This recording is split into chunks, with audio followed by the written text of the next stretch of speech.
For those of you just joining us, this is the Tuesdays with Lab Tutor series. My name is Lori Jones. I'm a scientific writer at AD Instruments, and today we'll be covering advanced topics in LabAuthor to include subpages, check answers, and other cool tricks. Give me just a moment here to bring up LabAuthor.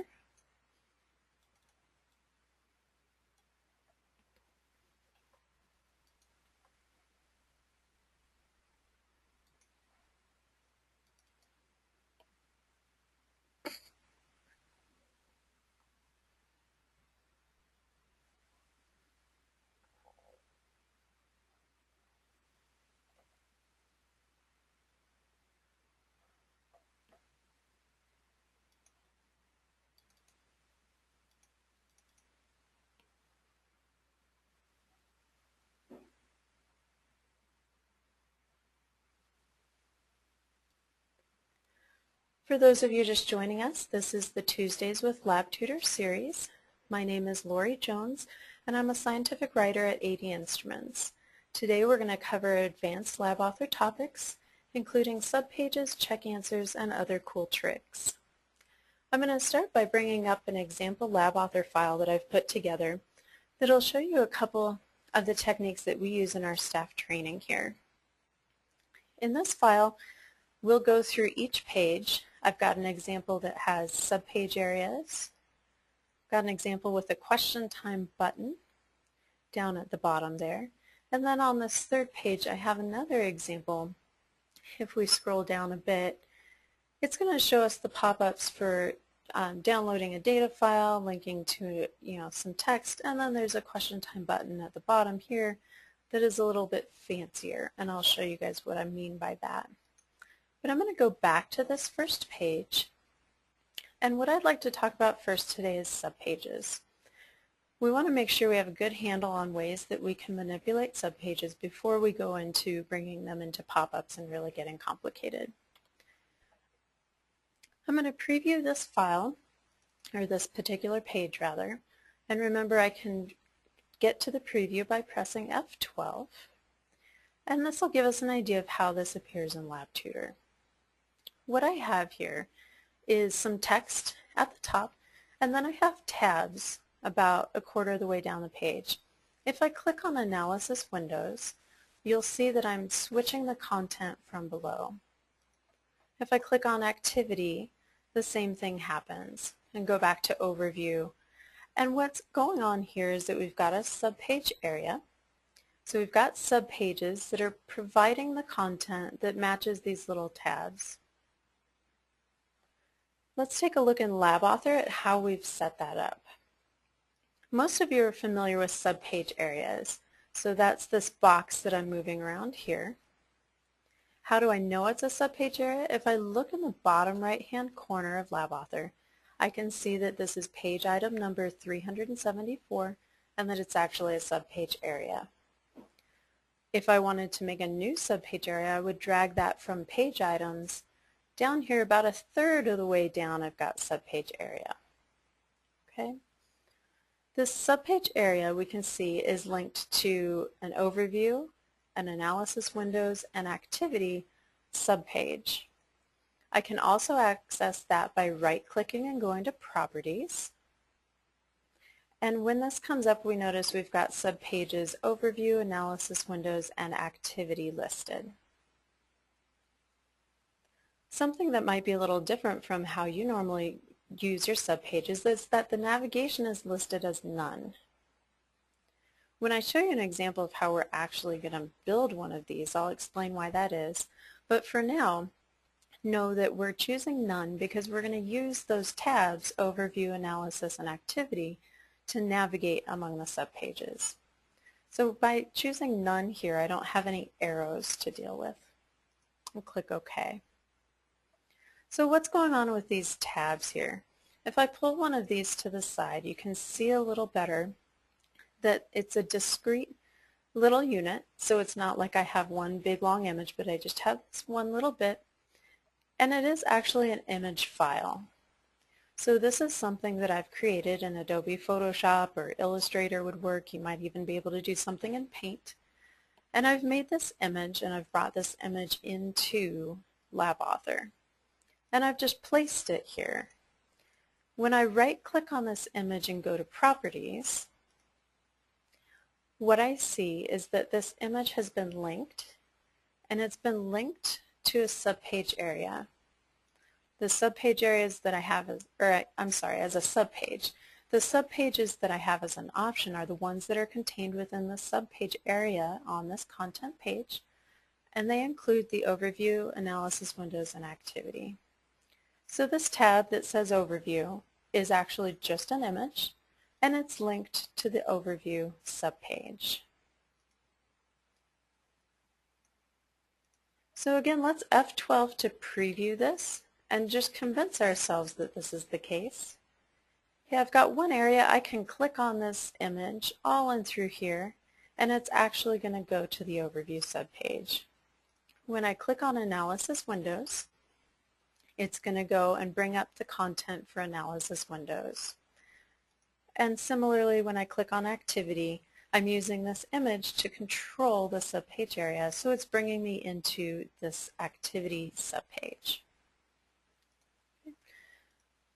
And don't forget, our subpages live over in this column, so I can find my spike histogram activity subpage about 2/3 of the way down on this subpage list, so I could make edits here.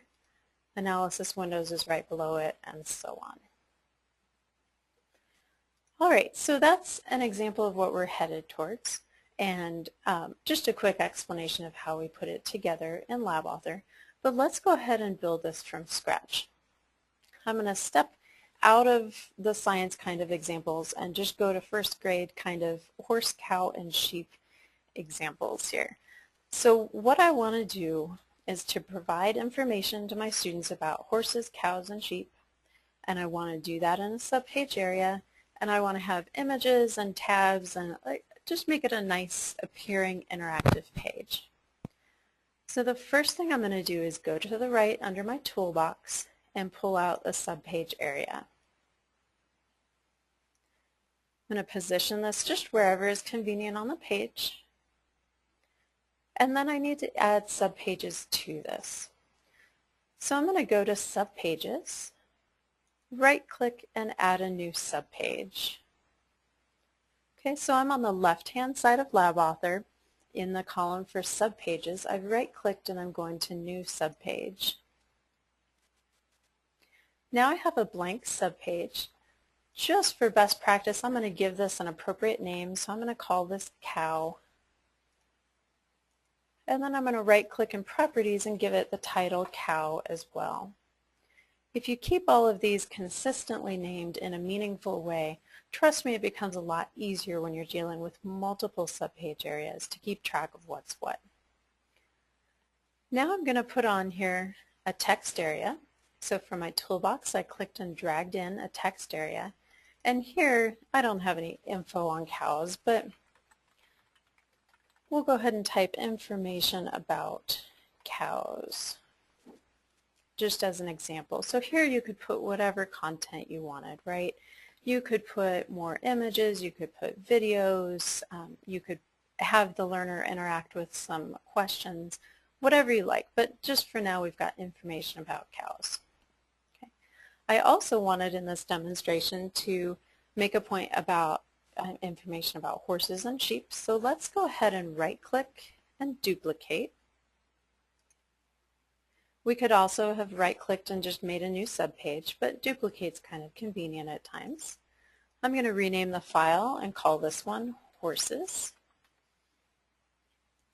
And then also right-click and change its properties to give a title of Horses as well. In my text box, now this is going to be information about horses. And remember, in the text formatting box that shows up here in the top right corner, you can change the format, color, whatever you like. So we'll go ahead and make this one a little bit different. So now I have a subpage for cows, a subpage for horses. I'm going to duplicate this one again, and I'm going to make a subpage for sheep. Rename this sheep and change the properties to sheep as well. And then I need to change my content. This is info about sheep. And we'll go ahead and change the color on this. We'll make it orange. All right, so I have 3 subpages set up. Let's go back to the content page where we're setting up this practice example. And now I need to link those subpages to this subpage area. To do that, I'm going to right-click, and then I'm going to choose Properties. The dialog that comes up gives me options again for navigation and for my subpages. I'll add my subpages first, and I want to add cow, horses, and sheep. I can select all of these by holding down either the Shift or Control key, and then I'm going to click Add. Now I have my subpages about cows, horses, and sheep. I'm going to leave my navigation as numbered, and let's go ahead and preview this and see how it appears. So I'm going to click OK. And then F12 brings up Internet Explorer, gives me a way to preview this. And so here I have my text information about cows. I have arrows across the bottom, so when I click the right arrow I get information about horses, and click it again, now I have information about sheep. So this is the most basic function of subpage areas and how we can use that to present to our students. But what if I want to start linking to images? For example, say I've got an image of a horse that I'm going to put up in the top corner here.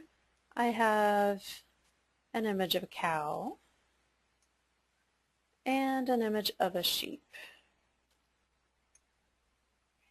I can link each of these images to the subpage that's contained within the subpage area. First though, I want to go into this subpage area, go to Properties, and I want to change this navigation to None. I would like to just navigate by using links from the pictures rather than having the numbers and the arrows at the bottom. I'm going to click OK. Notice that the numbers and arrows have disappeared. And now if we preview this by going F12, what you'll see is that we have information about cows. Nothing's linked anywhere, and I have no way to get from one subpage to another. The way we fix that, we'll go back into LabAuthor, and from my image of a horse, if I right-click and choose Properties, about halfway down I can choose to present this image as a link. If I click on that box, I have options. I can choose to present it as a link to a lightbox or pop-up page. I can link it to another website. But what we want to do here is to choose to link this to a subpage. When I drop down, it gives me options of the subpages that are available on this particular content page. So we have to have made our subpage area first and put subpages in it in order for us to link an image. That just kind of makes sense, right? So here we've got an image of a horse. We're going to link this to the information about horses and click OK. Now if we right-click on this horse image, you'll notice that we can go to the subpage of horses. And this is one of my favorite time-saving tricks, this ability to right-click and go to this subpage. If we click on this, it's going to take us directly to the subpage with information about horses. This is great if you need to make edits to this content and you have many subpages and you don't want to have to fish through and find where your content is located. So that's just a quick little trick. Back on the content page, we still need to link up the cow and the sheep. So I'm going to right-click on the cow and go to Properties. Present this image as a link. And I'm going to link it to the subpage about cows. I'm going to click OK and do the same for the sheep. So I've right-clicked and gone into Properties. I'm going to present this image as a link, and the content I want is about sheep. And I click OK. Let's F12 to preview and see what we've done here.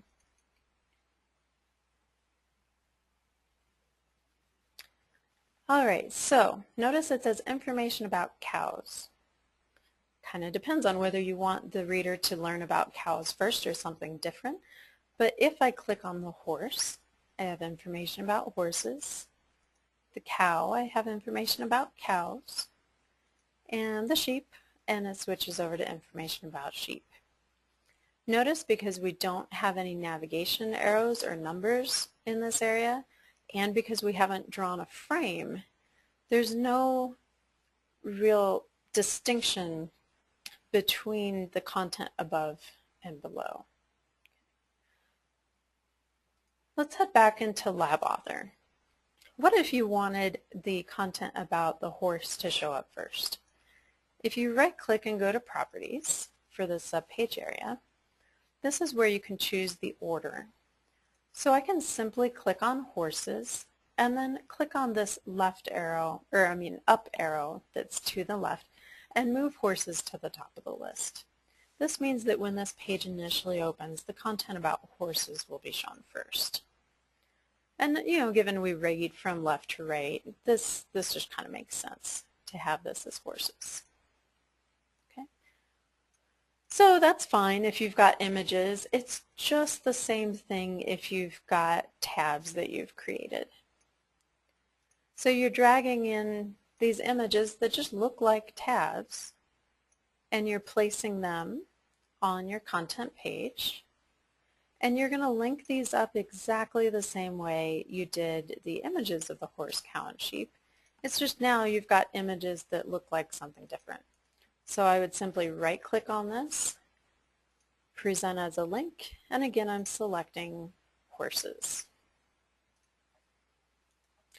And you'll see as you practice with this, it gets much more quick.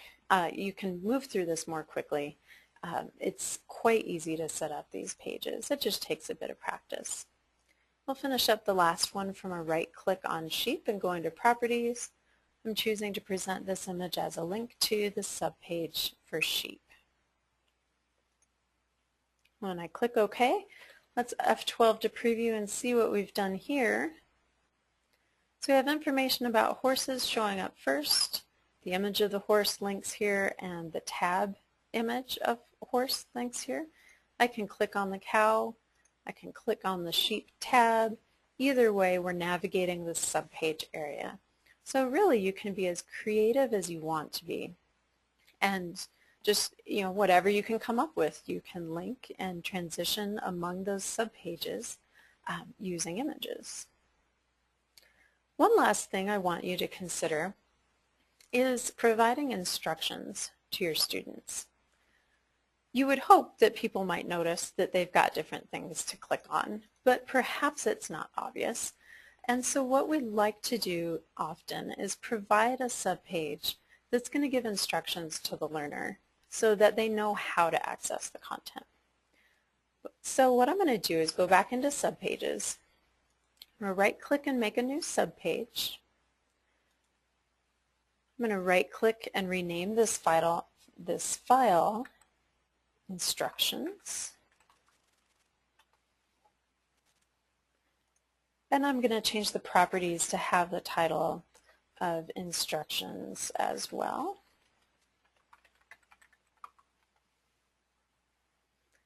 And then on this page, I'm going to pull a text area, and I'm going to give the learner an instruction. Maybe click each image above for more info.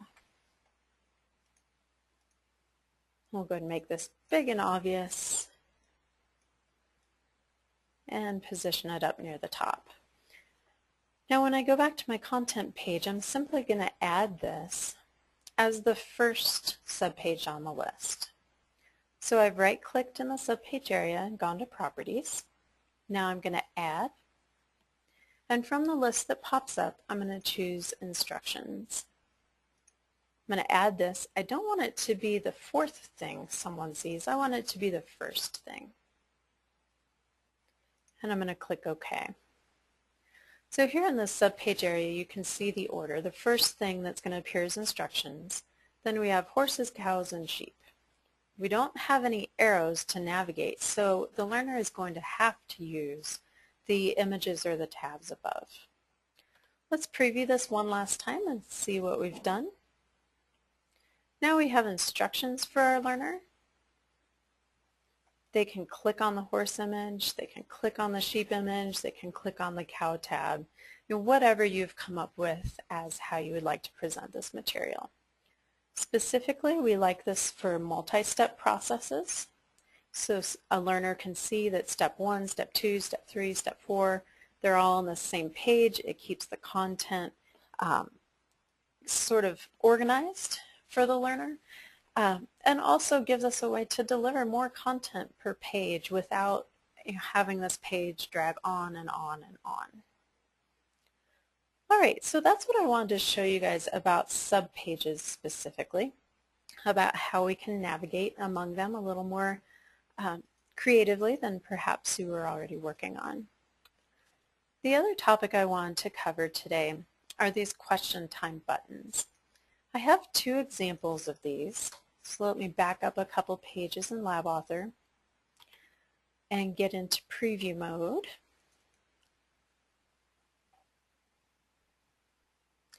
On this particular example, this is training on some of our software that we provide to our staff.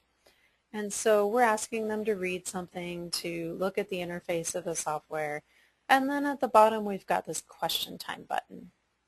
When I left click on that button, what pops up is a question. It simply asks, what is the function of the movie marker? And we expect a learner to type a response. And then when they're done typing the response, we want them to be able to check their answer right away. We're not considering this to be a formative assessment. This is a way for learners to interact and to check their knowledge as we go.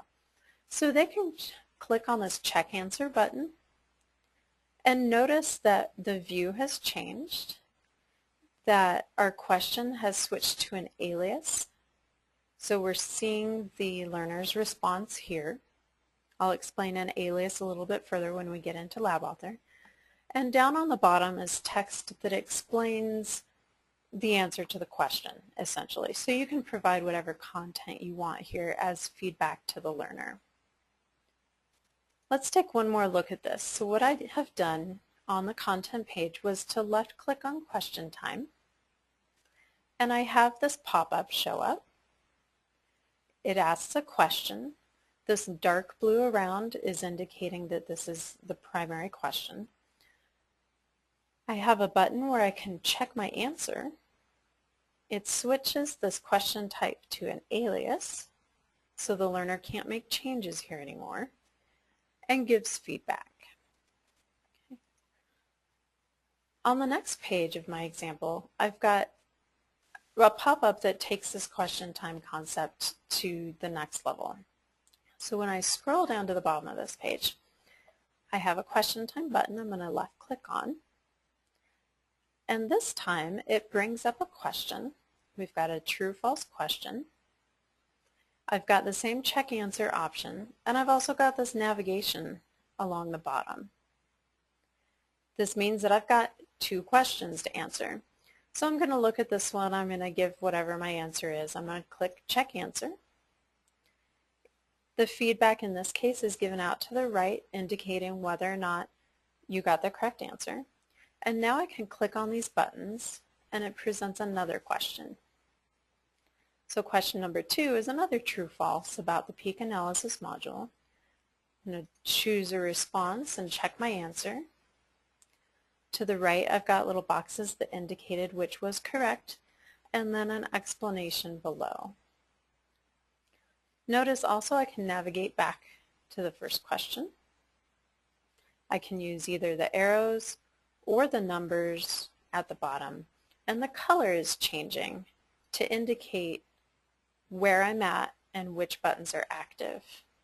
So in this case, the blue buttons look slightly depressed, indicating that you're actually on question number 1. The raised gray buttons are indicating that you can move to question number 2. When we get there on question number 2, the colors have been reversed. Okay. So there's a lot going on here. This is a more complicated example. We'll start back a few steps with the easier example. But what we're making use of is pop-up pages. We're putting subpage areas in those pop-ups. And we're using images, so the check answer button is actually an image to navigate in those subpages. All right, let's see how we actually do this. I'm going to back out of LabAuthor and show you quickly an example in PowerPoint that illustrates how this is set up. I kind of find it helpful to see it all laid out on one page rather than skipping around in LabAuthor. So basically, we have a content page, and somewhere on here you've put this question time button. This button is really just an image. So similar to the tabs that we saw before, this is an image that I've made in Adobe Photoshop, and I'm going to use it to link to things. I'm going to link this particular button to a pop-up page. On this pop-up page, I'm going to place a subpage area, and I'm going to put another image. It's nothing special, just an image that says check answer. From here, I'm going to link the subpage area so that it contains two subpages. The first subpage is going to have my question, and the second subpage is going to have the answer to that question. So if you'll remember, in creating questions, you can make your question and edit it, choose whether it's true or false, all of the editing you need to do. Then you can copy and paste an alias of that question. That alias is what's going to go on this answer subpage. So these two subpages live in the subpage area on the pop-up page. This little button at the bottom, the check answer image, is going to be linked to the answer subpage. So we're going to remove the navigation properties of the subpage area, and we're going to require that the student answer the question and then click on this button to check their answer. When I set this up in LabAuthor, I like to work in reverse.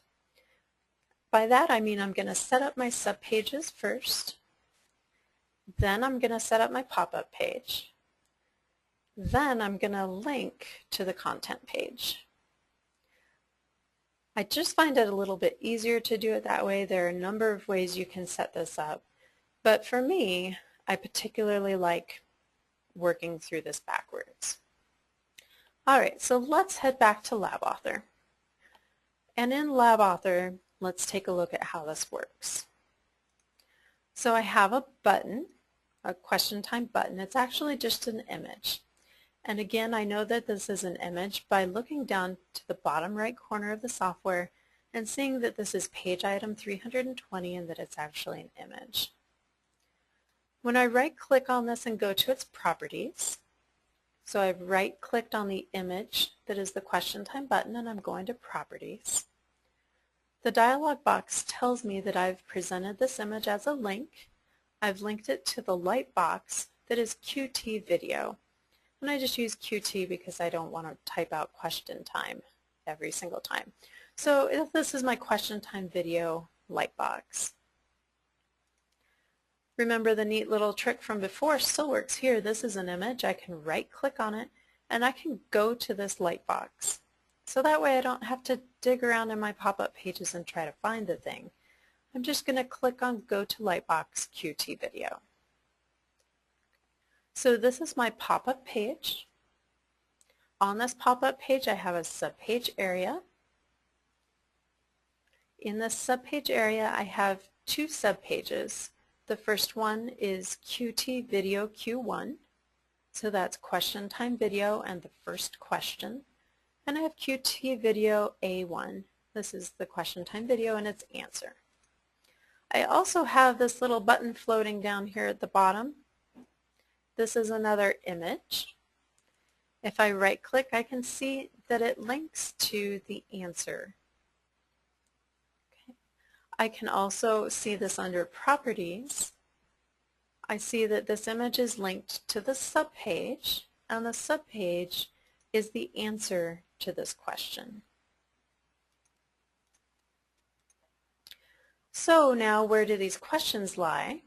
If you'll remember, the questions, they're in a subpage area, so they must be subpages. I'm looking for QT video A1 and Q1, so if I go to subpages, I find those here. So again, I'm on the left-hand column in LabAuthor. I've clicked on subpages, and now I've found the subpage that's contained within that subpage area on the pop-up. What I have here is simply a question. I got that by going to Page Items under my toolbox on the right, clicking and dragging out a question. I don't want an extra one here, so I'm going to delete this, but I just wanted to show you where those come from. So I've edited the text of this question to be what is the function of the movie marker, and that's all there is to this particular subpage. Then what I've done is right-clicked and copied this so that when I go on the left-hand side under subpages for my answer, I'm going to paste an alias. You'll remember what you've learned from questions. If you paste an alias, you're making a copy that's going to contain the learner's response, so they can then compare their response to your feedback. I've included on here a text box that has feedback specific to this question, again with the intent of the learner being able to have an interactive experience with this particular content and to be able to learn as they go. Alright, so that's breaking it down in LabAuthor. We've seen this a couple times now. In the PowerPoint we saw how we went from a content page to a pop-up to subpages, and we looked at that here. But I mentioned when I build these from scratch that I do it in reverse. Alright, so let's work through that together. I have a content page. On here I want to put a question time button. How am I going to do that? I could put an image here and start linking it to things, but I have nothing to link it to, which is why I want to start and go in reverse. So under subpages, I'm going to start here. I'm going to make a new subpage, so I right-click and go New Subpage. I'm going to give this a name. I'm just going to simply call it Question Time Q1 and click OK. Then I'm going to right-click and go to Properties and give it a title, Question Time Q1, and also click OK. So now I have a blank subpage. I'm going to pull a question into here. I'm going to position it at the top left corner. I want to change my text, so to do that I double left clicked, highlight the stuff I don't want and hit delete. And we'll make a question, do you prefer cows, horses, or sheep? And now we've got our question. I don't really want this number 1 that's in the top left corner of the question panel, so I'm going to right-click and go to Properties. And I'm going to change the question number to Style, and from this drop-down I'm going to choose None. So again, I've right-clicked on the question itself. I'm now in the Question Properties dialog. I don't want that question number there, so I'm going to choose the style to be None and click OK. And now you notice that question number has gone away. Alright, so I've got my question. Now I need an answer. So I'm going to go ahead and make a new subpage. So I'm going to right-click in the subpage area, go New Subpage. I want to rename this to be Question Time Answer 1.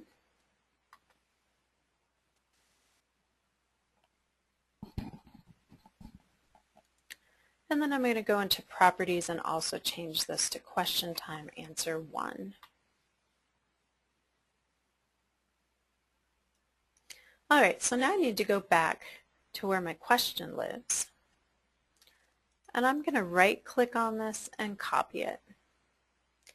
When I go to my Answer subpage now, I'm going to right-click and paste an alias of this question and put it snug up to the left corner.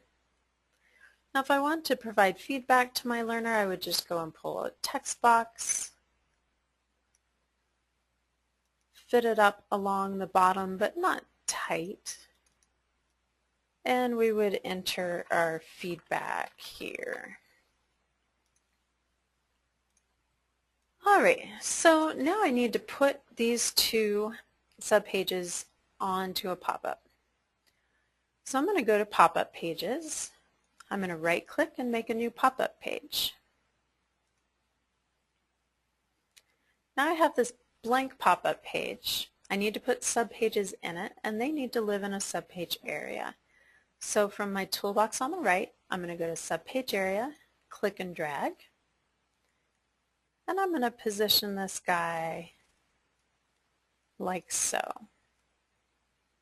Okay. I don't want these navigation buttons, so I'm going to right-click on the subpage area and go to Properties. Then I'm going to switch my navigation to None. Alright, so now the question becomes, how do I know whether my questions are going to fit in this area? Right? I don't want them to, be falling off the side. You can't see the content. So I'm going to go back to my subpage on my question one, and I'm just simply going to measure the size of this. Okay. So we've got this question. If we look down at the bottom right, we'll see that it is 632 pixels wide by 88 pixels high. So 632, that means if I make a subpage area that's 640, there will be plenty of room.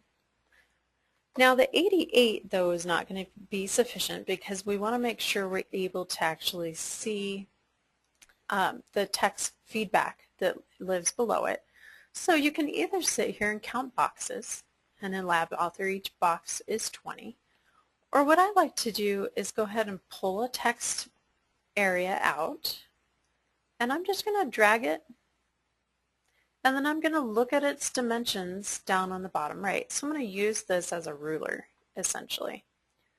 So this is 130 pixels high, and I know visually that 130 pixels is going to hold all of this content perfectly.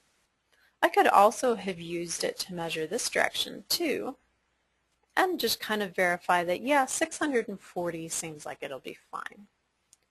So I'm just going to delete this. Obviously I don't need it as content, but it was good as a ruler. And we'll go back to pop-up pages.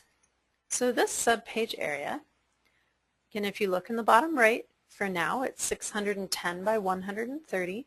So we're going to stretch this out to 640. And it already happens to be 130. That was just lucky placement for me. All right, so with pop-up pages, this blue line in the background, this is another nice trick to know in LabAuthor. This blue line is showing you how big the box is going to be when it pops up. So in this case, the box is a little too long and not anywhere near long enough, or in a width direction, to accommodate our area. So we want to right-click on this pop-up and go to its properties. This is a good reminder to me that I didn't change the title of this, so I'm going to change it to Question Time 1. But what we're after here really is the page size. So 300 on the width is nowhere near big enough. So I'm going to go ahead and go to 660 and then bring this height down. We'll give 270 a try because remember we still need to fit that check answer image on there. I'm going to click OK, and that looks pretty good. Let's go ahead and pull that check answer image on here since we were just talking about it. So this would live in your images folder, and again this is something that I've made in Photoshop or Illustrator. I'm going to place that up against the bottom of my question, and then I don't want a whole bunch of white space underneath it, so I'm going to go to Properties for the pop-up page again, And I'm going to go ahead and take off another 40 pixels, I think should do it. So we'll do a 660 by 230. Yeah, that's looking better. Okay, so where we're headed with this, we've got a subpage area. It's kindly telling us there are no subpages, so we need to take care of that. If we go to Properties, Add Subpages, we're going to put our question and our answer in here. We want our question to show first, obviously, not our answer. So we're going to go ahead and rearrange that while we're here and click OK. So now I have a subpage area that contains my question and my answer, and it has no navigation on it.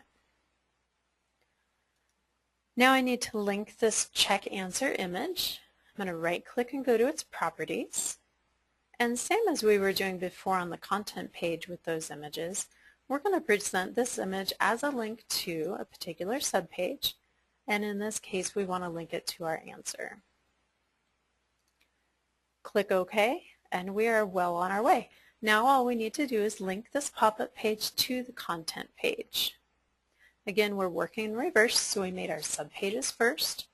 Now we've made our pop-up page, and last we're going to link it to our content page. So I need to pull onto this page my image that is my question time button. And to link an image, again, we simply right-click and go to Properties. We want to present this image as a link. And here you can choose either a lightbox or a pop-up page. I prefer the appearance of a lightbox. And we're going to link it to our pop-up that is question time number 1. And click OK. Let's go ahead and F12 to preview and see how this appears. What we've done in this example is take an image that is a question time button and we linked it. So I left click on this and it brings up a pop-up page that we now know contains a subpage area. In that first subpage we've got our question, which do you prefer? And when we click on this image that says check answer, it's going to go to our alias of this question and provide our feedback. All we've done is use these images to navigate within the subpage area. Alright, so what about this other example I was showing you at the bottom of this page a bit earlier? In this particular question time button, we have a question and a check answer, so we know how to do that part. We click on check answer and that's controlling the subpage area. Easy enough. Now the issue is, what about these little buttons at the bottom? How are we using this to get from one question to another? So I have another illustration for you in PowerPoint that I want to just show briefly to kind of support where we're headed with that. Alright, so what we've got, just to review, we've got a question time button. We've linked it to a pop-up page. It has a subpage area that's linked to a question and an answer subpage. And then we've got this little image in the bottom that's linked to the answer of our question, right? So it's controlling the subpage area. What we're going to do now is add these buttons. We're going to use these buttons, and I call them buttons, but they're just images. LabAuthor regards them as images, regardless of what I call them. So we have these images. We're going to link these to another pop-up. So in this case, the number 2 and the arrow going to the right are going to be linked to a pop-up page number 2, whatever you name it. This pop-up page is going to have a subpage area. It's going to have links. Our subpage area is going to contain the subpages for our second question and answer. And then we're going to have another check answer button that's linked to the answer, of the question that we're on the page for. We're going to put these buttons with their colors reversed on the bottom. So here this is indicating to us that the number 1 and the left arrow are active for the learner to click on. And if they do, it's going to take them back to pop-up page number 1. So really, there's nothing new here. It's just in how you think about it. The structures of subpage areas, pop-up pages, and linking images, those concepts are all exactly the same. The trick is in how you can use it and how you can make it more interactive for your learners and more engaging. So let's go ahead and add this to our example. Bring up LabAuthor again. We've got our question time button. Remember a nice trick where we can right-click on this guy and go to the light box. That way we don't have to dig around in the pop-up page area for it. Here I've got my subpage area and my image. I need to add my little control number buttons. Again, these are just images. I'm on question number 1, so I'm going to pull out a blue number 1 and a gray number 2. And I like the appearance of the arrows, so I'm going to pull out a gray right arrow and a blue left arrow. Now I'm just going to line these up along the bottom so that they look nice and pretty.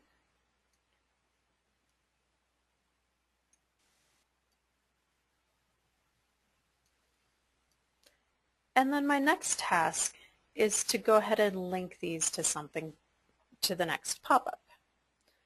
Well, the next pop-up doesn't exist yet, right? We need to make a whole nother question and answer that live within a pop-up. So I've got these images, that's great. There's nothing to link them to. So I'm going to go back to the steps I followed before, where I'm going to make my subpages with my question and answer first. I'm going to put them in a pop-up, and then I'm going to worry about how to link it. So this will be a good review on how to do this.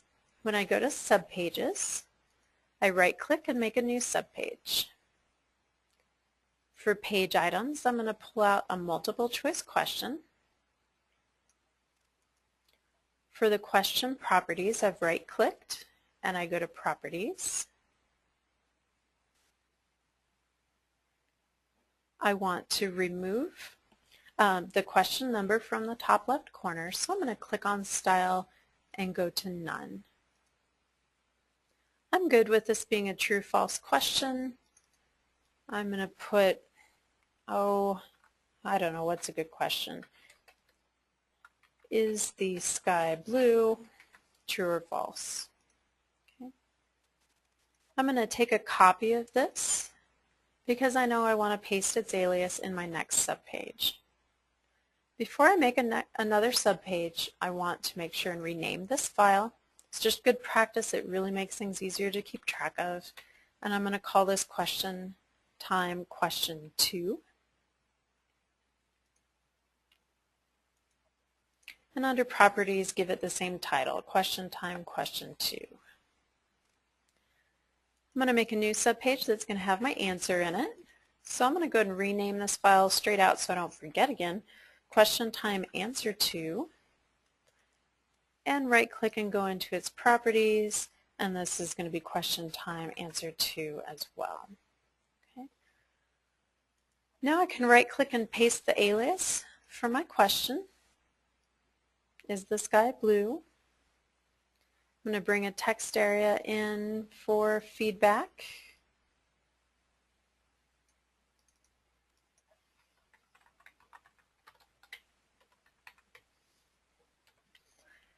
And then I need to indicate whether which of these is true and which is false. So under images, I've made little check boxes for myself so that I can show the learner which is true and which is false. All right, so now I need to fit this into a subpage area on a pop-up page. So again, my little trick for this, I'm going to pull out a text area and I'm going to take a measurement. It looks like this one would be good at 110 for the height. And for the width, we want to go from this side all the way over so that we can catch our little check boxes on the right. And so that looks like 660 will do just fine on that. I'm going to delete this text box area. All right, so I've made my two subpages. One has the question, the other has the answer. Now to make a pop-up page. I'm going to right-click and make a new pop-up page. Here I need a subpage area. Go ahead and place this. I know I need 660 by 110. Got 660 and there's the 110. I'm going to right click and go to Properties. First I want to get rid of this navigation, and second I want to add my subpages. So I have my question and my answer. I'm going to go ahead and put those on here, and again I want my question to be listed first, so I'm going to use the up arrow to change the order. I'm going to click OK. Now we want to add our check answer button. So under Images, I'm going to pull out that image. Again, it's nothing fancy, it's just a button. I'm going to right click and go to Properties for this image. I'm going to present this image as a link, and I'm going to link it to the subpage, the answer in particular, and click OK. All right, so now we have something for this question time to link between two different pop-ups, right? I want to rename this file really quick, right click and call it question time 2, just so I don't get confused.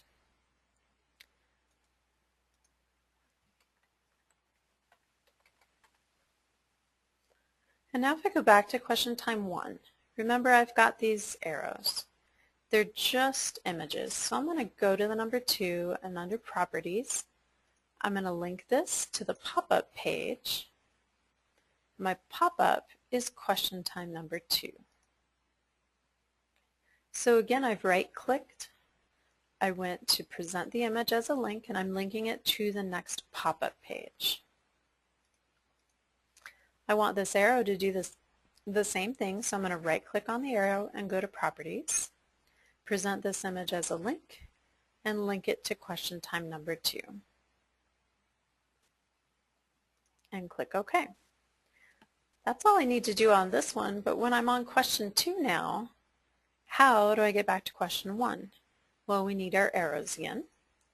So we're going to go find our images, and we're going to have going to the first question, so to the left is going to be active, to the right is going to be inactive. We're on question 2, so it's going to be dark blue. And question 1 is going to be gray because it looks like it's active that way. So I'm going to line these guys up and then go ahead and put them up along the bottom here. Ideally you would find the position of these and match them up. It's going to be visually more appealing that way. And now I need to link these guys. So I'm going to right click on the image and go to Properties. I'm going to present this as a link to the other pop-up page, so question time 1, and click OK. We'll do that again with the arrow. So I'm right clicking and going to Properties for this image, presenting this image as a link to the pop-up page question time 1, and clicking OK. The only thing we have left to do on this particular page is change the size of this pop-up box. Remember, these blue borders indicate the size it's going to present, and so obviously there would be things our learner couldn't see. So I'm going to go for the pop-up, and we'll try a 680 by, I don't remember what we had done before, maybe 160. So if 680 looks good, the 160 is short. I'll add another 40 to that. And we'll make this 200. So now our blue lines are going around the edge, and we're good to go. All right, so we've made new subpages. We put them on a pop-up page. On the pop-up page, we've got our new images that are going to control movement between the pop-up pages. And then we've got check answer buttons, which are going to control movement among whatever subpages we have here. When we go back to the content page, our question time button is still linked to question 1, so that's exactly what we want it to do. Let's F12 to preview, see what we've got. We have our question time button, which is an image. We click on this guy. We've got a question. We can check its answer. We can navigate to the second question. We can check its answer. And we can go backwards to question number 1. So this is all I want to cover today. I really wanted to go in depth with subpage areas to show you how you can use them a little differently, both on the content page as well as in a situation of a pop-up, so that you can navigate for presenting questions in a little bit of a different way and adding complexity to your work. I'd be happy to take questions from here, and thank you for spending time with us. We look forward to seeing you soon.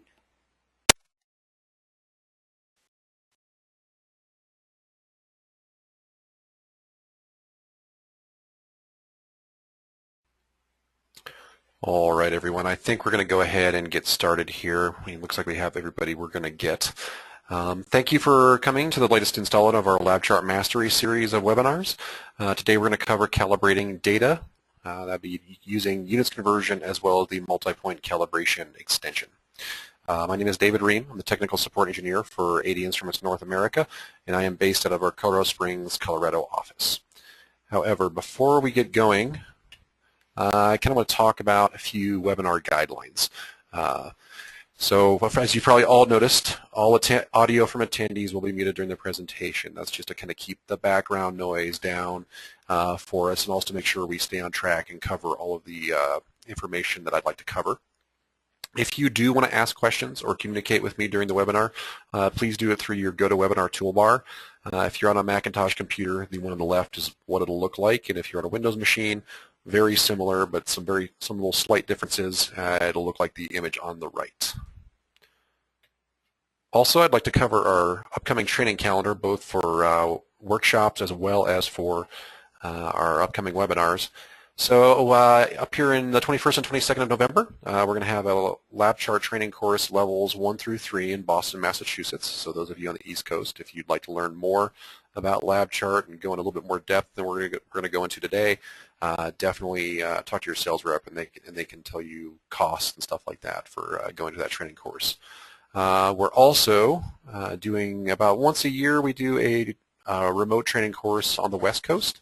So we're going to be having a course levels 1 through 3 on the 4th and 5th of December in Burlingame, California. So those of you over on the West Coast don't feel neglected.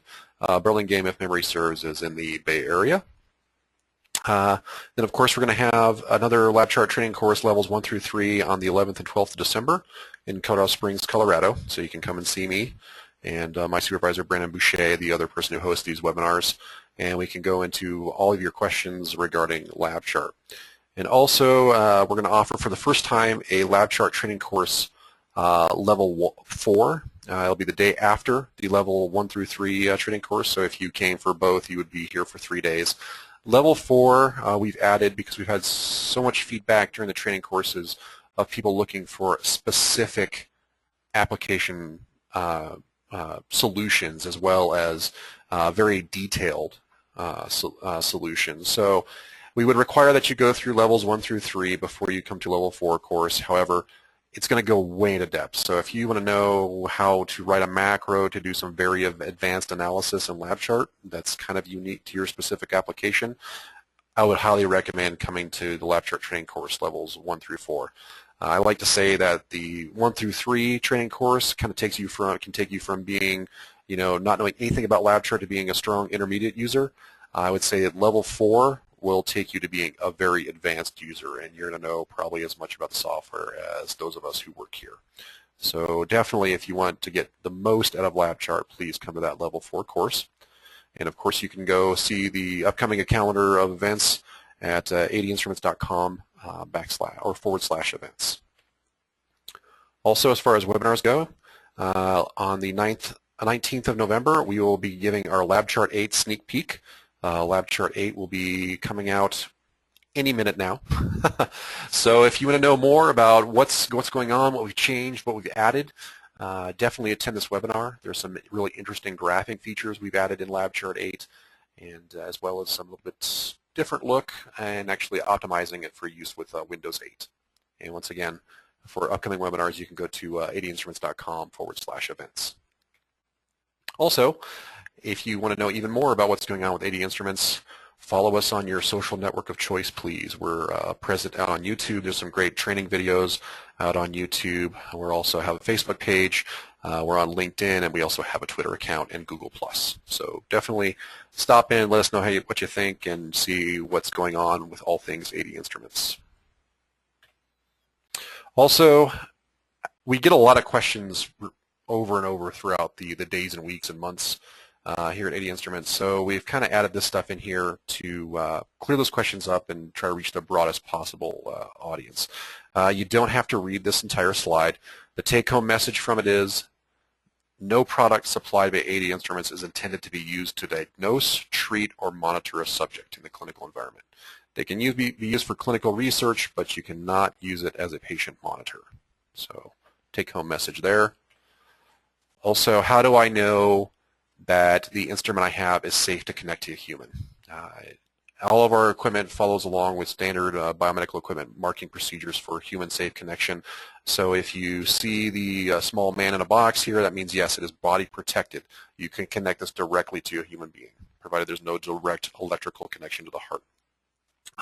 If you have the heart in the box there, it means it is cardiac protected. You can connect the input directly to the heart. You can have a direct electrical connection to the heart. So that will kind of is a good rule of thumb if you're ever coming up with an experimental protocol on can I do this with my human subject. So definitely look for those symbols.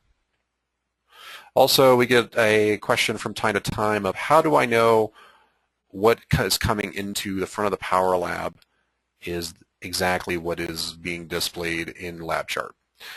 We've actually spent considerable time and effort getting certified in the quality management system ISO 9001. And the scope of our certification is for the design, manufacture, sale, and servicing of data recording instruments and software. Basically, that what we say we're doing is actually what we're doing.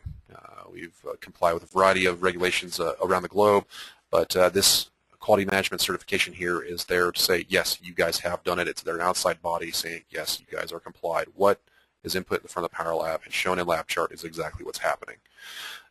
If you need our certification for any sort of laboratory protocol verification or validation process, please let us know. It's available on our website, and I can also get it for you as well. So that takes care of all the boilerplate, and we're going to go ahead and get started with the meat of our webinar today.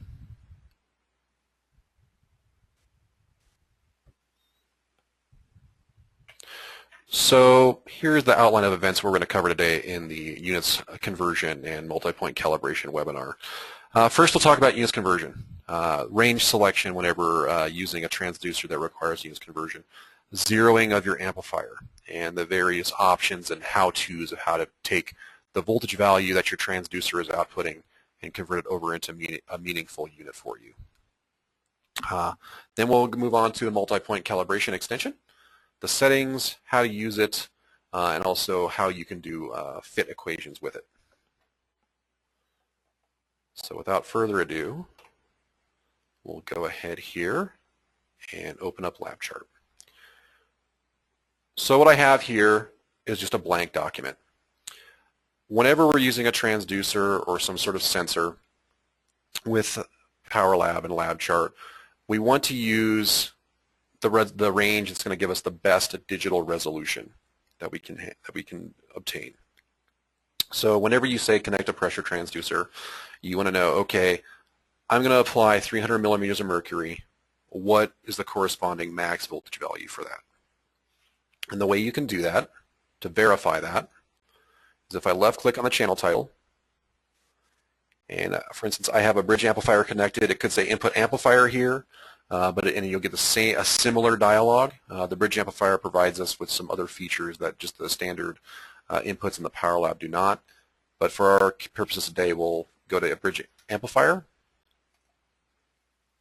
I open it, and right here, I'm getting a preview of that input of the bridge amplifier. So I have a pressure transducer connected right now, and it's saying, okay, this is what it is outputting right now at 0.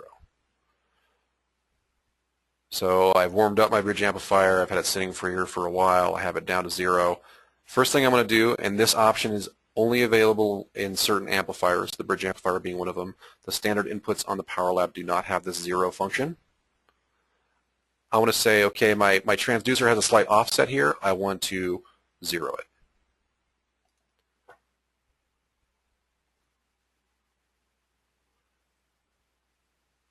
So I've zeroed my transducer.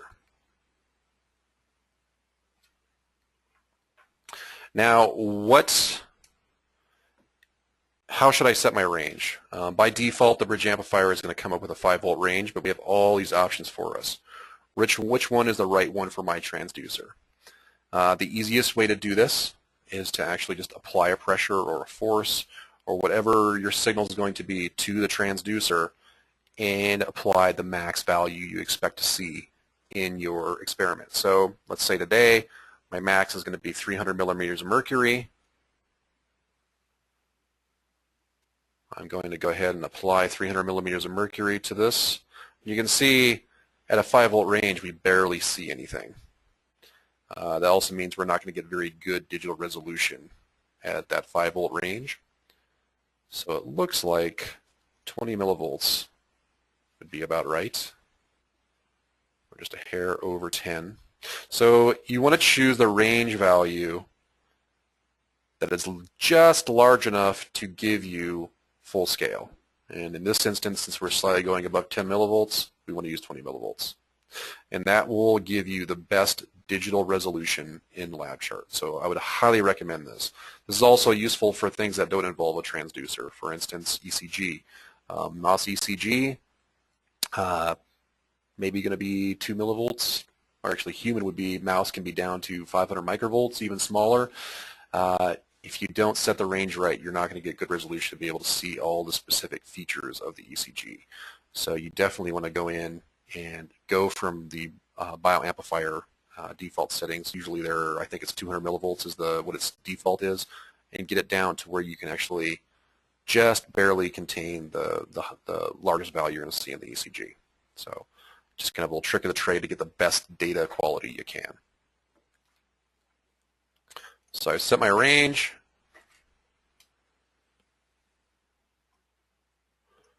We'll go ahead and vent back to atmosphere here. You know what? And I'm going to re-zero here. Looks like we're kind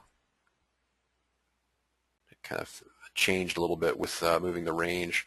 Actually, I got ahead of myself a little bit there. Usually I would choose the range first, and then I would zero. And also, if you feel that LabChart is not automatically zeroing as good as it can, you can actually use these arrows here to do it yourself. Sorry, no, I was actually changing these arrows next to the 0 button. LabChart looks to be doing a decent job. There we go. Caught it that time. So that's these arrows. You can manually adjust how it is zeroing. You'll also notice there's a units conversion button here that we can go through here. The method I'm going to show you today does not use this button.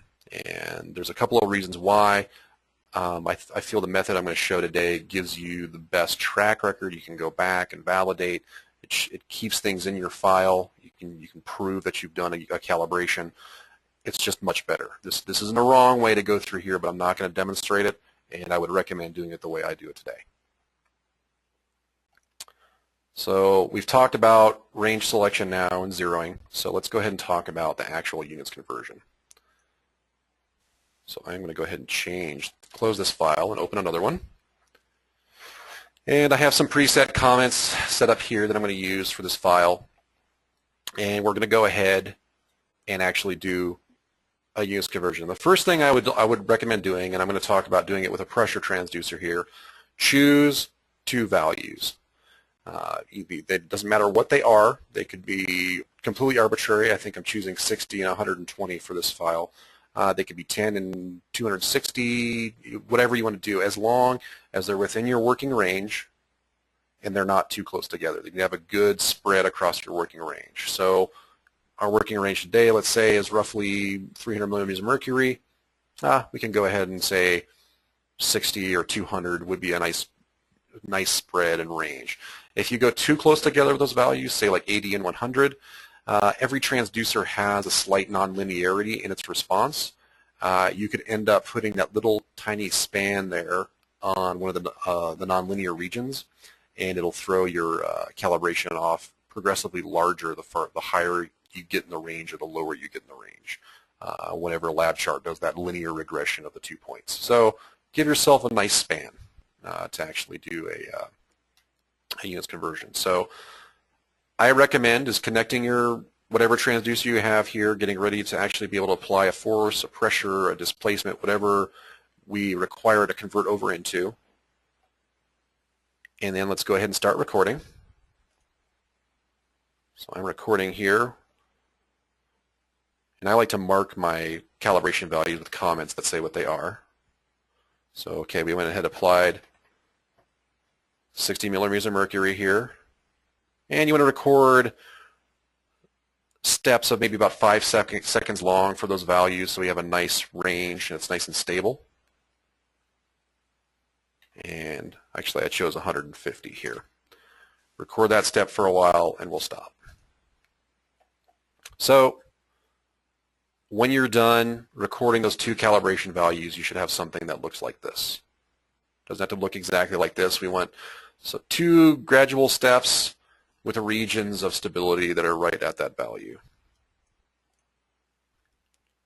Plus, the nice thing about this, since we're recording it into our file, and then we go ahead and record data later, we can actually go back and say, yes, I did do a units conversion, or I did do a calibration, and here are the values that I got for it. So we can go back and reaccomplish if we want to. So next, I'm going to left-click and drag and select that region. You can do it like I did it here. We can go down to the time axis and drag and select that region. Next, I'm going to left-click on the channel title and go to Units Conversion. You'll see the region that I highlighted shows up here in this preview window. If I don't highlight anything, nothing will show up.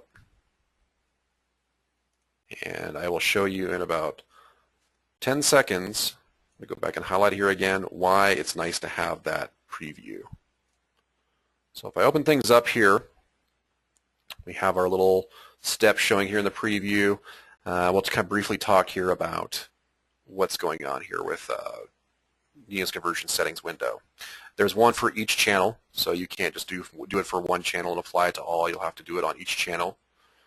You can do a 2-point calibration like we're doing here, or you can do a point and difference, very similar to each other. So if I say I know that at 1 millivolt I'm going to have 100 millimeters of mercury, and that for every millivolt after that it's going to increase by 100 millimeters of mercury, you could do a point and difference like this. So at 0.1 millivolt it'll equal 100. When we change 1 millivolt, it'll equal 100, or 200, excuse me. But I personally have never seen anybody use the point and difference. I always use the 2-point calibration because you can accomplish the same thing with both of them. We have an on and off for units conversion. Just because you applied one doesn't mean it always has to be on.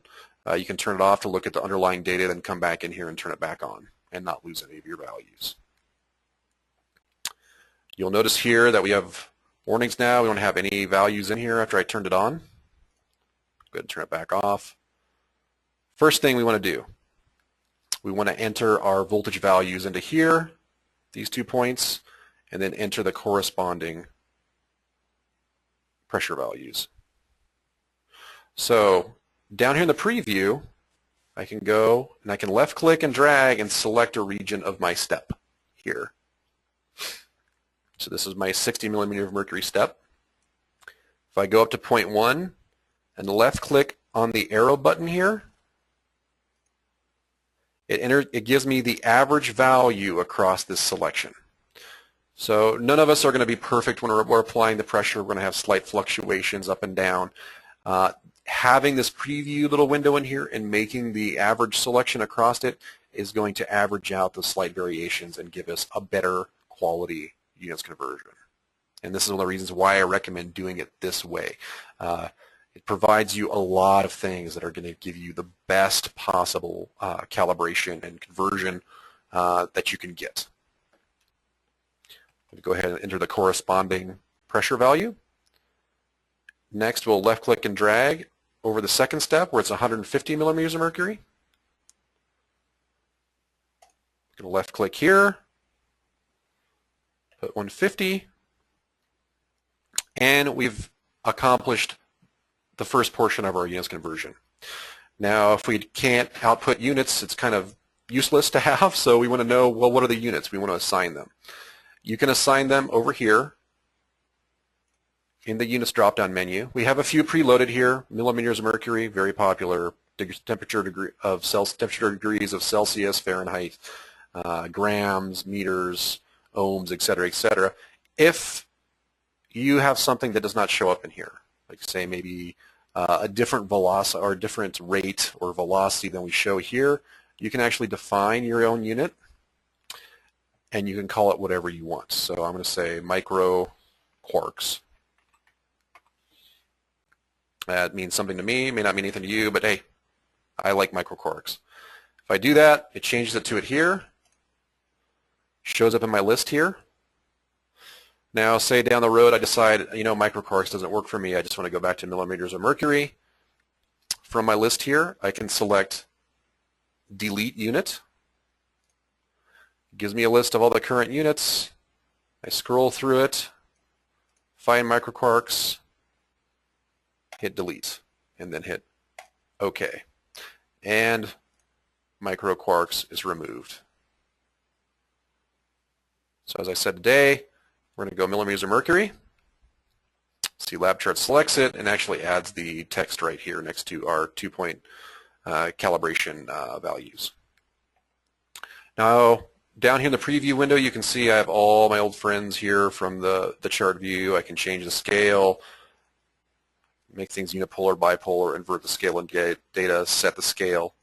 Also, we have our little help menu buttons here. If I click on this, it will take me directly to the help menu topic for units conversion.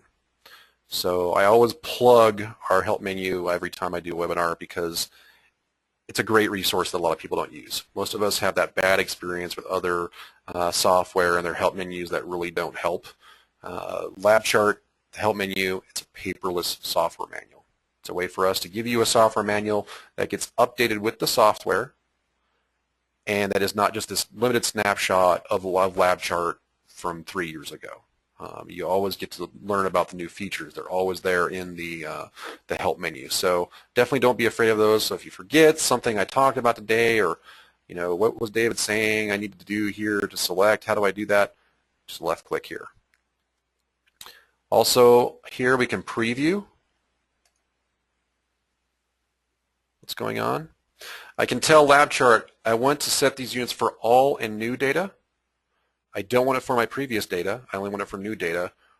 Or I can actually in specific selected blocks. So I could do units conversions for each block differently if I wanted to. And a block is whenever we stop recording a LabChart and then start recording again. A block marker marks discontinuous data. So I've gone through here, done my units conversion. I'm going to go ahead here and hit OK. You'll notice I'm going to drag out a DVM here. Oh, my conversion, my values weren't super great, but we're a little off there. And you notice that for my values, I am getting,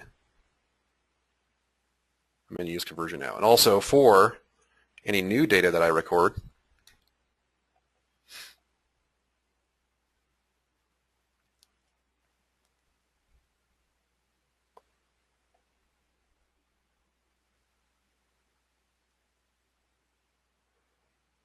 it's going to be reflected and actually updates in real time. And I'm not actually applying a pressure transducer here. This is just a test signal I'm developing, so that's why we end up getting negative pressures down here.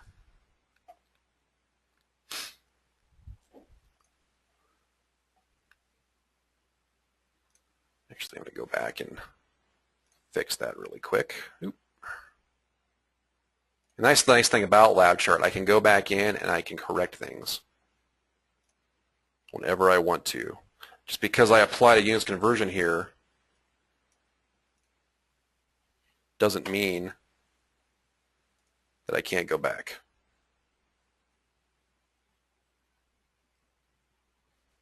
And reaccomplish things. So that is the nuts and bolts of the units conversion feature. Believe it or not, this is probably one of my #1 support requests. People just, it's easy to get kind of lost in the details sometimes with this, but if you follow the protocol that I've outlined here, you should be perfectly fine, and there's not going to be any sort of issue. So next, I'm going to go to two-point or multi-point calibration, basically a more advanced version of units conversion, and I'm going to turn this off. We're going to hit OK. So now you notice we're back to volts. All right. And multi-point calibration, it's an extension. It's free for all users, but you do have to load it in via the feature manager. And it's a way of applying a nonlinear fit to a response. So for instance, molar catheters, they have a linear range, I believe it's between -20 millimeters of mercury and 300 millimeters of mercury. However, I believe they have an overpressure range of 4,000 millimeters of mercury. However, they are not linear across that full range. We could still use a molar catheter and get accurate results if we used our multi-point calibration extension, because basically what we're doing is we're picking a lot of points. I believe it's 10 is the max allowed in multi-point calibration, tracking them, applying test points, and then providing something besides a linear fit to those points and allowing LabChart to kind of follow the nonlinearity of the specific transducer and give us good, accurate results. So as I said, it's an extension you're going to have to load. When it is loaded and turned on, it will show up in the channel calculation menu. Okay. How do I use it? Very similar to what we did with units conversion. So I'm going to go ahead and record some steps here. Obviously, you're going to do more steps than you would do with a two-point calibration or a units conversion. So I think I have about, oops, 5 here, I believe.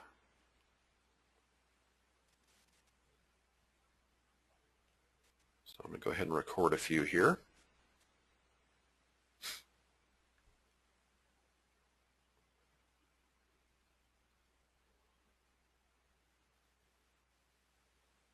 So multi-point calibration, I have just recorded my multiple points. And I can use this to perform that multi-point calibration. So like before, I like to mark my steps. I'm using preset comments to do this. And of course, we'll call this one 0 right here. So I have a 60, 120, a 200, a 240, and a 300. Just like with units conversion, I highlight all of my steps, left-click on the channel title, and go down to multi-point calibration.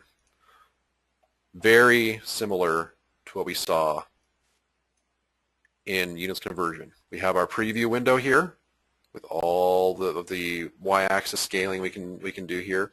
I can look at the raw data if I have some sort of calculated data. Say for instance actually we'll cover that once I move down here a little bit. You'll also notice here on the left hand side, just like units conversion where we only had 2 of these boxes, now we have 12.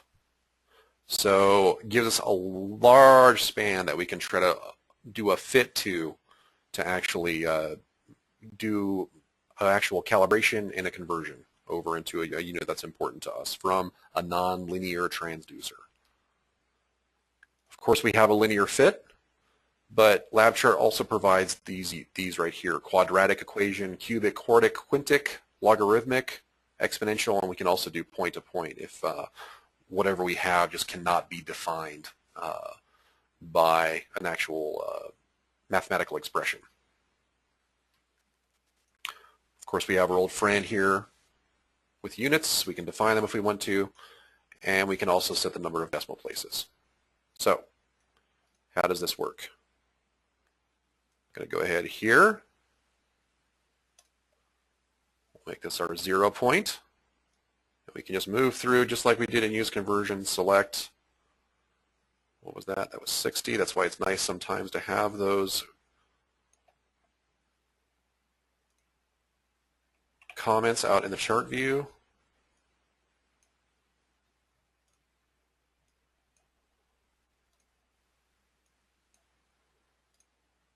I believe we did, what is it, 200 here, 240, and last but not least, 300.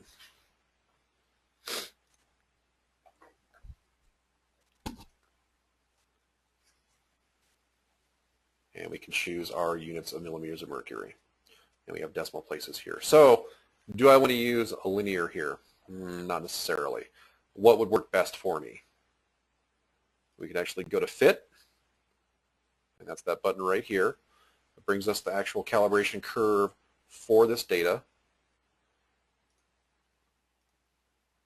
And we can cycle through all of them and see how well they fit.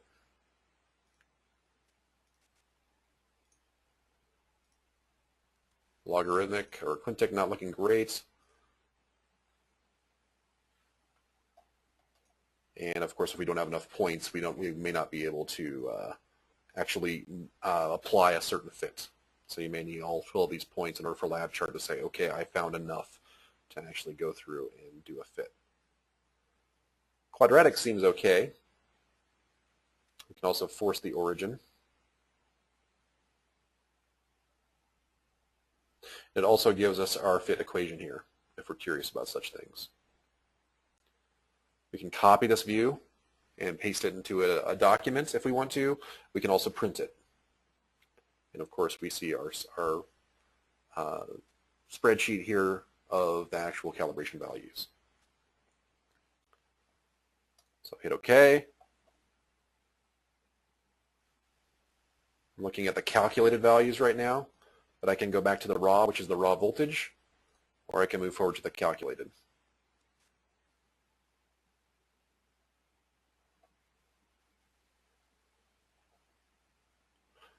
And of course, this applies to all previous data as well as to all new data. It doesn't have that selectability that units conversion does, but I think if we go down this route, we probably really don't want that selectability. It's really not useful for us. We have a help button here that will take us straight to the setup for the multi-point calibration. Tell us everything we need to know.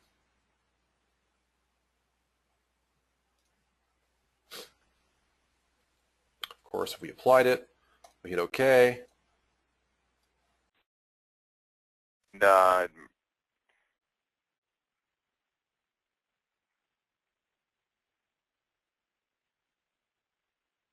The broadcast is now starting. All attendees are in listen-only mode. All right, everyone, thank you for coming. My name is Brandon Boucher. I am the Research Product Manager and Support Manager at AD Instruments North America. Thank you for coming to our latest in our LabChart Mastery webinar series. Today we're going to be talking about calibrating your DMT myograph.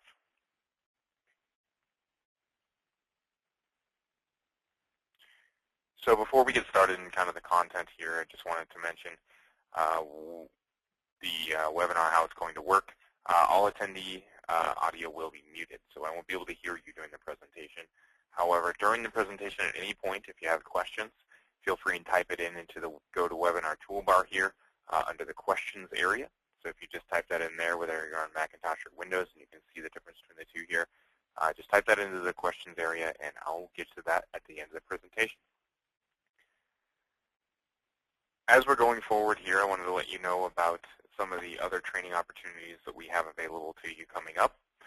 We have the rodent pressure volume training course that's going to be happening at the end of this week in Westminster, Colorado.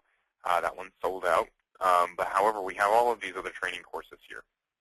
And the lab chart training course is essentially an expanded version of what you're looking at today. So if you're familiar with webinars and you like the webinar series, the lab chart training course is a two-day course all about lab chart. You begin to learn everything about lab chart from beginning to end. So I suggest if you enjoy the webinar series, check this out, and you can learn even more about our equipment.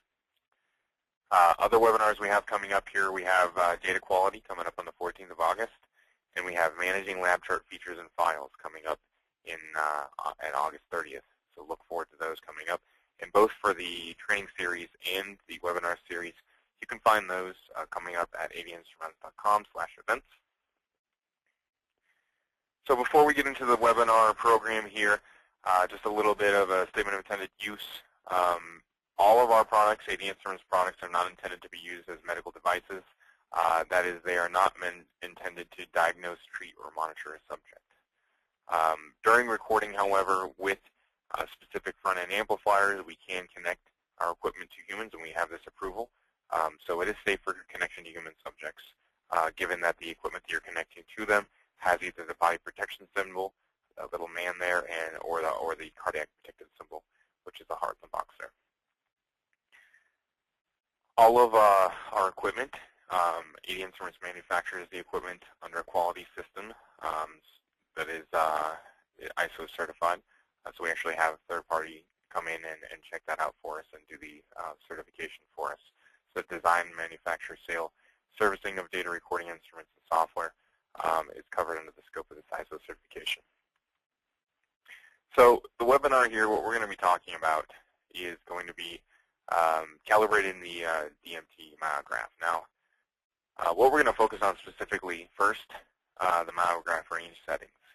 I need to cover that essentially because this seems to be, in our experience here in the support side of things. As a support manager, I've noticed that, that's a place where we've missed, some things in support, and customers missed this as well. So we need to mention that just so that you're familiar with that. The range settings, they're important. They're key to setting those correctly and matching those to the data you're going to be calibrating to. Then we're going to talk about the calibration procedure, and then we're going to go cover our DMT normalization module. So essentially everything you need to know about the equipment to get started and to begin recording data. So I'm going to switch over to lab chart here, and just take me a second to switch over. So you should see lab chart come up on your screen here pretty quickly.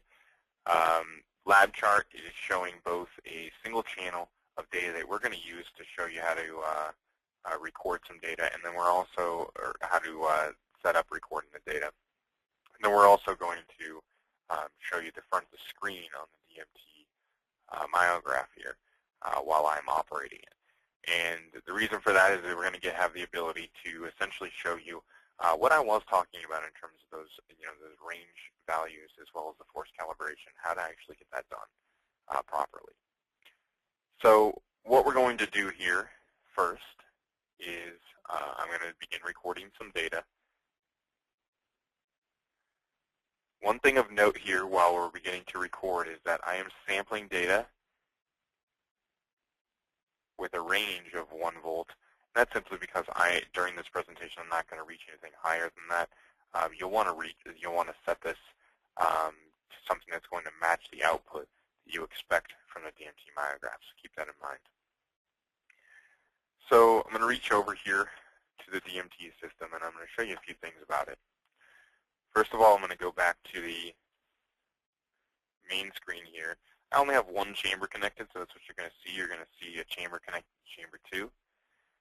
And what I'd like to do is just show you a couple of things that we need to set up before we even think about calibrating. This is something, again, that some people miss. And oftentimes, if these aren't set correctly, it leaves your data ending up really looking digitized.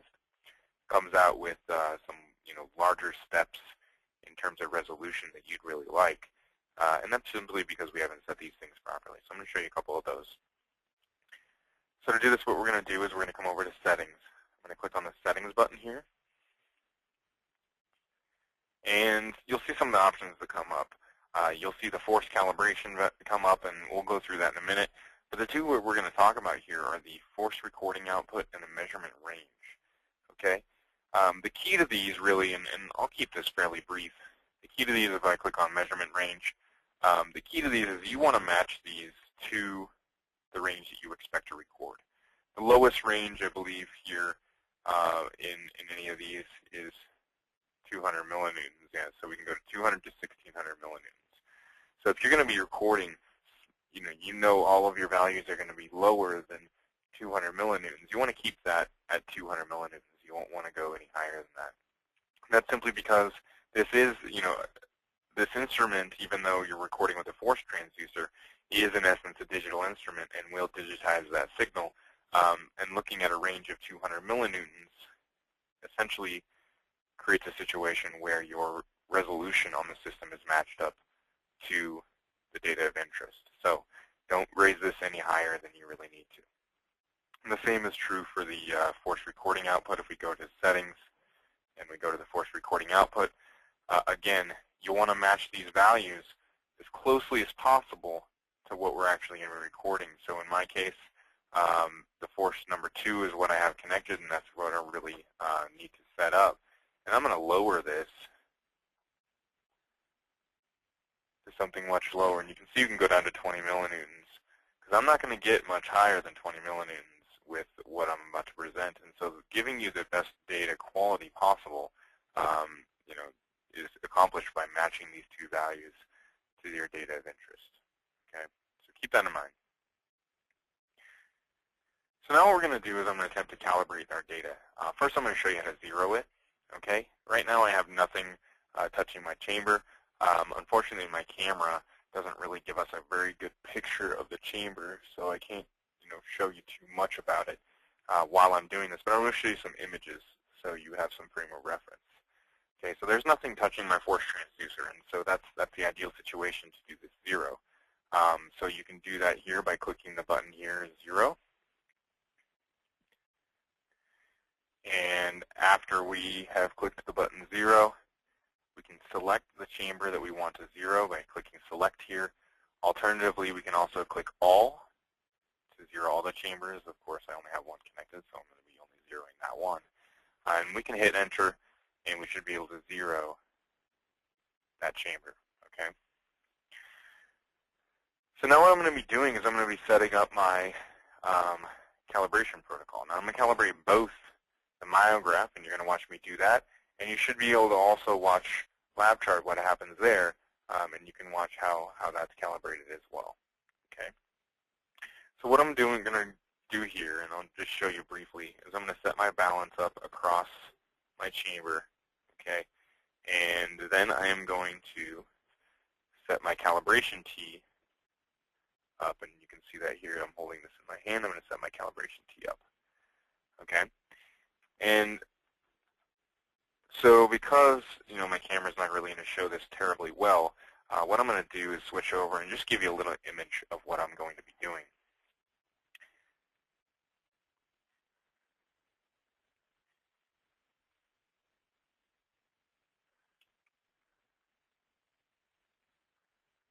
So here in a second, you should see an image pop up that shows us the balance placement. Okay. And so what I'm going to be doing before I place the 2-gram weight onto my balance, I'm going to be setting up this calibration T so that the pin that goes down into the jaw is in between the wire and the jaw mechanism itself and is not touching either the wire or the jaw. So you want that to be balanced in there pretty well. And we're talking about this area here where the T, or where the pin comes down. You want to make sure that that goes right in that area without touching the wire or the wall, ideally. Okay, so once we get that set up, I'm going to do that here myself. Switching back over to LabChart for you.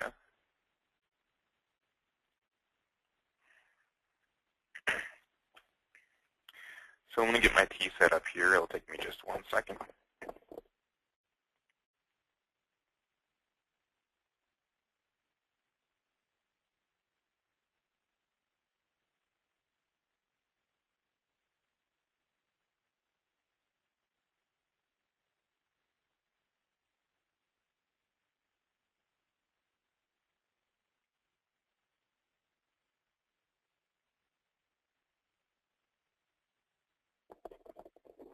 Okay, so a couple things to consider when you do what I just did there. Now, I showed you that image, how you're going to set up the calibration pin. But what you want to make sure you do is that you set that in a place, again, so it's not touching the wire or the wall. And then you also want to stabilize it, because if it's shaking and it's bouncing off that wire, it's going to destabilize some of your force recordings. So keep that in mind as well. So what we're going to do now is we're going to go through the procedure of calibrating our DMT myograph. So what we're going to do here is go to Settings, and we're going to click on Force Calibration. Okay, so now we have the option to calibrate any one of our 4 chambers. And what I'm going to do is make sure, sorry about that, I'm just trying to make sure we get nice and focused here so you guys can see this well. There it is. All right. So what I'm going to do now is click on chamber 2, because that's the one I have connected. So I can calibrate that. Now you'll see it's highlighted in blue, so I'm going to hit enter. And the nice thing about the DMT 620 here is it's going to take you through the entire step and the entire process. And you can just follow the instructions and follow along. So it just says follow the weight calibration procedure in the user manual. Prepare the jaws and chamber for calibration. When ready, go to the next step. We're going to click next here. Now it says place the calibration bridge on the myograph. And I already did that. And remember, we place the bridge so the pin does not touch the wire or the jaw. And that is a key point here. If we set that up so the pin is touching the wire or the jaw when we're trying to zero, what we end up getting is something that's not zero. So we want to make sure that we've done that properly. Next, we're going to go to the next step. And we'll make sure the heat is on. Now, the heat is an important part of calibration. I do not want to minimize this. But I didn't have any thing here ready to place into the chamber here. I didn't want to put some tap water in there. So I'm not measuring temperature. But it is key that you wait for temperature to equalize, to equal 37 degrees, or whatever temperature you're going to be making measurements at. Needs to be at that temperature before you begin the calibration procedure. And that's a pretty key aspect, simply because these force transducers and many transducers like them are affected by temperature, so you need to keep that in mind. So once that goes to the correct temperature, we're going to go to the next step. It says make sure transducer is not subjected to any force. When the relative force reading is stable, go to the next step, and you can see here it says 3232. That's our relative force reading. That is the one we want to be stable, and it's sitting right there nice and stable. Click next and go to the next step again. Now it says carefully place the 2-gram weight on the pan. And when I do this, you can watch the force chamber relative force reading 3232 change. But you'll also see it change in LabChart, and that's 2 key things you want to make sure we do here. So I'm going to place this on here quickly, and you can see that change. It says 3409, and we should definitely see, looks like I got this value to go out of range, and you know why this is happening. So I'm going to go back and talk about this. So here in LabChart, you'll notice that in this area here, before I changed the range on my system, I went out of range. And the reason that happened, and I wasn't prepared for it, is because I changed the output values on the DMT myograph before I changed it after I actually set the range on the PowerLab system here. So I needed to reset the range, and I'm going to go do these steps again. So I'm going to go back. Sorry about that. I'm going to go back here, and I'm going to make sure I zero it again so it's stable. That's zeroed. Now what I'm going to do is place my 2-gram weight on here. So I have that. Go to the next step. And this should read right about 9.81 millinewtons. Click next step again, and we're calibrated. So that's our force calibration on the myograph. So what we're going to do now is I'm going to talk about how to calibrate lab chart correctly. So we now have 2 values here. You see that we have this value here, which is definitely our 0 area. Okay, so I want to 0 that. And to do that, first what I'm going to do is come over here and click in that area and do a Control K so I can comment this area is 0. And I'm going to also place a comment here, Control K, this area is 9.81 millinewtons. Okay, so I have those 2 values. And what I'd like to do now is calibrate those. So I'm going to make a selection of data that includes both of my values, my 0 values here on the left and my 9.81 millinewtons here on the right. Once my selection includes both of those, I'm going to click on this channel 1 name, and I'm going to go to units conversion. You can use units conversion to calibrate any sort of instrument as long as you can get some sort of known values in here. So what I'm going to do is make a selection here at 0. Click on my first point. Okay, so that value is placed here, and we know that to be 0. I'm going to make another selection here, and we know that to be 9.81 millinewtons. Okay, millinewtons is listed here. Okay, but if it wasn't listed in the units area, you can actually define a unit and create your own units of millinewtons. I'm going to choose millinewtons here and click OK. Now if I begin recording, you're going to see we have our values showing here, and if I take my weight off, we should go back around 0. Okay, so we have those 2 values. We're all calibrated. We're ready to go. Okay. Now, that's getting ready. That's the first few steps. What I'd like to show you now, though, is what we do with this stuff after calibrating. Okay. There's one more step that we need to do, and that procedure is called normalization. So this is an example of normalization. I want you to keep in mind that while we're going through this, you can do this in real time. As you're going through and as you're recording data, I'll actually probably set this up quickly so that I can show you how to do this in real time. But what I'm going to do first is to show you how to do it offline. So you can see that in channel 1 we have a normalization procedure, and it's been marked with comments. Okay. What I'd like to do here is show you how to do it offline. Okay, first. So I'm going to do the normalization procedure down here below. So the first thing to note here is that to do the normalization procedure, we first want to make sure we go to DMT and normalization settings. Okay. So you'll put in your own eyepiece calibration. Okay. Millimeters per division here. In our case, with this file, it was 0.36. You want to put in your target pressure. Okay. So 13.3 is fairly standard, and that correlates to about 100 millimeters of mercury. But one thing you want to make sure that you keep in mind is that for different tissues, the target values on these will be a little bit different. So you want to look in the literature for these values. The other value you'll have here is IC1 versus over IC100, and that is another calibration value that we'll use. Okay, so what we're attempting to do here is we're trying to get the internal circumference of our each of our tissues to something that relates to approximately 100 millimeters of mercury, and the force that would be produced from that sort of pressure inside of the vessel. And actually, we're going to be placing it at IC1, which is 0.9 times that. So that's what these calibration values sort of mean.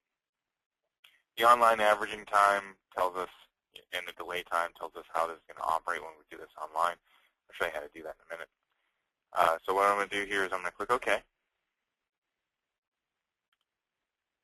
And what I'd like to do is so you can see here that this is normalization procedure is already done here with channel 1.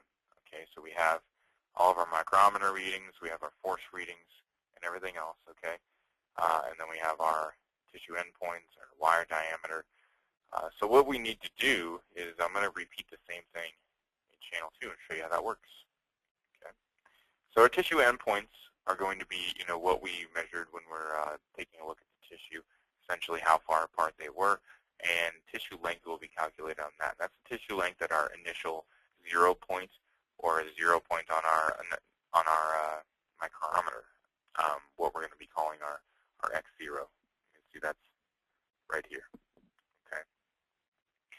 So what we're going to do then after this is we are going to begin making our readings. So what we're going to do now is put in our 1030 micrometer reading because that's our X0. We're going to add that point.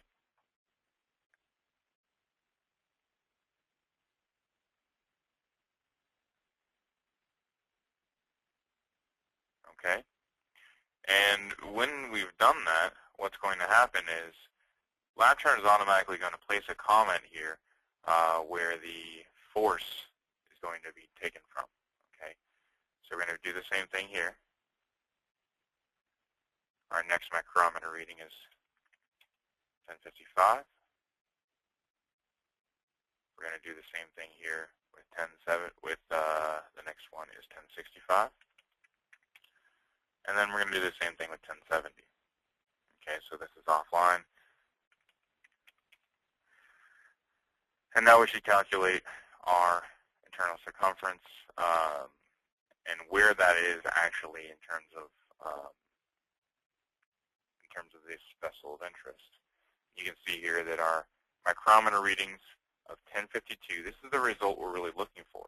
Okay, so once we get over 100 millimeters of mercury or 13.3 kPa in terms of this force recording or the internal relative pressure equivalent, what we're looking at here is the result is the micrometer reading we need to place this tissue at so that we reach IC1, which is going to be 0.9% of IC100. So in these cases, you're going to see the two areas are very close together, and so this is a very repeatable procedure or a very consistent procedure. Okay, so that's essentially how we use the DMT normalization module offline, and we have the ability to do that fairly easily. Now, what I'd like to do is see if I can get this to play in for you. Okay, so I don't actually have a vessel here in this office. We can't do those types of procedures. So what I'm going to do here is see if I can actually get this to play in for you. So I'm going to set up LabChart to give me the ability to play some data back into LabChart. So I'm going to do that quickly for you.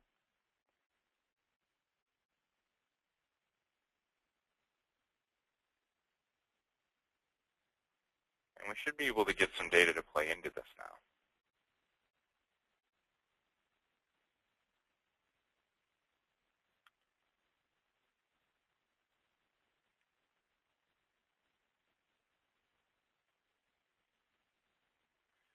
And what I want to do during this procedure, I want to make sure that I open up my DMT normalization. Okay. And lastly, we're going to go to the normalization settings. So we're going to make sure that these are all correct, and these are the same as they were before. So we're going to have our eyepiece calibration of 0.36. We're looking for 13.3 kPa with an IC1 versus IC100 of 0.9. Our tissue endpoints were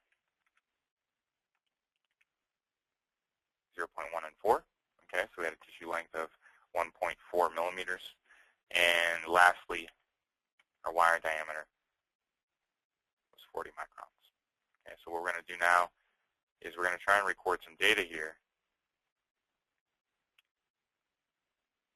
see what we end up getting out of this. So you'll notice here that we have some slight variation or some slight changing in this, and that's all right because right now we're essentially recording nothing. So what we're going to do here is we're going to type in our first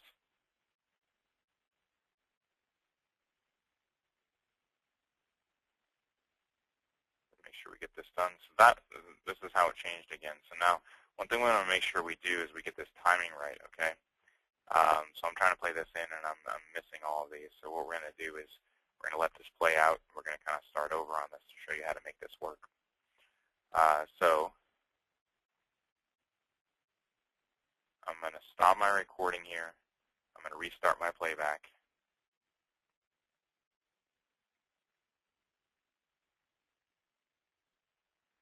Okay. So now we know our micrometer reading at the beginning was 1030.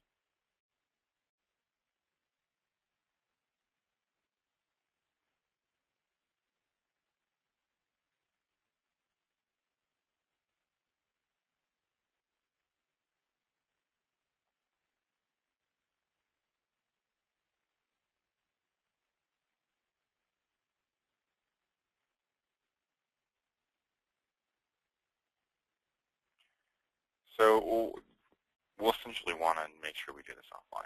Anyway, so right now we'll have to do this one offline. I wasn't able to get this to play back properly. So anyway, so we won't be able to show you how to do that, but you get the idea about how that's actually done. So what I'd like to do here is just to see if there's any questions out there. Let me know if there are. Otherwise, I'd like to thank you for coming to the latest installment of our Lab Chart Mastery Series webinars on calibrating your DMT myograph. Please let me know if you have any questions. I'll stick around for a little bit, but if there are none, thanks for coming and watching.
We have one question here, and then during this time, I was able to actually answer the question. Somebody asked what the issue was, why I couldn't do this online, and the simple reason was the way I set my playback file. You actually have to have units conversion working, so I turned on units conversion, and now we should get this to work properly. So what we're going to do here is we're going to go to DMT and then open up this MildForce here, and I'm going to reset my playback file. Okay, so this should work fine now. So we're going to start recording.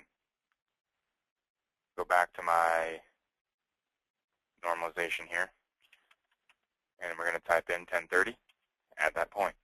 Okay, so what we're going to do is it's automatically going to be doing 60-second averaging.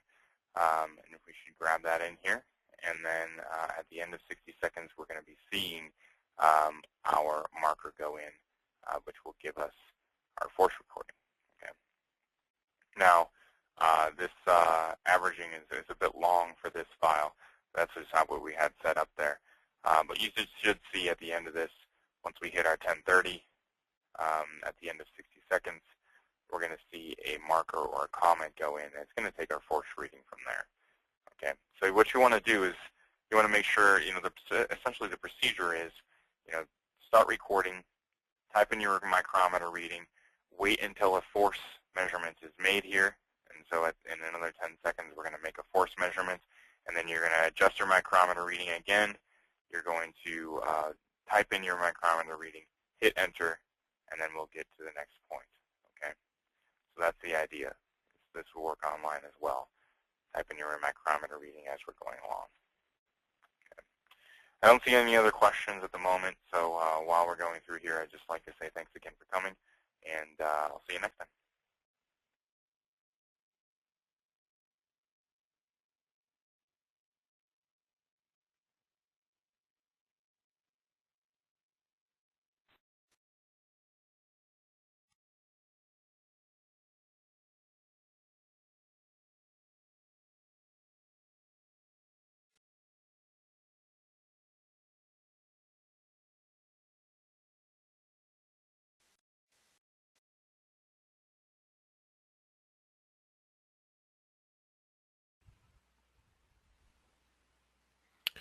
Hello, everyone. Looks like we have almost everybody. Everybody's registered is logged in here, so I think we're going to go ahead and get started with our webinar today. Once again, thank you for joining us for another of our Lab Chart Mastery series of webinars. Today we're going to cover calibration and setup of your MPVS Ultra unit for using with PV loop recordings. My name is David Ream. I'm the Technical Support Engineer for AD Instruments North America. And before we get going here, I want to talk more about the GoToMeeting interface, kind of some of the particulars that we're seeing here, and just so that you guys know how to ask questions and interact with me. So as you probably noticed, all audio from attendees will be muted during the presentation. This is to kind of keep any background noise down and also keep us on track so that we can cover all the material that we want to cover today. The primary ways that you can interact with me is via the GoToWebinar toolbar. So you see here on the left-hand side we have a screen capture of the Macintosh version. On the right-hand side we have a screen capture of the Windows version. So if you have any questions or comments during the presentation, go ahead and enter them in the questions window, and after I've covered everything we're going to cover today, I'll go ahead and discuss each question in the order that it was received. If you have any problems with audio, you can ask it through questions or just mention it, or through the chat window as well. Also, before we get going, I want to talk about kind of our upcoming training calendar. What we're seeing here is actual physical lab chart courses. So July 10th through the 11th, you can come see myself and Brandon Boucher here in Colorado Springs and attend our lab chart software training course levels 1 through 3. These are all chargeable courses, I believe. So definitely talk to your sales rep, talk about pricing if you want to come out and actually do a physical course. We're going to follow that up with another one, software training course level 1 through 3 on the 24th and 25th of July at our Boston, Massachusetts location. Also, we will be participating in Northeast Ohio Medical University's microsurgery and echocardiography workshops the 12th to 16th of August. That's in 2013 in Rootstown, Ohio. There will be a number of AD Instruments staff there to kind of discuss how, once we've learned the microsurgery techniques, we're going to cover how to use PowerLab and LabChart to bring that data into LabChart and actually analyze it. Also, here are the upcoming LabChart Mastery Series webinars. On the 9th of July, Brandon Boucher is going to cover using the datapad. And then I'll follow up on the 25th of July, talk about using the sampling feature in LabChart as well as the scheduler extension to kind of talk about automating LabChart and only recording the data we need over specific periods of times. If you have any questions about what's coming up or curious about further out what we have scheduled, I would recommend going to our website and going to the Events tab, and you can go there and kind of see our upcoming calendar both for North America as well as for our other offices across the globe.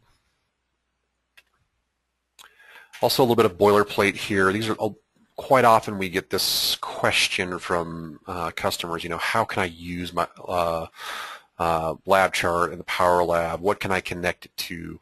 What are the limitations? You don't have to read all of this right here, but the take-home message is just that our products are they are not medical devices.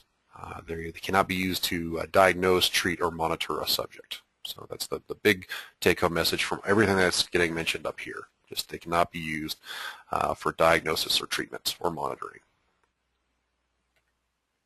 Next, kind of keying into that same question, how can I connect things? How do I know that I'm safe to connect it to a human test subject? Any of our equipment, for instance our bioamps or some of our isolated stimulators that can connect to a human directly, will have the body protected symbol, the little man there in the square box. If it is allowed to be connected to have a direct electrical connection to the heart, it'll have the cardiac protected symbol, the heart within inside the box. Last but not least, quite often I get customers, well, how do I know what I'm reading in lab chart is actually what I'm getting into the front of the Power Lab? The way that we ensure this, we've actually been certified through this quality management system, ISO 9001. It's at some considerable expense just to say that we manufacture, test, and service our software and instruments to a known good standard. We have proper quality measures in place so that you know what is actually going in the front of the Power Lab is accurately being reproduced in lab chart. So quite often if you have some sort of lab review talking about your experimental protocols, they'll ask for documentation for certification that the products you're going to be using have been produced to a known good standard. We actually provide our certificate on our website for this quality management system. So moving on to the meat of what we're going to talk about today. So first I'll give a general overview of the MPVS Ultra Control software. We'll talk about pressure calibration. The pressure calibration steps are identical for small, large animal procedures. And then we'll talk about small animal volume calibration procedures, large animal volume calibration procedures. There are some very large differences that we want to cover. Then we'll talk about saline calibration, how to talk about removing the conductance of the heart wall and actually getting good, accurate volume readings and not having any sort of influence from the tissue that's surrounding the ventricle. Then we'll also talk about the alpha calibration, the end-all of end-alls to compare what you're getting with your Millar catheter, your Millar and lab chart and the Power Lab. Compare it to, say, something like an echocardiogram to know that, okay, we're calibrated and we know we're even going against a known standard here so we can take care of any variation at all. So on that note, I'm going to go ahead and clear out of my presentation and we'll move right into lab chart and the MPVS Ultra software. So on the left-hand side here, I have lab chart open and some data we've collected previously, and I'm going to kind of move back and forth between lab chart and our PV loop module and also the Millar Instruments Ultra Control interface. So on the right-hand side here, we have the MPVS Ultra interface. This will be the first thing that will come up, and we'll kind of talk about how to connect your catheter, what's kind of going on here. So I do actually have a catheter connected here. I have an SPR 839. It's a small animal catheter, 1.4 French, and you can actually select your catheter from this list that appears here. So say I'm not using the SPR 839, maybe I'm doing large animal work. I can go in here and we notice this, we have this button here that says catheter configuration locked. If I left click this, it unlocks. I can mouse up and down here and find my specific catheter and select it. Then the MPVS Ultra software will change the interface to reflect what that catheter is capable of doing. I'm going to leave it set here for my SPR 839. I'm going to left click again the catheter configuration unlock button right here, and it's relocked. Once again, to change your catheter type they're using with the MPVS Ultra, catheter configuration locked or unlocked, and then we can go in here and select and move on to our specific catheter. But I'm using an 839. I'm going to go back here and lock it. It's relocked, and the button actually turns amber. We also see here up in the right-hand corner that I have good power from my MPVS Ultra. I'm connected, and I've also connected a catheter. Later on, I'm going to use the software in simulation mode because I do not have a large animal catheter to kind of talk about its calibration procedures, and you'll kind of notice that this will, I believe, turns red. Also, do I want to remove or add specific catheter models? If you know you're not going to use half of these catheter models, you can remove them from the list, so it'll make it a little bit easier to go through and select. I can also create a new catheter, enter things in, tell what the spacing is, etc., etc. So as I said, I have an SPR 839 connected. Just kind of the general look out here, blood resistivity. It's not something we're going to worry about with a small animal catheter like the SPR 839. It's going to tell us, according to what catheter type we have selected here, is it single field? Is it dual field? Of course, we have a small animal one, it's dual field. We have our excitation electrodes and our sensing electrodes, only one field. Excitation current, is it low, is it high, depending on the catheter model. Alpha correction, we'll talk about that a little bit later. Volume range, the gain that we're using for this specific catheter. You can change this. I would stick with the default settings that Millar is providing here in the MPVS Ultra interface.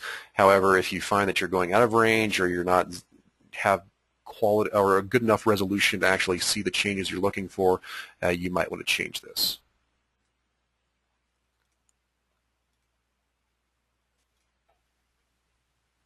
So that kind of covers our initial introduction to the catheter configuration page.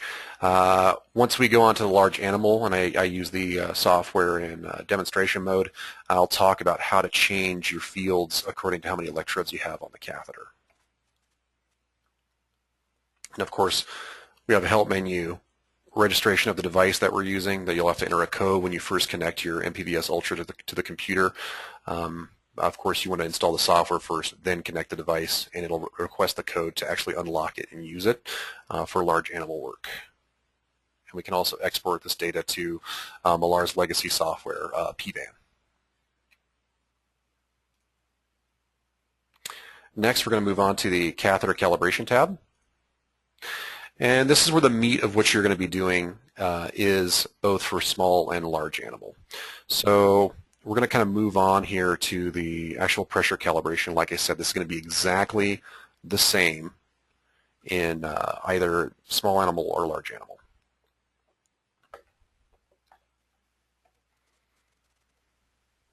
So Millar catheters can have 1 to 2 pressure domes on them. For my 839, I only have 1 pressure dome, and it's connected here to pressure 1 input. Right now, our balance is locked. And balance refers to actually zeroing the catheter.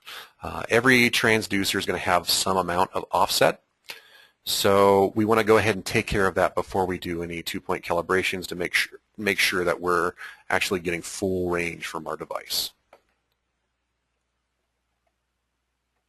And of course, if I had pressure 2 connected, we would actively be seeing some recording here. It's way off scale because I don't have anything connected at all. And this whole region right here is going to take care of our pressure calibration. So right now we have it set to transducer. The MPVS Ultra can provide a variety of calibration signals out, but we'll talk about that in a second. We can also tell pressure 2 select what is it. Is it the secondary or the primary? It's going to be the secondary for in this instance, but we don't have anything connected. So how do I remove an offset in the catheter? I would go ahead and left click balance unlock. It's unlocked now, it's green. We can go in here. We have it set to transducer. We're actively reading from our pressure transducer. And we can determine how much offset there is for the catheter. So if I just leave things as they are, you can see we have roughly about a 33 millimeter of mercury offset with this catheter. If I left click auto zero, the MPVS Ultra software looks at the catheter, zeroes it for us. Like as I said before, if we have a second pressure transducer on the catheter and have it connected, we can also go here and auto zero for it as well. Once we've gone and auto zeroed and taken care of any offsets in the catheter's transducers, we can go here, left click, and lock the balance. Our next step is going to be calibration. And to do that, we're going to want to go here and either output 0, 25 millimeters of mercury, or 100 millimeters of mercury. And this is the MPVS Ultra control unit actually sending out a calibration signal out of the analog outputs and into LabChart. To use these, what we'll want to do, we would start recording, click them, let them record at a specific level for maybe about 5 seconds each, and then stop recording in LabChart. What you'll end up with is a data trace that looks something like this. And we can use this data trace to actually go ahead and do a 2-point calibration in LabChart. There's 2 ways you could do this. With our new PV Loop 2.0 software module, you can actually go and perform a pressure calibration here that gets you to units conversion. Or if you prefer to use it without the workflow mode that we currently have in PV Loop 2.0 that was introduced with it, you can go back to kind of what you did prior with PV Loop and actually go, let me make a selection out here in LabChart and go to units conversion and apply it here. I'm going to go ahead and actually cancel that, and we're going to use the PV Loop module. Prior to doing any of this, we want to tell PV Loop, are we doing a small or large animal protocol? It'll populate the list accordingly. We also want to tell it, okay, pressure channel is channel 1, volume channel is channel 2. It checks, and we can just go through the whole process here in the proper order. So we've recorded our calibration signals. I'm going to go ahead and apply those here. I'm just making a selection over our steps, entering them, 25 millimeters of mercury, 100, corresponding to what we're getting whenever we press these buttons out from the Ultra. I check this box, apply, and now we're calibrated. And you can see here I'm going to drag out a small digital voltmeter. We are no longer reading in volts. We're reading in millimeters of mercury as I mouse through. This will be exactly the same regardless of whether we're doing small or large animal. If you had wanted to do this the old way, we can uncheck it, highlight our region where we've recorded our calibration steps, go to units conversion, select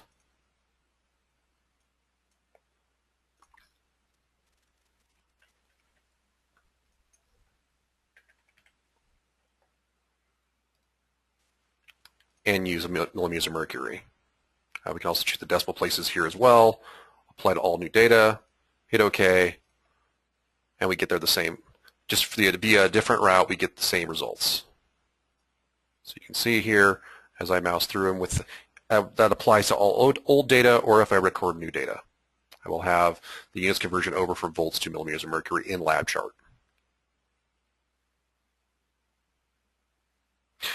Do you have to use these pressure outputs? Do you want to trust them? Do you want to actually have a solid gauge reading, just that you know everything's going to be correct? You can also verify. You can. You don't necessarily have to use the calibration outputs. You can have a mercury manometer, a delta cal digital calibration unit, a column or a simple column of water if you want to, and perform the calibration yourself just by staying in the transducer mode and recording the different pressures here. If you want that, epitome of, okay, we know for sure we're not relying on the ultra unit to put out the proper calibration signals, you can do that as well. There's no right or wrong here. I'm going to go back in here, apply this. So we've done our pressure calibration. Since we're using a small animal catheter, I'm going to go ahead and talk about the small animal procedure first and how we can go and actually calibrate for volume. It's called the conductance calibration in the PV loop workflow mode in PV loop 2.0. However, just like with pressure, if we wanted to go ahead and apply this with an older version of PV loop, say you're using chart 5, you can definitely go ahead and just do units conversion like I showed before with the pressure.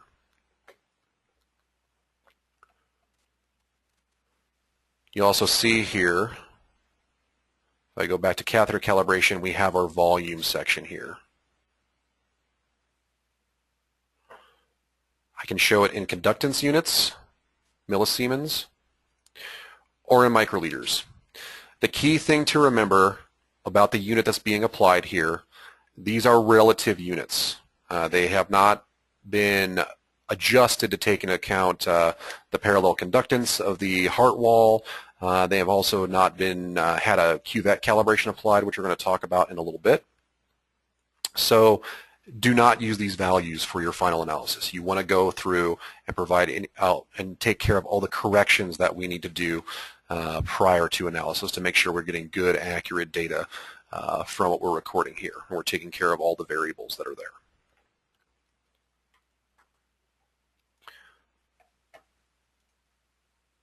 So I'll actually put it over here into conductance just so that we know we're actually getting not a real volume unit.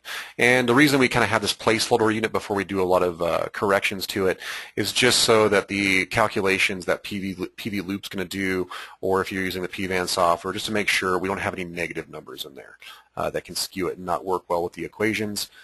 This just gives us those positive numbers so we don't have, as you can see down here, negative voltage values. So now that we're on the volume side of things, how do I do my initial kind of relative volume calibration? Right here, I'm reading from the transducer right now. I'm actively reading from my SPR 839. So we're kind of seeing a relative microsiemens unit. Just like with the pressure transducers, we have calibration outputs that we can put out.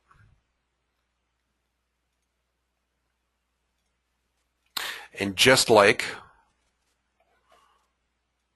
oops, sorry about that. Let me go ahead and go back here.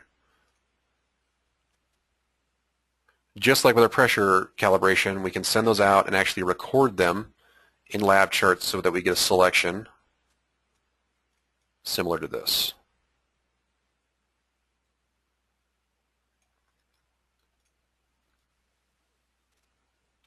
Of two known good voltage values that correspond to a specific millisiemens value or a microliter value.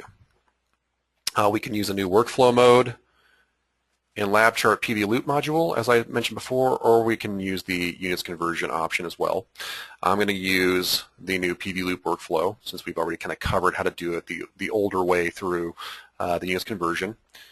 So you would actively record. We would go through here, click our calibration outputs, record them into LabChart.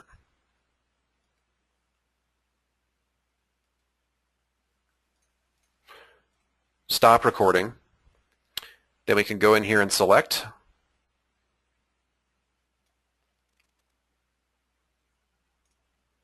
Left click. That will be 1.14. Select here.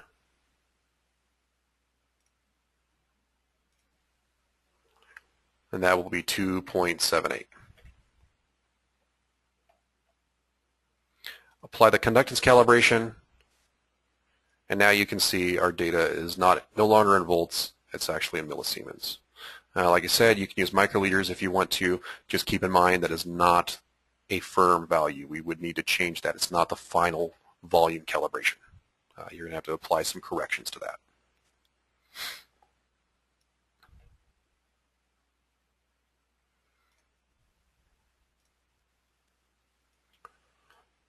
So we've gone through, we have our relative volume unit. Now that we have a relative volume unit, we can go through and start sampling. Everything's kind of set up for our catheter.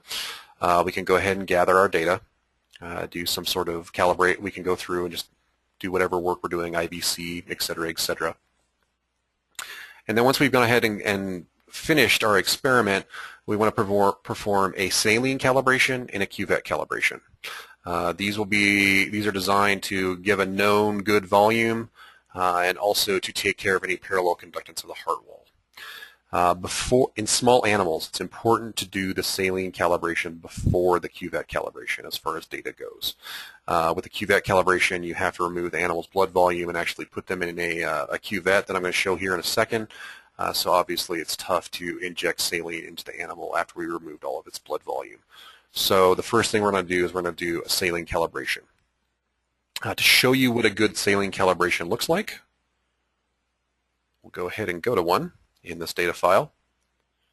So here's one that's been applied.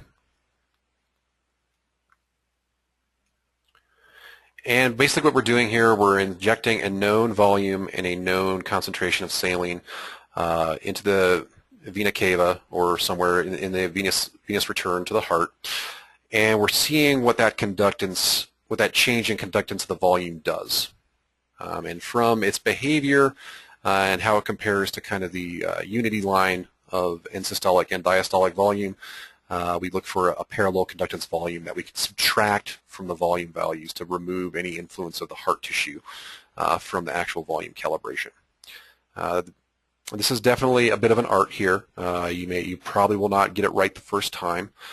There's no real hard and fast, okay, this much volume, this concentration of saline. You're going to kind of play with the values and see what gives you the best results with your particular animal model. What you do want to see from a good saline calibration is minimal impact on the pressure channel. Let me see if I can move on to a... These are looking okay. Very minimal impact, as little as possible,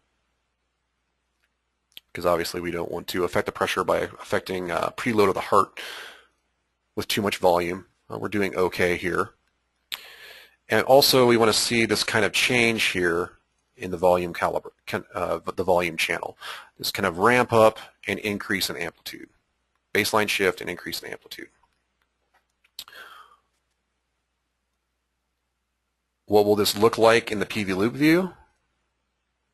If we do a proper saline calibration,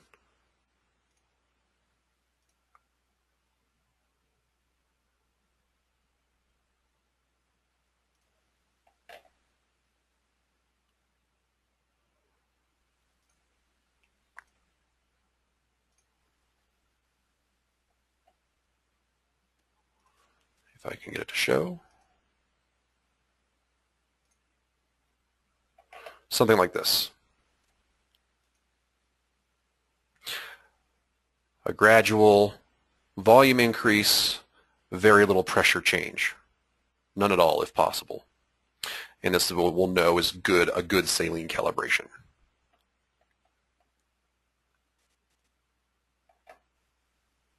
Let me bring out the chart view again. How fast do I want to do this? Over about 7 seconds. We want to have at least 8 to 10 actual beats here in this region that we're going to select to actually apply it. And in a little bit here, I'm going to talk about how to take data from a good saline calibration like this and apply it to your actual recorded data. But first, we're going to kind of go on to the cuvette calibration.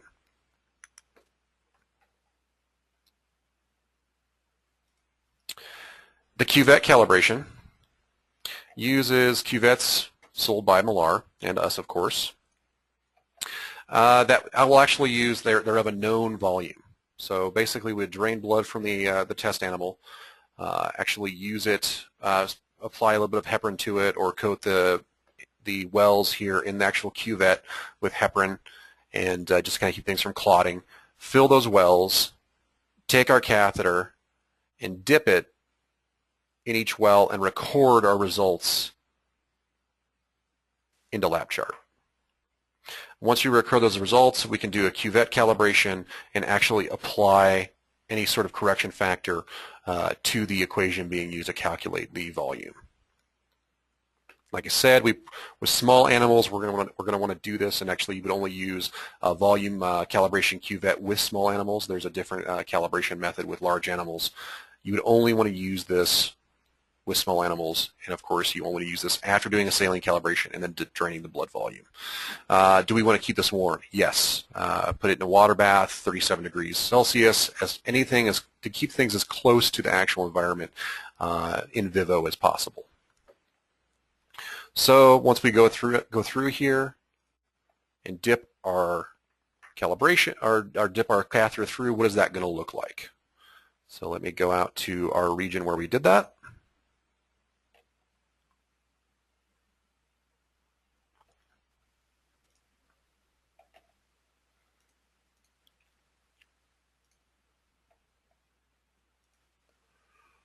And you can see here we've actually marked it with comments. Well 1, well 2, well 3, well 4, well 5. We want to use about that amount of wells. We don't want to just do 2 wells and then just apply that.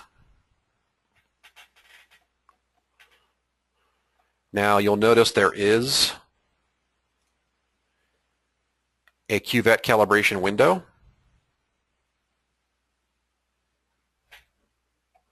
That will actually have to go through whenever we click on this cuvette calibration option. It will actually appear. Or we can access it via the PV Loop drop-down menu and go to cuvette calibration. Your specific well will have known volumes associated with each well. You would have to enter them in here manually. So 6.19 for the specific catheter in the well you would use for it. 11 microliters, 17.18, 24.72,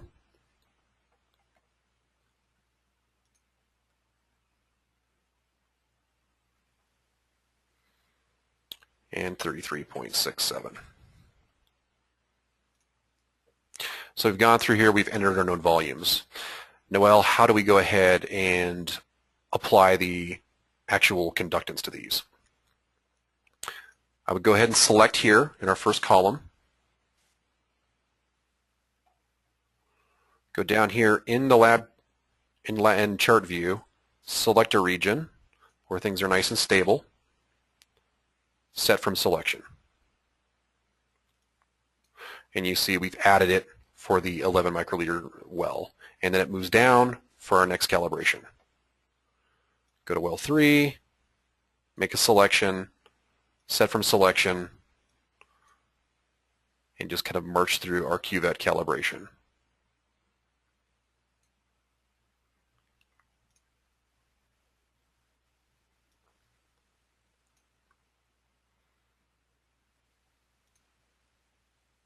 Can I do more than one and include it? Yes, you can. We have a few here.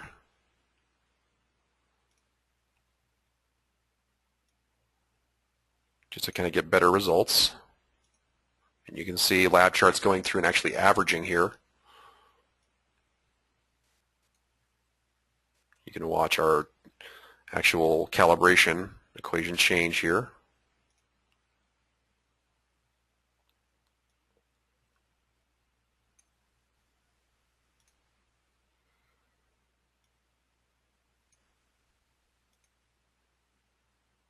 And once we've gone through all of our cuvette calibrations, they correspond to known values, we can actually apply this. So we want to have a nice linear fit here and have a nice scatter of data points here to actually apply the cuvette calibration.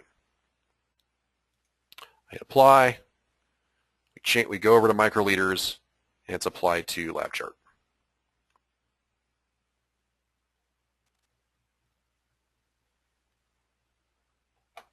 So now that we've gone and done our cuvette calibration for our small animal procedure, we're going to go ahead and do the saline calibration.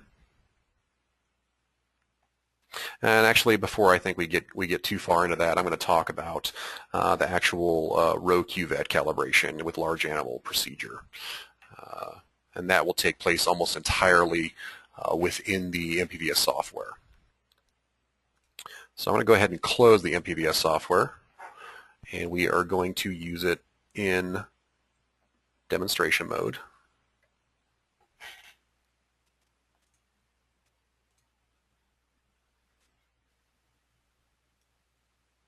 And you can see here, no catheter detected, but we are using it in demonstration mode. So how do things change with a large animal? I'm going to go ahead and unlock the catheter. We're going to choose we'll use the 5790 should be there we go.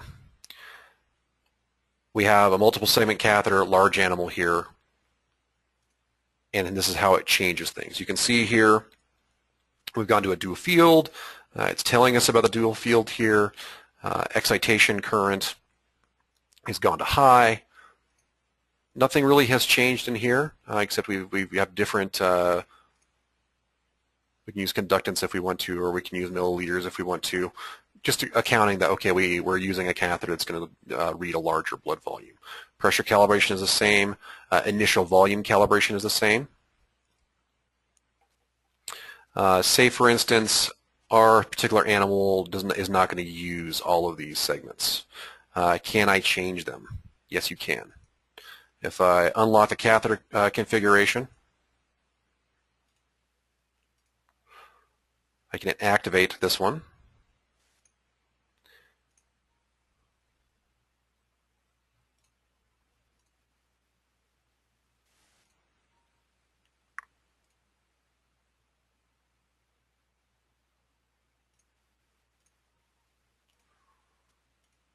Bear with me here.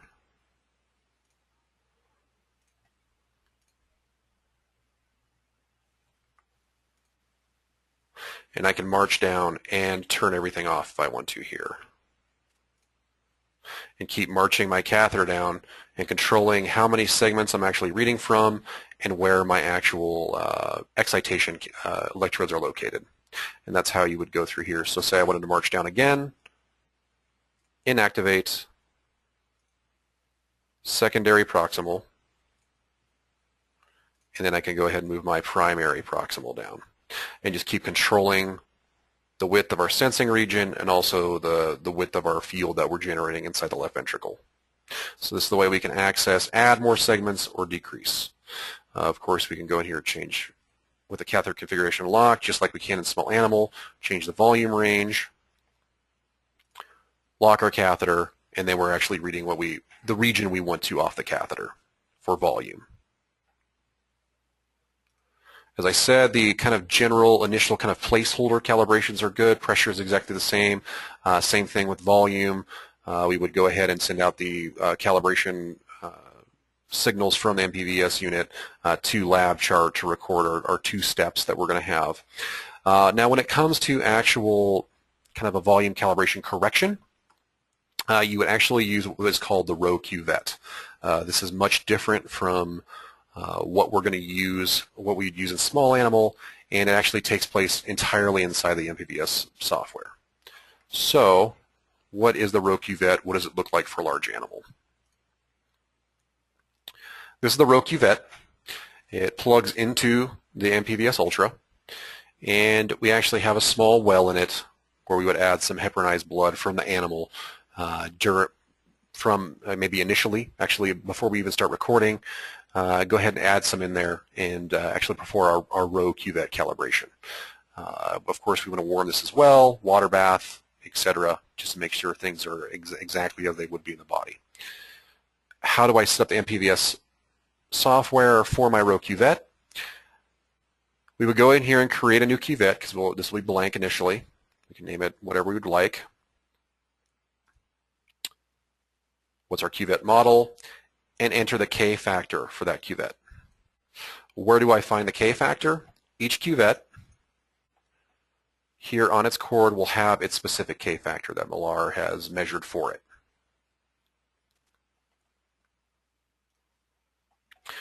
We go ahead, plug it in, set up our cuvette, put our heparinized blood in it, make sure everything's warm as it should be. We hit measure, and we receive our measurement snapshot, which would be the resistivity of the blood. I don't have a row cuvette connected right now, but we would have probably much better parameters if we actually have one connected there. I go to catheter configuration. Here is our row cuvette calibration values that are going to be taken care of by the MPVS Ultra unit before the data even gets to LabChart. And you'll notice in the PV loop workflow mode, if I switch to large animal, I actually lose my cuvette calibration. I simply have my initial placeholder volume calibration sampling, and then we can do saline and alpha calibration.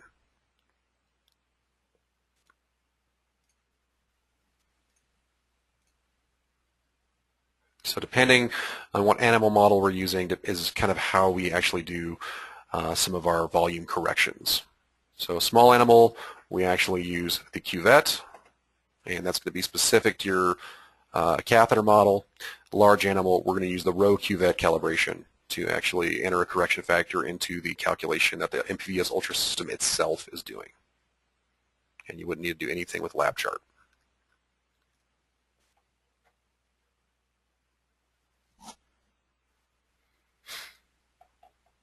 Okay. So that takes us through how to do the volume calibration with the MPVS software interface, as well as with the in LabChart. Next thing I'm going to move on to is the actual saline calibration.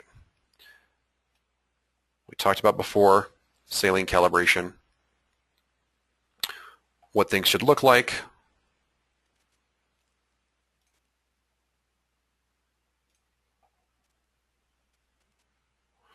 Let me go ahead and move to our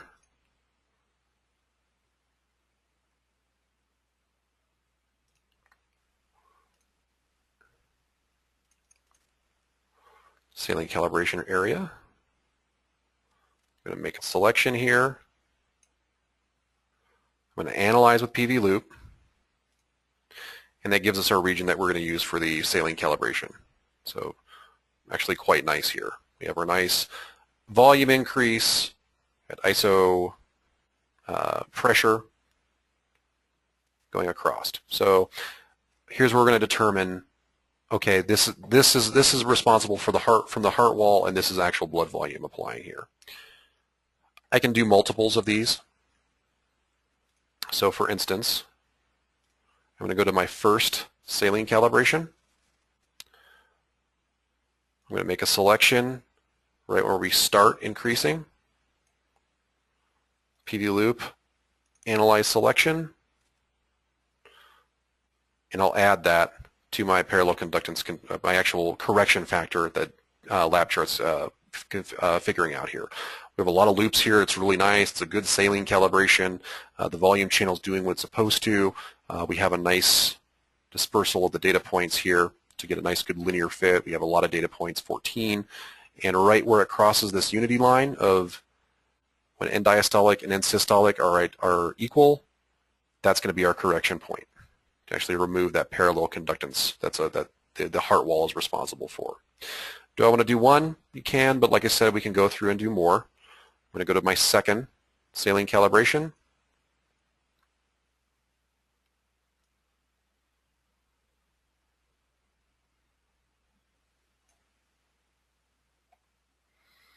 Once again, analyze, selection.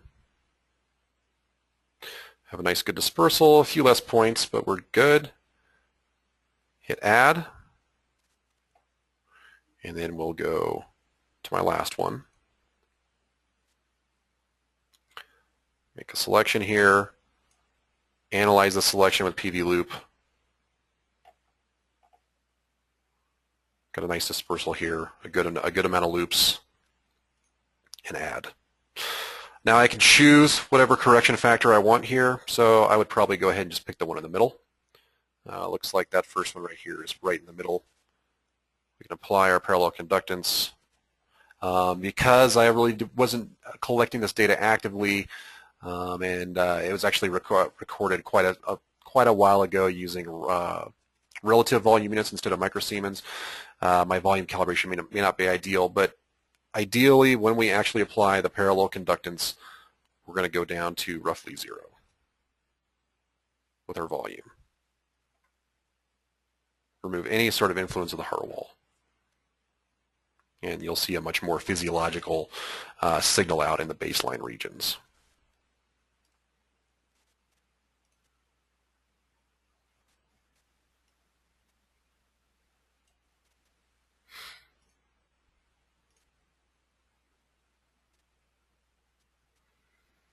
So we're still reading a bit high just because, like I said, I'm doing this after the fact on some data that was recorded quite a while ago. So those are the kind of the basics of the volume calibration here. Next, we're going to talk about the alpha calibration. And this is where we can actually take our echo data and say we figure out stroke volume from some sort of reference. Echo, some other method that you're going to find out to actually calculate a reference stroke volume. We look at our stroke volume for the Millar catheter. We can also use cardiac output if we'd like. And it gives us a correction factor against a known good standard to take care of any variation at all, any at all. You can either do this in the PV Loop software. You have to have 2.0 to do that, or the PV Loop module, I should say, in the LabChart software. Or we can go out here and apply it to our catheter, figure it out by hand, and apply our alpha correction factor. And that way, we wouldn't even need to do this step here in PV Loop. The MPVS Ultra unit and software is taking care of all of it. As I said, this is just to take out any variation we're comparing to a known good, such as echocardiogram, etc.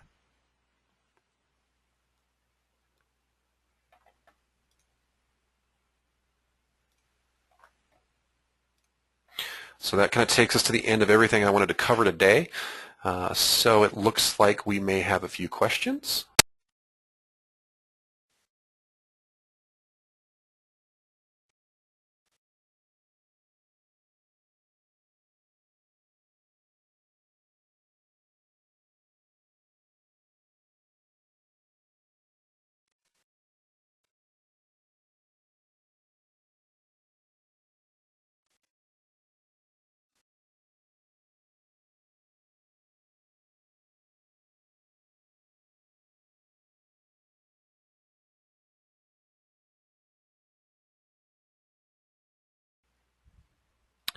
All right, everyone, I think we're going to go ahead and get started here.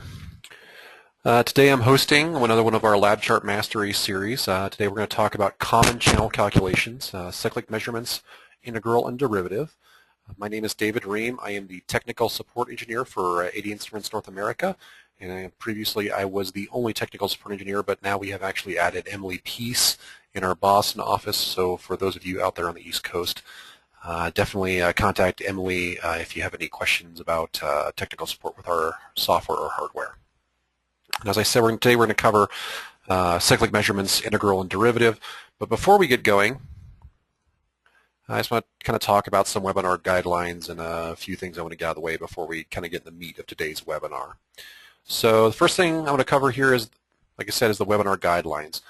You'll probably already noticed all audio from attendees is muted during the presentation. That's just to keep any background noise down and also to keep us on track so that we can cover all the material we'd like to cover today. If you want to talk to me or ask questions, please use the GoToWebinar toolbar. You'll see here on the left-hand side if you're on a Macintosh. That's the kind of structure you'll see. If you're using a Windows machine, you'll see it here, whatever is here over on the right. Very, very similar, but if you have questions in the presentation, please enter them here via the questions window or via the chat window, and they will be answered in the turn they were received at the end of the presentation. Also, I'd like to kind of talk about some upcoming training events we have, both in Boston on the 23rd and 24th of October, as well as the 21st and 22nd of November. We will be hosting lab chart training courses, levels 1, 2, and 3. That's a 2-day course. We do charge for these. And then following up in December, we're going to be hosting a course here in Colorado Springs, Colorado. You'll get to see me, and I'll get to teach a portion of that course on the 11th and 12th of December. Also, we're bringing in a new component of our training courses. We're going to do advanced lab chart training levels, and that will be level 4, and that'll be on the 13th. So if you wanted to come out for the course for the 11th and the 12th, the course on the 13th will just you kind of flow right into it. And it will be going even deeper than we normally do in our training courses. Custom macros, we can look at your specific data. Just really, really pointed analysis that's specific for you. So if you're looking to do some really heavy analysis with LabChart, definitely that'd be something of interest to you. A little note though, you will have to attend levels 1, 2, and 3 before coming to a level 4 course, because we just want to make sure we're all on the same page as far as what LabChart can do. So if that sounds interesting to you, go ahead and contact myself or your sales rep, and they'll be able to give you more information about that. Also, we have an upcoming webinar on the 15th of October. It's going to be data visualization and presentation, visually navigating LabChart and exporting images. So just kind of the basics of moving around in LabChart, how to bring out the views you see in LabChart as images and actually put them in presentations, or put them in your research papers that you are writing as well. If you're ever curious about what's coming up for us, what trade shows we'll be at, what workshops we have coming up, what's the next run of webinars, please go to adinstruments.com and click on the events page and select North America, and it'll let you know everything that's happening here in North America. Also, we are present on many different social networks: YouTube, Facebook, LinkedIn, Twitter, etc.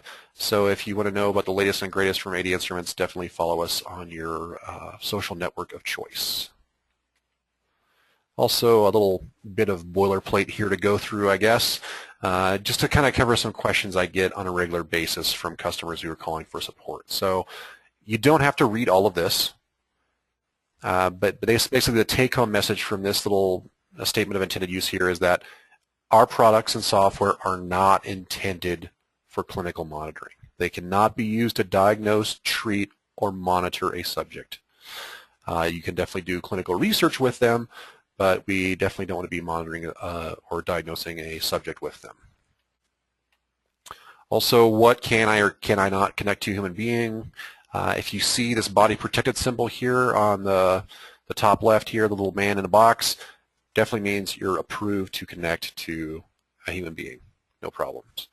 If you see the cardiac protected symbol here, the heart in the box, means we can have a direct electrical connection to the heart with this device, and it is certified for that. So before we start using human subjects, definitely look for these symbols to make sure. Also, I get a lot of people calling for IRB processes and different things of how do I know what's being input into the Power Lab is accurately being reproduced in LabChart. We spent much time and expense getting certified with the Quality Management System ISO 9001. Basically, they go through, look at our manufacturing products, our verification processes, design process, et cetera, and make sure that we are doing it in compliance with current known industrial standards. So if you need this certificate saying we're certified, by all means ask us. It's available on our website, and I can also get it for you just to give somebody saying, okay, well, how do we know this is a quality piece of equipment? This is how we're certifying that what you're seeing in LabChart is what is actually being applied to the front of the Power Lab. And thankfully, that is the last of our little boilerplate there. So what are we going to cover today? If you open the channel calculations menu, you know there's many more options than this right here, but these are the most common that people use. So cyclic measurements, a really powerful built-in feature in the basic version of LabChart that we can use to analyze rhythmic signals and pull a variety of parameters out from them. Waveform, we'll talk about waveform detection in there, and also how it's marking events, what the event markers look like, etc.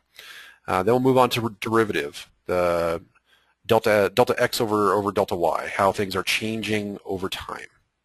The derivative types, we'll talk about the window width that the derivative function uses, and then last but not least, we'll talk about integral. Area under the curve is what some of you may know it as, how it works, what are the different reset types in LabChart, what are the different integral types that you can perform. So, except for one more slide, that is where we are going to be moving on from my presentation and going directly into LabChart.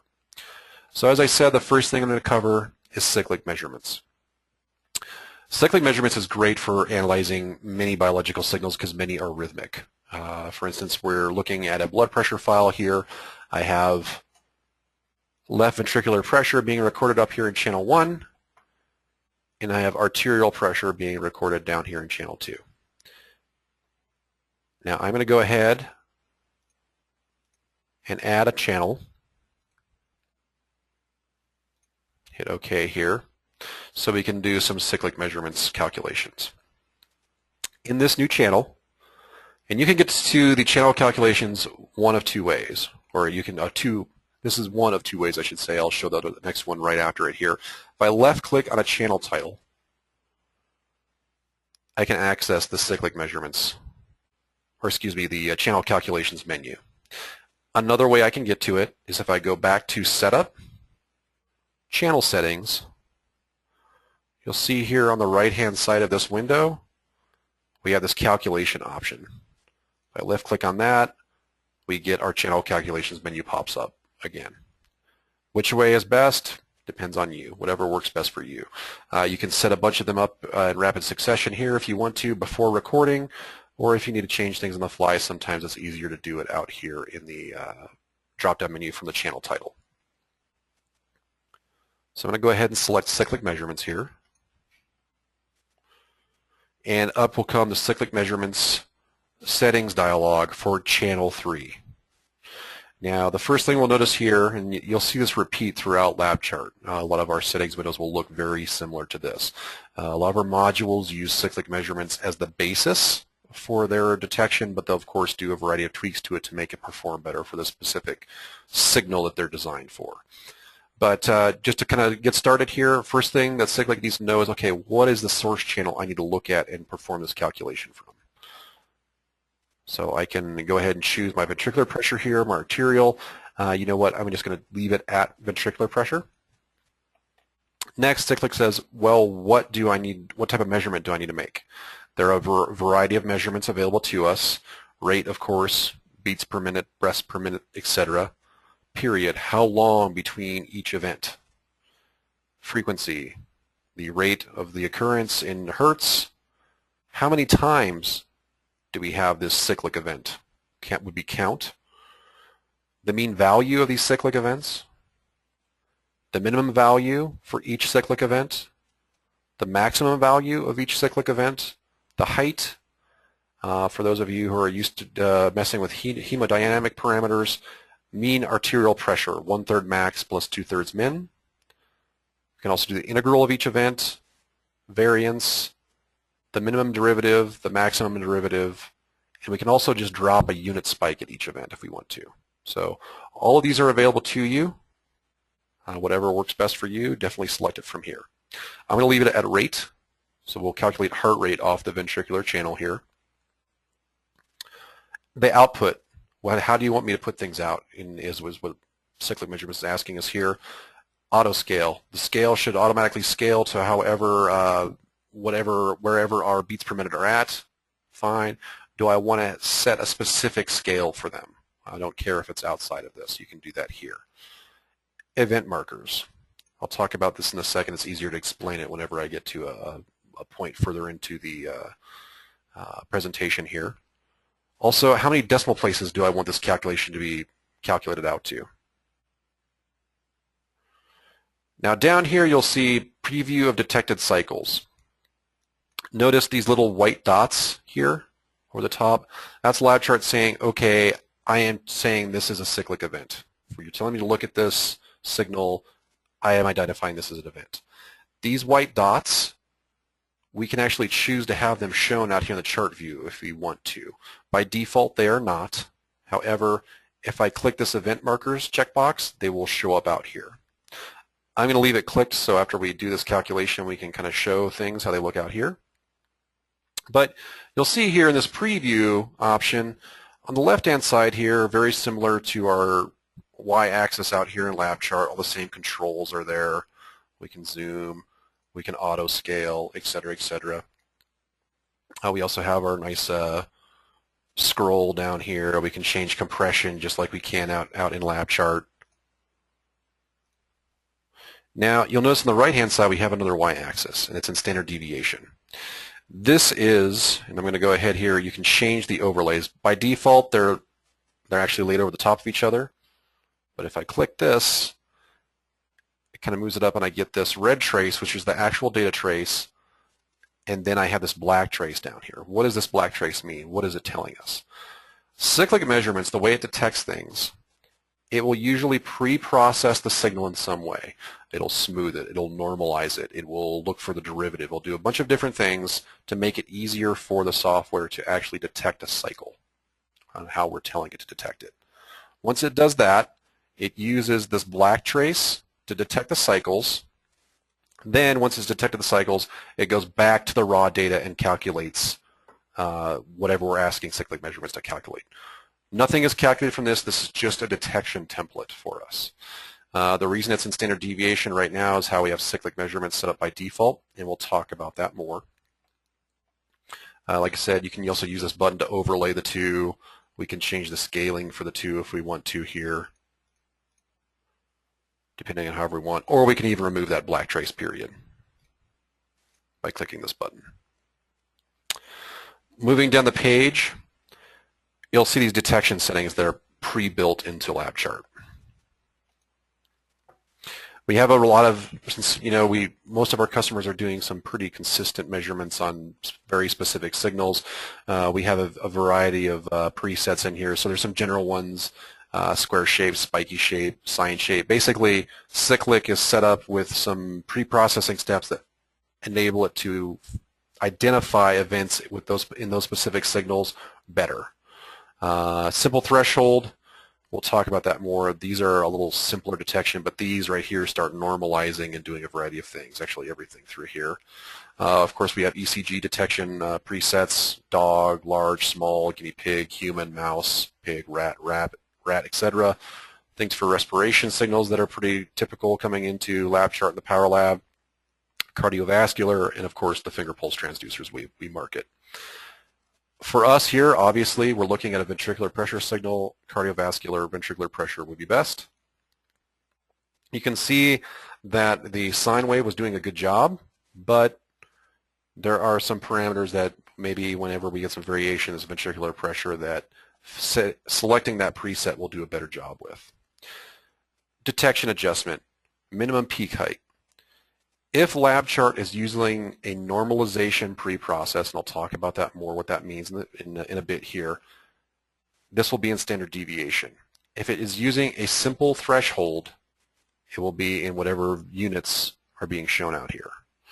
Cardiovascular detection setting here, we're going to be using standard deviation. Now, what does that mean? If the minimum peak height, you'll notice as I start moving it up, we start losing, LabChart can't detect all of these beats because there's variation. Start dropping it down, and we're good. You can type it in here, you can use these arrows, or you can use a slider to set it here. I'd also like to point out the little help menu topic button right here. You'll see these show up throughout LabChart. If you left click them, they will take you to the exact help menu topic for the window you were in. So if I forget what standard deviation means or detection settings and stuff like that, it will take me right to the topic that tells me how to use this window, how to set it up. Also, there is a customize and save option here. I'm going to talk about these in a little bit, but I think first what we need to do here is just go ahead and do a cyclic measurement in a new channel. I'm going to go ahead and hit OK. And you can see here, I'm going to drag out a DVM. In channel 3, we are now seeing the heart rate for this animal. I believe this is a rat, if memory serves me correctly. and it is updating, you'll notice,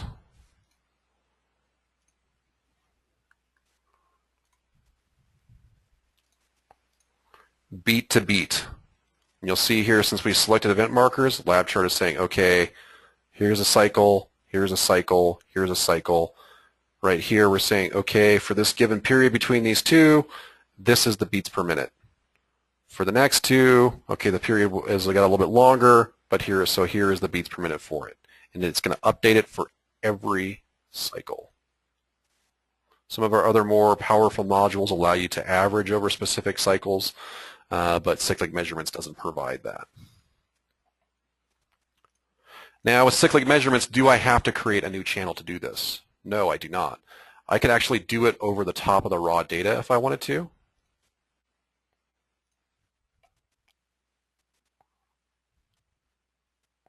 Hit OK. Auto scale, and cyclic is looking at the raw data underneath and then giving us the heart rate right here. Does that mean that we have lost that raw data? No, we can just go back here, left click, hit no calculation. I'm going to do an auto scale, and there's our raw data again. LabChart always keeps track of the raw data. And the important thing to remember about channel calculations like this, they are not affecting the raw data. They're leaving it alone. They're just looking at it, doing some detection, pre-processing for their own template, and then selecting from the raw data and performing your calculation. But by no means are you limited to, you need to go out here to another channel and actually do it. You could do it over the top of the arterial here if you want to, or you can do it over the actual channel you're calculating from.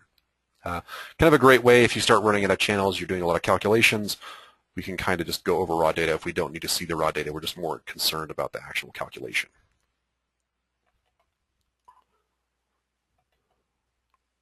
And of course, we can kind of keep going here. I'm going to right-click out here and add another channel. We're not limited to just a one channel. I can go to cyclic measurements again, say, okay, rate's great. I'd like to see that, but I want to see, say, the maximum for each cycle. Hit OK. Here's our maximum value for each cycle. And I can just keep adding and adding here. There's no limit. Also, say for instance, well, I don't care about the max for my ventricular pressure. I want to know about the max for my arterial pressure. Great. We go down here. We select arterial pressure from our presets, and I find the max for that. I hit OK. And now we have the max. We're actually pulling from here. Now notice I did not check the event marker option here, so I am not seeing them. If I do check it, I hit OK, we start getting event markers. Now the event markers for cyclic measurements are different from our other modules. They will be these white circles. Most of our modules will have a green circle here to say they've identified an event. So as you can see, we can pull a bunch of things out of a signal and actually put it here into LabChart and have them calculate in real time. These will update in real time. We're not limited to doing this offline. So for instance, I'm going to go ahead and close this file. I'm going to reopen it as a playback file. We'll go down to 3 channels again. And I can go in here and I can set up cyclic measurements again.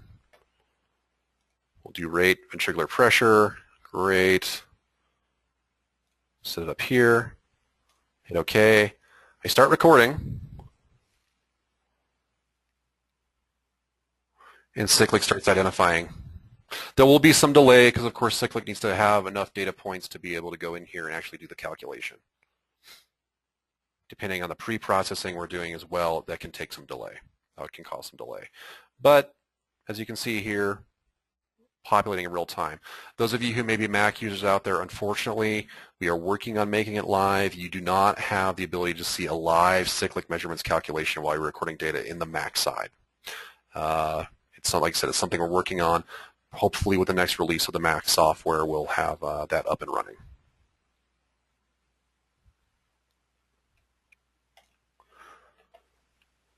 And you are not strictly limited to working in the chart view with cyclic measurements either. So if I open the data pad here, and I'm going to do a smart tile,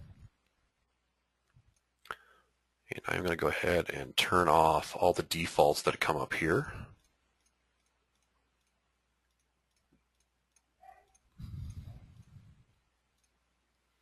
Okay. If I left click here on column A, you'll see there is a cyclic measurements topic.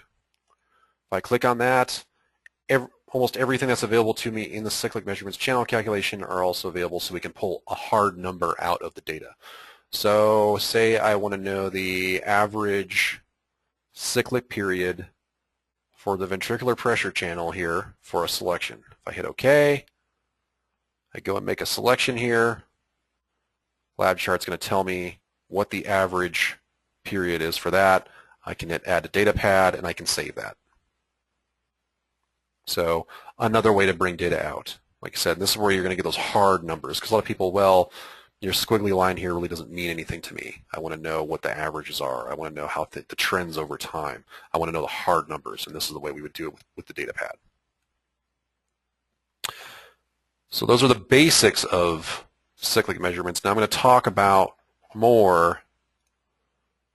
If I go ahead here, and like I said, once again, to get to it, left click on the channel title or go to channel settings under setup. Select cyclic measurements, and we open it here.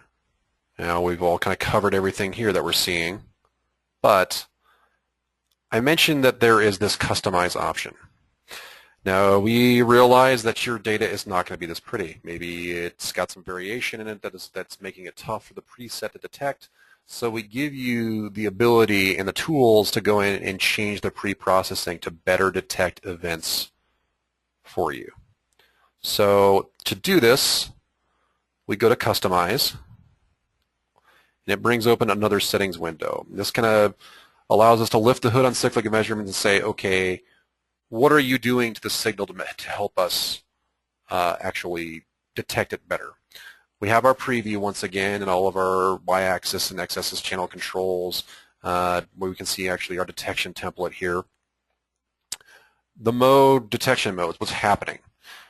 Right here you'll see pre-processing order. What is LabChart doing to the raw data to make it easier for it to detect the signals? This preset by default is just normalizing. We'll talk about normalizing in a couple of seconds, but say for instance I want to actually my peak height, and kind of this whole template isn't working the best. We know what works really good for me is if I do a derivative. I can actually say, okay, look for the peak in the derivative, and let's call that the event. So here you can see, I'm going to go ahead and change the overlay. LabChart pre-process the signal by adding the derivative. It's putting it in the pre-processing order.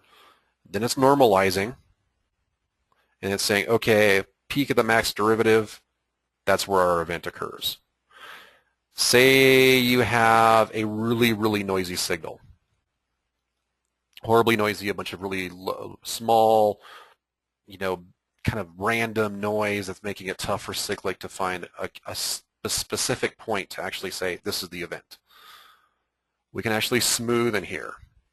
This signal in particular isn't great for smoothing, but you can change the smoothing window, how much you want to smooth. That's a little bit too much, obviously, but allow you to smooth it better so we get rid of any small noise, just small amplitude, random noise.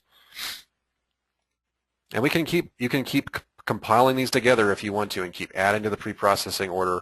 LabChart is going to tell you what you're doing to detect the event. Like I said, this does not affect the actual calculation. This is just pre-processing that enables LabChart to detect your events better, and then it goes back to the raw data.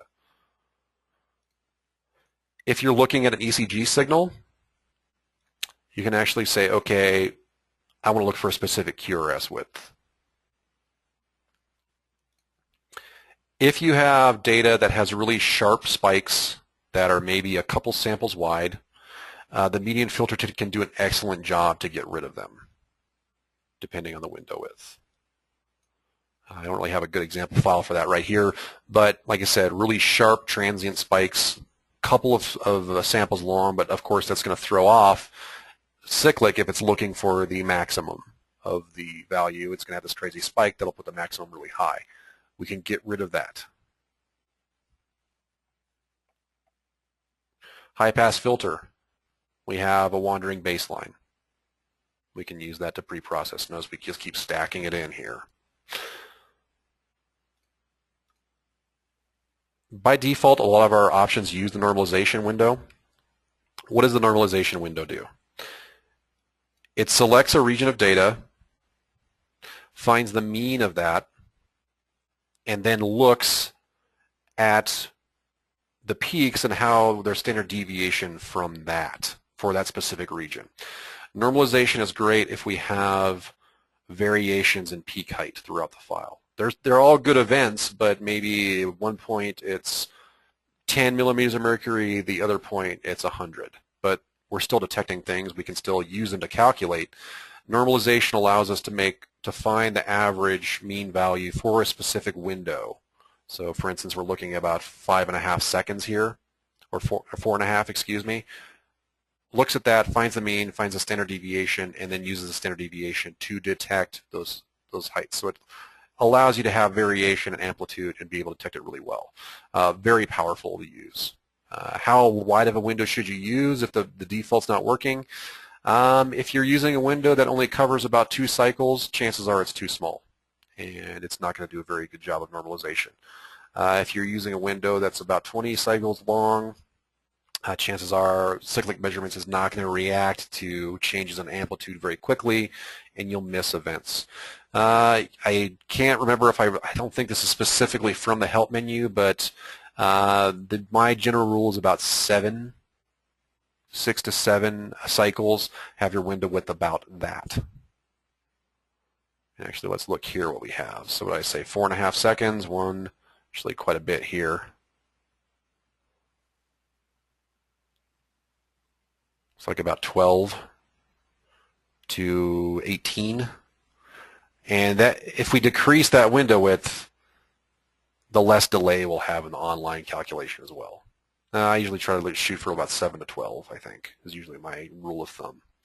There's also a noise threshold here to say, okay, everything below this threshold, if you end up finding that with standard deviation, that is wrong. Don't use it. If we do not use standard deviation, we go straight to minimum peak height in millimeters of mercury. The different detectors, 2-sided height, LabTutor is saying, okay, you have to go up and then back down and cross a threshold here before I call you an actual peak. So it allows us to account for if there's a double peak at the top. Say we go up, dip down again, and then go up again. It allows us to detect that. And actually, probably a good one to look at for that would be the actual arterial pressure.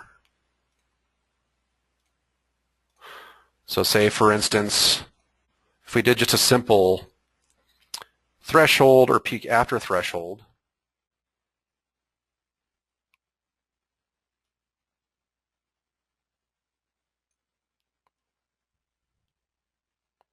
see if I can get it to detect here.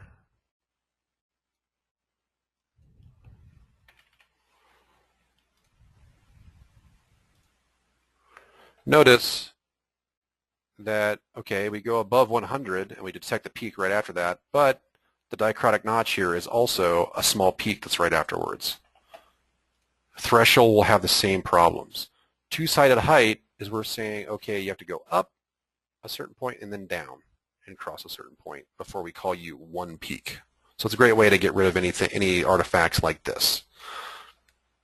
Minimum period, we can assign a minimum period if we want to.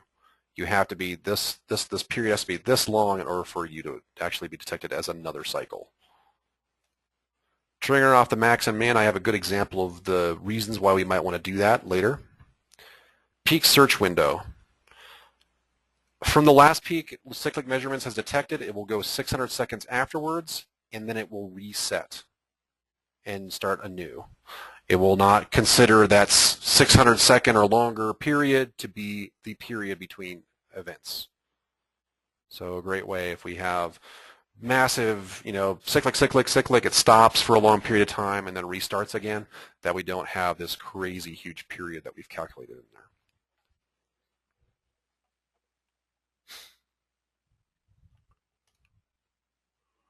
So I'm going to go ahead and cancel out of here. Oh, before I forget, actually, if you do come up with a custom setting, I'm just going to add some unique stuff here. Hit OK. First it will say custom source. Now say I want to keep this one in a settings file that I'm going to create. I can hit save. I can name it whatever I want.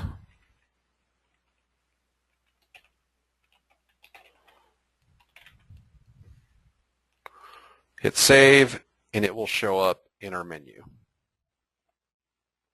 So if I go here, and then I can see user setting BP custom. And this will stay with your settings file and your data file once you save it, both here as well as actually save the changes of the file.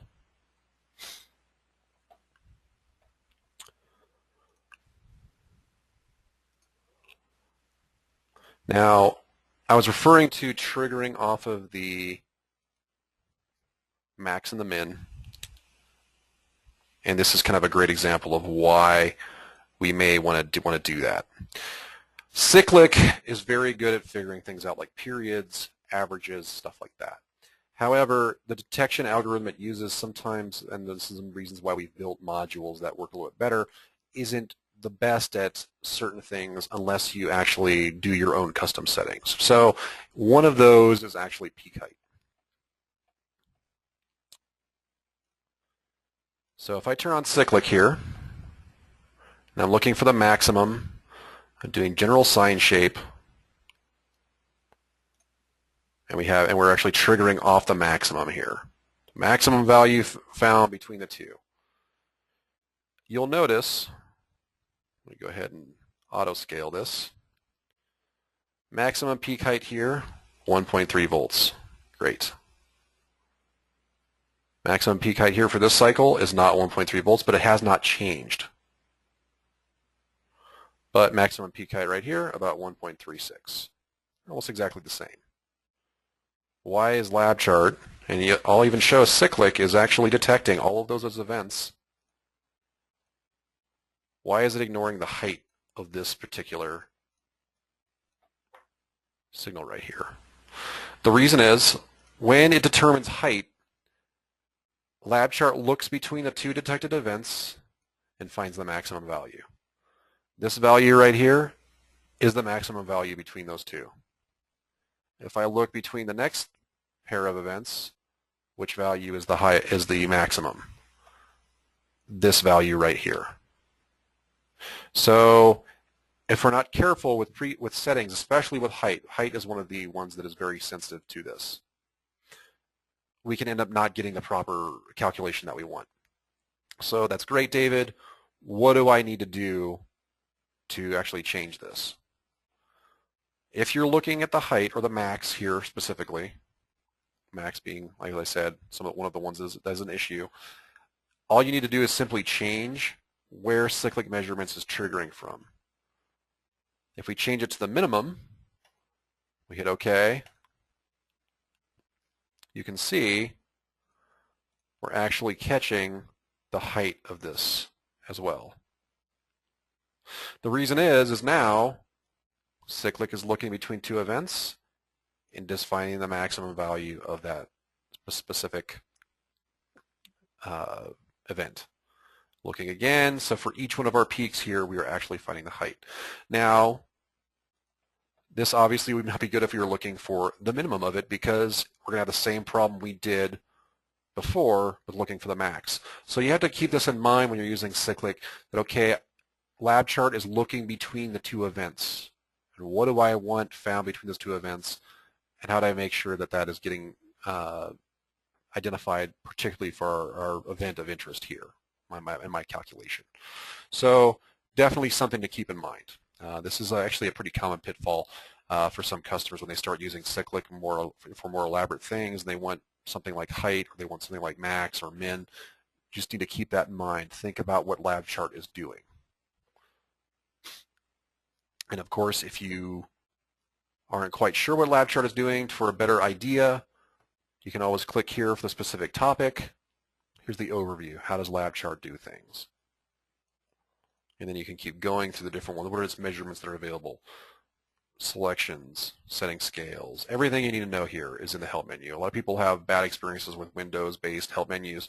I take great pride in ours in lab chart. It's one of the better ones I've ever used, and it's more of a paperless software manual versus your typical help menu you'll see in Windows. So that takes us to the end of cyclic measurements. And now I am going to move on to derivative.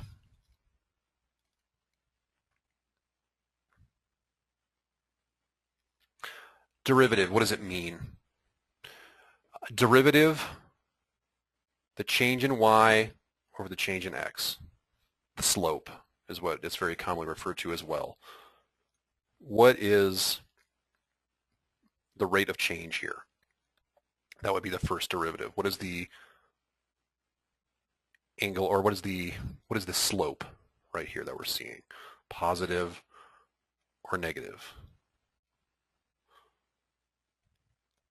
So to calculate this, we can use, there's actually a channel calculation for derivative in lab chart.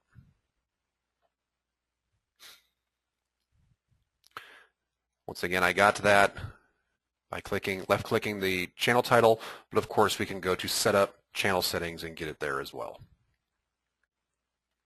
Just like cyclic measurements, I can do this in another channel, or I could do it over the top of the raw data. Doesn't matter. So if I left-click derivative here, it brings up the derivative settings window. A little similar to cyclic, just not as extensive. First thing, just like everything, what lab chart is asking, what do you want me to look at and calculate the derivative from? We, of course, want to look at channel 1 here, our wave. It asks for the window width. We'll talk about that in a second.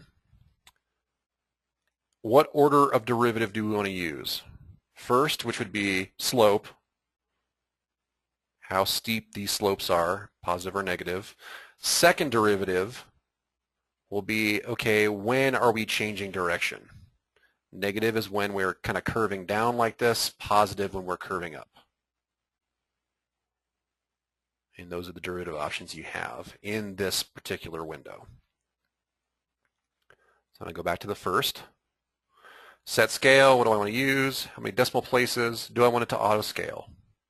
And of course our old friend here, the help menu button. That'll take you straight to the menu button for derivative. If I hit OK with a 3-point window, that's what I get. You can see here our peak is roughly at the steepest positive slope and roughly at the steepest part of the negative slope here. Now you'll also see there's some noise in this signal, and it is doing horrible things to the derivative. The derivative is very noisy here because we have all these really tiny wobbles and changes that are in turn are being reflected here in the derivative.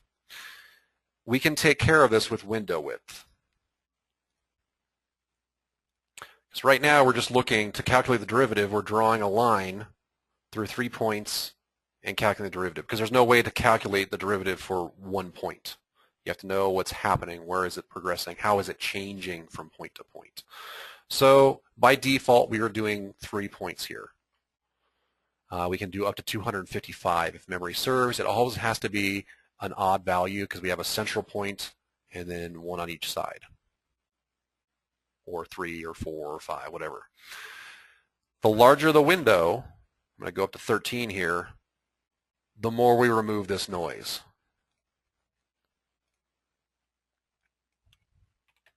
I'm going to go to 51 here, hit OK, and now we have a much better representation of the derivative. That still may not be enough for some.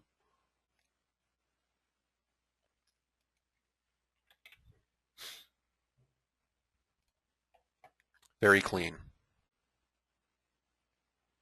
Is there one specific value I need to use for the window width of the derivative? No, there is not. This is kind of a trial and error thing, what works best for you. It can have an impact on accuracy if we use too large of one. Obviously, we've seen it can have an impact on accuracy if we use too small of one. But it's definitely trial and error, and you determining what's acceptable for your specific application. Of course, I can do multiple derivatives on the same signal, so I'm going to add another channel, and we'll take a look here at what the second derivative looks like for channel 1. We'll do a relatively high and see how it lines up.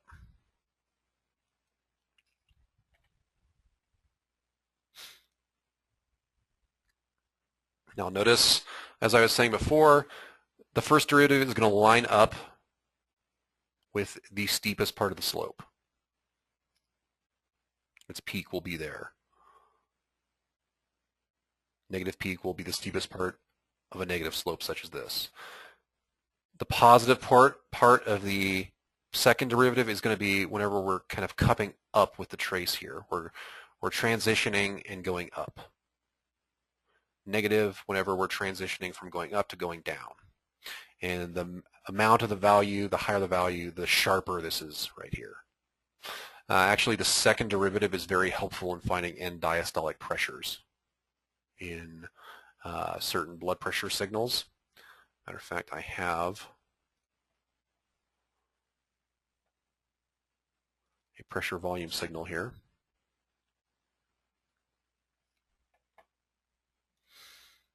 Actually, this one may not work best for us. Let me go back to our old familiar one here of the blood pressure. I'm going to add another channel, do the second derivative. We'll do it on channel 1. Hit OK, horribly noisy. So let's go ahead and smooth this guy out a little bit by making a larger window width.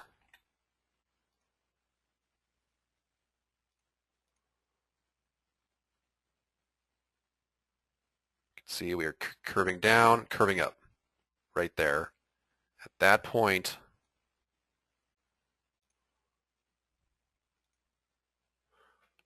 is usually the end diastolic pressure point. There can be some variation here. We can do some, maybe scale it back a little bit, how large of a window it's using here, and it'll make it much more accurate. But that's one use of the second derivative, is to actually find end diastolic pressure. So that's how you would do a derivative, the slope, in LabChart with a channel calculation. Next, we'll talk about integral.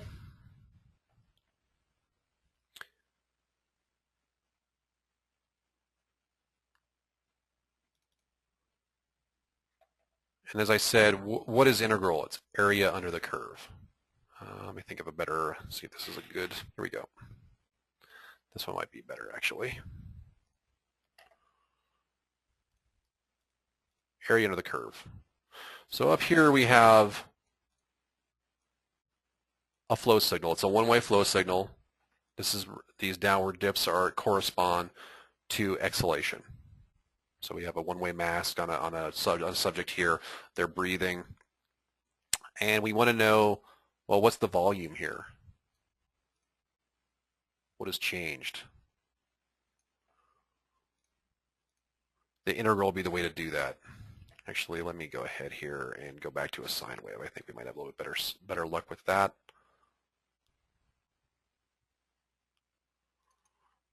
We'll just do a straight derivative or a straight integral here.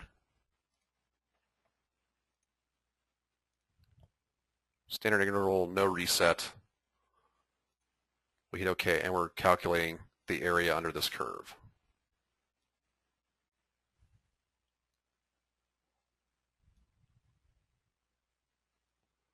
As it comes back.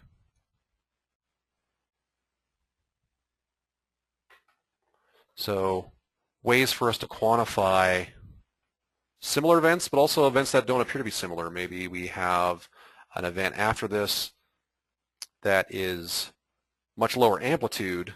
However, it lasts for much longer. Is the area under the curve the same for those? We can compare dissimilar ones that way. Is there impact on our data, or is the impact from whatever we're applying to the test subject actually working there? And what is it doing? Where this can be very useful, and there are different types of integral in LabChart. And one of them, if I can find it here, is actually looking at EEG and saying, using integral to determine, okay, well, what is the activity going on here? Because I can look at this and I can see bursts of alpha wave activity here, right?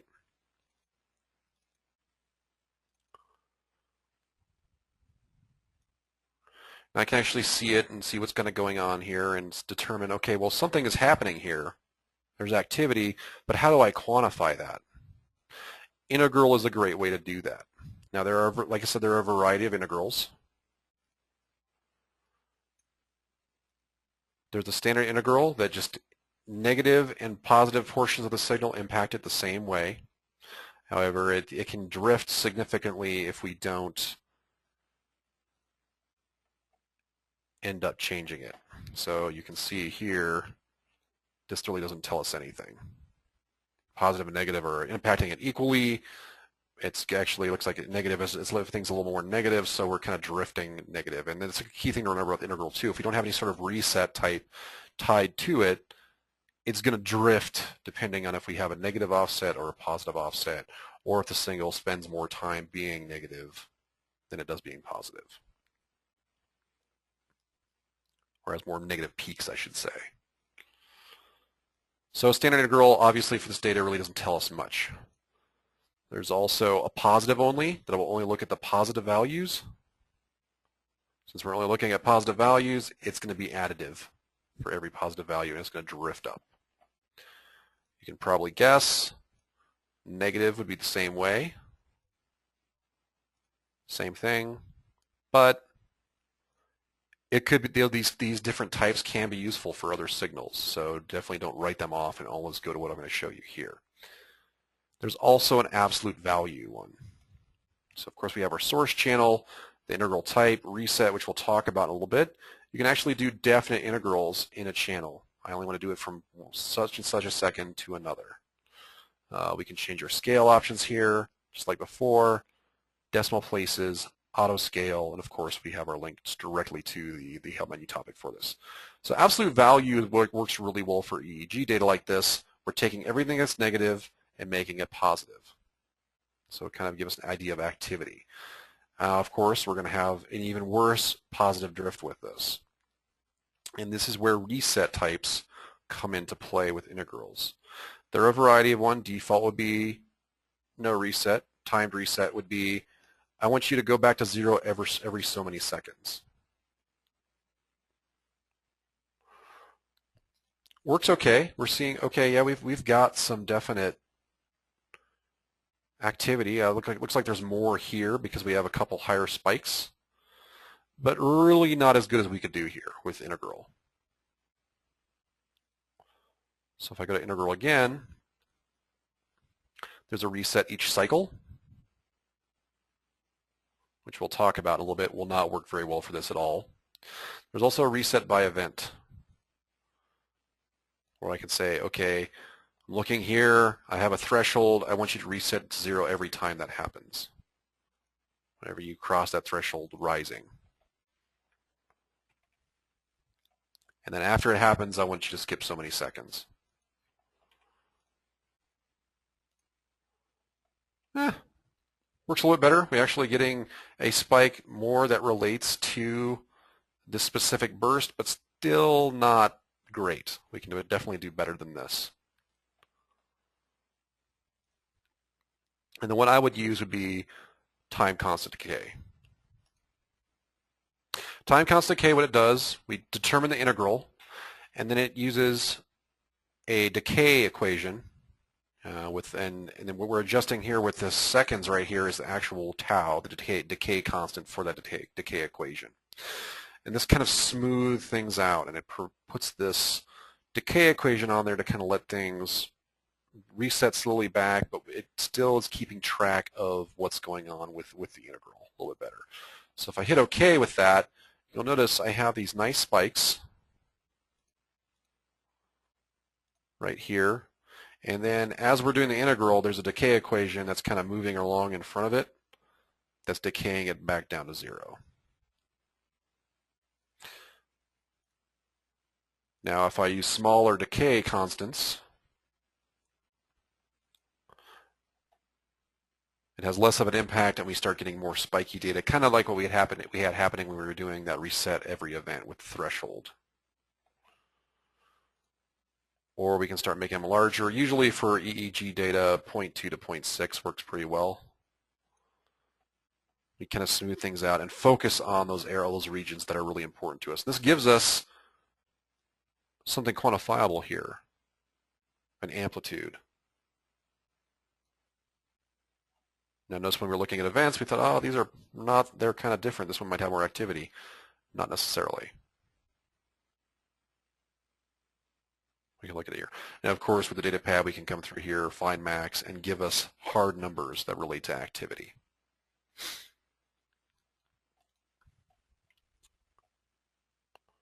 And once again, that's integral, absolute value, time constant decay. And my very last example here is we're going back to that spirometry file. Volume is the integral of flow, and we have flow here. It's only negative flow, but it is going back. Now, since it's negative, and it's definitely a cycle every time it happens, we say reset each cycle. So LabChart looks at the original data, which is our flow data. We're only looking at the negative portions, and we're resetting at the end of each cycle. When the data goes up and it comes back down and crosses that threshold. Everything else is the same. We hit OK, and it gives us the integral for that cycle, the area under the curve right here, and at the very end resets back to 0 and gets us ready for the next one. Area under the curve right here at the max, then resets back. So definitely ways that we can go ahead and look at data and figure out different things. So like I said, volume is the integral of flow. Our spirometry module actually uses this very similar algorithm to do this. It's got a little bit of tweaking here and there to make it better. But if you didn't want to use a spirometry module, if you had something else you're bringing in, you could go ahead and use integral to figure out the volume as well.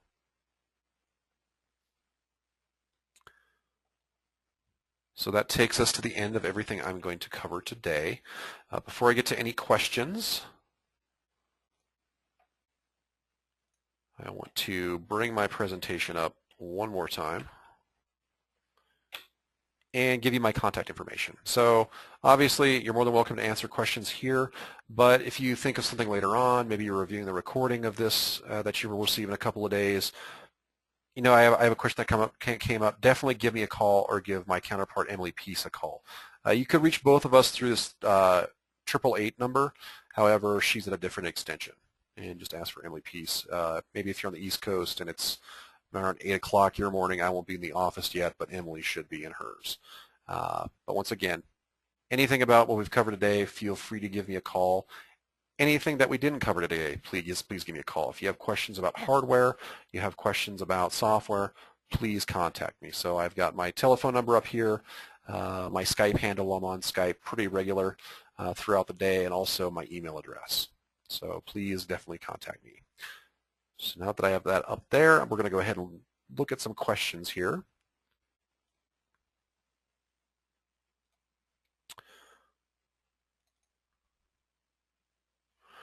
I have a question here. Is SmartView available in Mac? And I'm not sure what you mean by SmartView. Do you mean Smart Tile, where I actually went through? I'm going to go ahead and open up LabChart here again.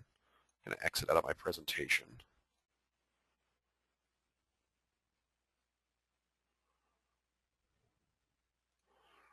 And were you referring to this,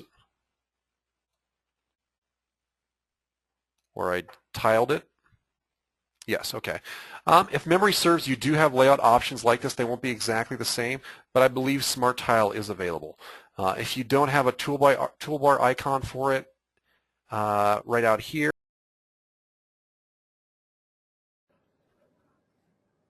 Hello everyone, and thank you for coming to today's webinar in which we'll be covering the data pad in LabChart in quite some detail. My name is Jeremy Fowler and I'm the Scientific Technical Manager for the Asia Pacific region, and I'll be taking you through the webinar today. But before we get started, just like to go through a couple of small things. Firstly, all the audio from you, the attendees, will be muted throughout the presentation. However, you do have the opportunity to type in questions either throughout the webinar or towards the end of the webinar, and I'll be addressing all of these questions at the end of sort of the main content that I wanted to cover. And before we get started as well, I'd just like to go through the intended use of 80 Instruments products, and that is that basically all 80 Instruments products are intended for use in teaching and research applications and environments only, and cannot be used to either diagnose, treat, or monitor a subject. So basically, they can't be used in a medical sense in a clinical setting, but all our products can be used for research purposes, even in a clinical setting as well. But having said that, we do have some of our manufactured front ends which are safe for connection to human subjects, and these are denoted by the body protected or the BF symbol.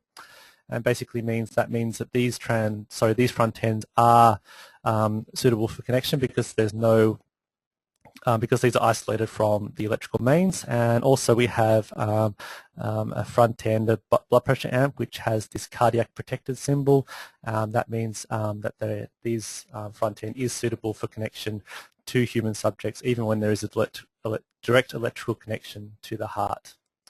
And further, all 80 Instruments manufactured products come under a quality system, the ISO 9001 system, and that covers all the design, manufacture, sale, and servicing of all of 80 Instruments data recording, instrumentation, and our software as well.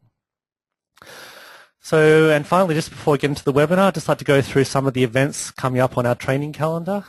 We have these LabChart training courses, which basically take attendees through right from the very beginning of setting up LabChart to record their signals using the Power Lab, right through to some sort of signal processing and advanced analyses as well. And we have 4 upcoming courses in the coming months. We have one next week actually in Auckland, New Zealand, where there's still a few tickets available for that.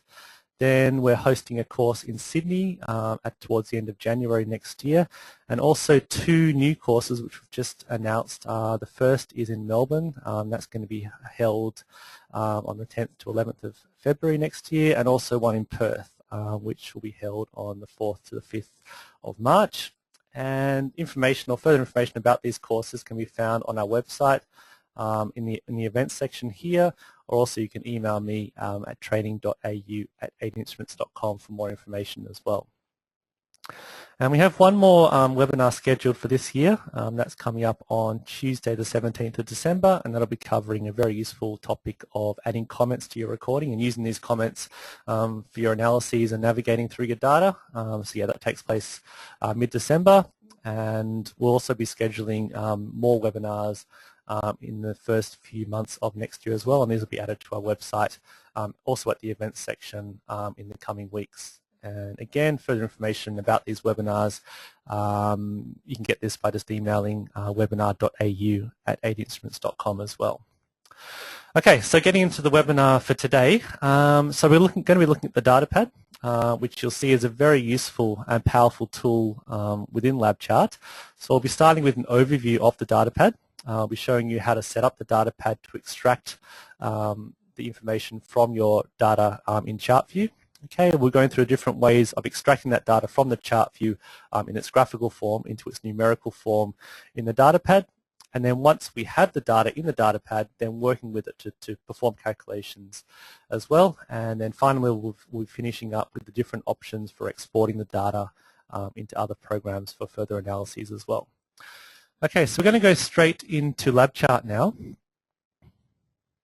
Okay, and I'm going to use this example data file. Okay, this is just a blood pressure recording. There's two different types of blood pressure. In channel 1 we have the ventricular blood pressure, and in channel 2 we have an arterial pressure recording. Okay, and we're just going to use this as an example of sort of typical data which can be used to be analysed using the data pad.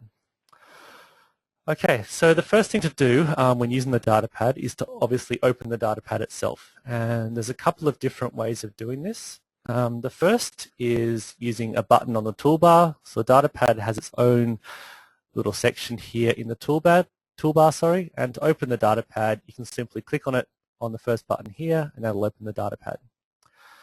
Okay, and the second way of opening the data pad is navigating up to the window menu and selecting data pad from the drop down there. Okay, and this is the data pad itself, and we can also tile the data pad so we can see the data pad. Oops, I think I just closed it. Oh no, I didn't. I just minimize it down here. We can arrange our windows so we can see both our data pad and our chart view at the same time. So I'm just going to expand that out to something how I like it, and then use our Smart Tile tool, and you can see now at the top I've got the data pad, and down the bottom I've got our original data in the chart view. Okay, so I'm just going to now point out sort of the different features of the data pad view itself. Okay, so it looks a bit like a spreadsheet, okay, and essentially is a spreadsheet, and there's two different sort of modes that the data pad works in. Okay, the first mode is row mode. So as you can see, as I click down the data pad window, I select a whole row at a time, and basically this is the mode in which we extract our data from our chart view into the data pad. Okay, and we'll be doing this in just a moment. There's also another mode called cell edit mode, and again we'll be using this towards the end of the webinar, in which now each of these cells can be accessed individually. Okay, and we can use this mode to actually perform additional calculations on our data. Okay, but I'll be going into cell mode in more detail a bit later on. So we're going to stick with row mode at the beginning here. Okay, and I'm now going to show you how to set up the data pad to basically perform the type of analyses that you want to do. Okay, depending on what you want to do, you need to set up these columns in the data pad to perform a specific type of calculation. Okay, so by default, in my chart view you can see I've got 3 channels. The first 2 channels have data, whereas the channel 3 is just a blank channel. And by default, the data pad assumes that you want to calculate means. So I've got in column A here, I'm calculating the mean of the blood pressure signal in channel 1, okay, which is ventricular pressure. Okay. In column 2, I'm calculating the mean of the arterial pressure signal, which is in channel 2. In channel 3, there's no data there, but we're going to be calculating the mean if there was data in there. Okay, and we can, of course, change the type of calculation which is going to be occurring in these different columns simply by clicking on this sort of column heading up the top here. Okay, and that brings up this column setup dialog box. Okay, and this is where we set the different types of calculations that we want to perform. Okay, and these calculations are arranged in a series of different sort of categories here. Okay, so the most commonly used ones are up the top, and then we go into more specific calculations further down the bottom. Okay, so we can either turn the calculation completely off, so when we're actually adding data to the data pad won't actually perform any calculation on the data. Okay, we can select a statistical calculation such as mean, median, standard deviation, and so forth. The selection and active point category sort of gives information about where you're selecting the data from the chart view. Okay, so you can know exactly when in your recording that particular data is coming from, and we're doing the calculation on that particular data. Okay, comments, we can extract information about the different types of comments which are in your recording, such as the comment time, the actual comment text, and I'll be showing you this in a moment as well. And then we have other types of calculations such as slope calculations, integral, information about the data blocks. We can perform cyclic measurement calculations. Okay, we can look at specific things about the scope view, spectrum, and then some of our analysis modules also have calculations which can be performed in the data pad. So here I've got the spike histogram module turned on. So here we have some specific calculations based around that spike histogram module, and also the XY loop as well. Okay, we're going to focus mainly on these first ones today. Okay, So we're just going to leave the calculation as the mean because that's fairly straightforward and is fine for sort of this demonstration purposes. Okay, so throughout today we're going to be looking at the calculation of mean pressure values in both our ventricular pressure and our arterial pressure channels, and also we may do a few other calculations in these additional columns here. But to start off with, we're going to stick with mean. Okay, and I'm just going to show you a few other features of this dialog box before we go on. Okay, so I originally selected the top of column 1 to adjust the calculation for this particular column. We can navigate across our columns by simply clicking on these directional arrows up the top here. So to move to the right, we just select on the right-hand arrow. To move to the left, we just select on the left arrow here. Okay, so I'm going to leave these first 2 columns as they are, but in column 3, I want to know exactly when in our data that calculation's been extracted, so I'm just going to put a simple time in column 3, and you'll see this working in just a moment. Okay. Oops. I'll leave that as time. Okay, I'm going to go back to our first column here to show you some of the different other features of this particular dialog box. Okay, so typically column 1 will not have to correlate or correspond to channel 1 in your chart. You can actually select which channel you want to extract the data from. Okay, I'm going to leave it at channel 1 in this case. Okay, and there's also a few other options down the bottom here. We can choose to only add the data from the chart view to the data pad if the selection that you make in the chart view includes that particular channel. Okay, or you can actually select this option here, which ignores this particular part of the dialog. Basically, it will add data from the lowest selected channel. So if I select, say, channels 1 and 3 from the chart view, it'll only add data to that particular column in the data pad from channel 1 because that's sort of the first or the lowest channel number. Okay, but I'm just going to leave it. Typically, you just leave it. You'd specify a channel here and click on OK. And also, you can choose to have a mini window for that particular column as well. So if I select mini window here, click on OK, and this mini window pops up here. Okay, and that mini window there corresponds to the current selection in the chart view. Okay, and you'll see in column 1, or sorry, row 1 of the data pad, this row here always corresponds to the current selection in the chart view. Okay, so as I move around my chart view, the current selection or the current value in this row 1 of the data pad will update to match that particular reading in the chart view. And we can also make a selection here. So now we're selecting a region of data. So this value here corresponds to the mean ventricular pressure in that particular selection. Okay. This value in column 2, corresponds to the mean pressure value in our channel 2 data. Okay, and this time in column 3 corresponds to the start of my selection. Or if I make a single point selection, it corresponds to that exact point in my chart view. Okay, and as I move around, you can see that mini window also updates. Okay, so I can actually have a mini window for each particular column. I can also create a mini window by dragging this out. Okay, so I'll do that again. I hover over my column title, click, and drag out. Okay, so I can have a different mini window for each particular column. And I can use the Tile Mini Windows button up in the toolbar here to arrange those mini windows nicely at the top of my lab chart window. Okay, so now I've got my 3 columns in DataPad set up to extract my mean pressure values and also the time. Okay, but now we actually have to get the data from our chart view into the DataPad to sort of store it there permanently. Okay, and there's different ways of doing this. Okay, so I'm just going to go through them now. And the first way, which is a manual way, basically we just select either a single point or a selection of our data. Okay, and we can add it to the DataPad by simply clicking on the Add to DataPad button in the toolbar. We can go to the Commands menu and click on Add to DataPad. Or we can use a shortcut key, which is Control D by default, and that also adds the data to the DataPad. Okay, so they're the 3 main ways of adding a selection of data to the DataPad, and also it works exactly the same if we make a single point selection. So I just select it anywhere in my chart view, click Add to DataPad, and it adds that value. Okay, but because it's only a single point in our chart view, these values in our mean columns actually correspond to the actual value at that particular point.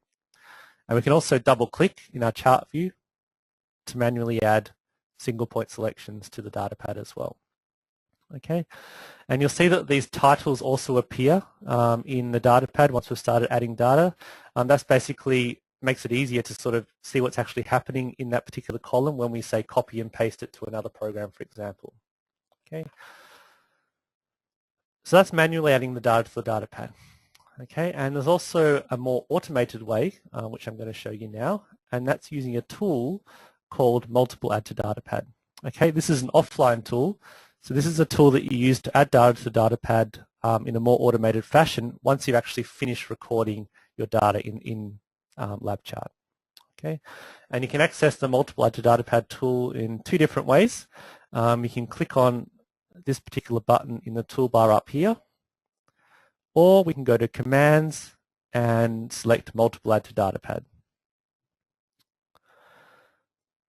Okay, and then there's 4 different options here for using Multiple Add to Data Pad. We can find the data in the chart view using time, using comments in your chart view, using event markers, and also using scope pages as well. And I'm going to quickly show you the different ways of using these different types of find commands. Okay, so the first and most straightforward, I guess, or most commonly used is time. Okay, so basically we just need to set the amount of time that we want to select and how often we want to select that time. Okay, so so this is the length of selection, so I'm going to leave that as 1 second. We can also do much longer or shorter selections as well. And I want to select 1 second every second. Okay, so what it's going to do is that's going to move from the start of my data to the end of my data, making 1 second selections and adding those 1 second selections from the chart view into the data pad. Okay, and this allows the final selection to be shorter, enables you to add a shorter period than 1 second at the end of the data. So if I had a 0.5 second selection at the end, that's fine. Or I can deselect that and everything will be based on a 1 second selection. Okay, and I can choose to step through the whole file or just a particular block containing my current selection. So I'm going to step through the whole file because I've only got one data block here. I click on Add, and you can see now it's gone through my entire file, making 1 second selections, and automatically added those selections to my data pad here.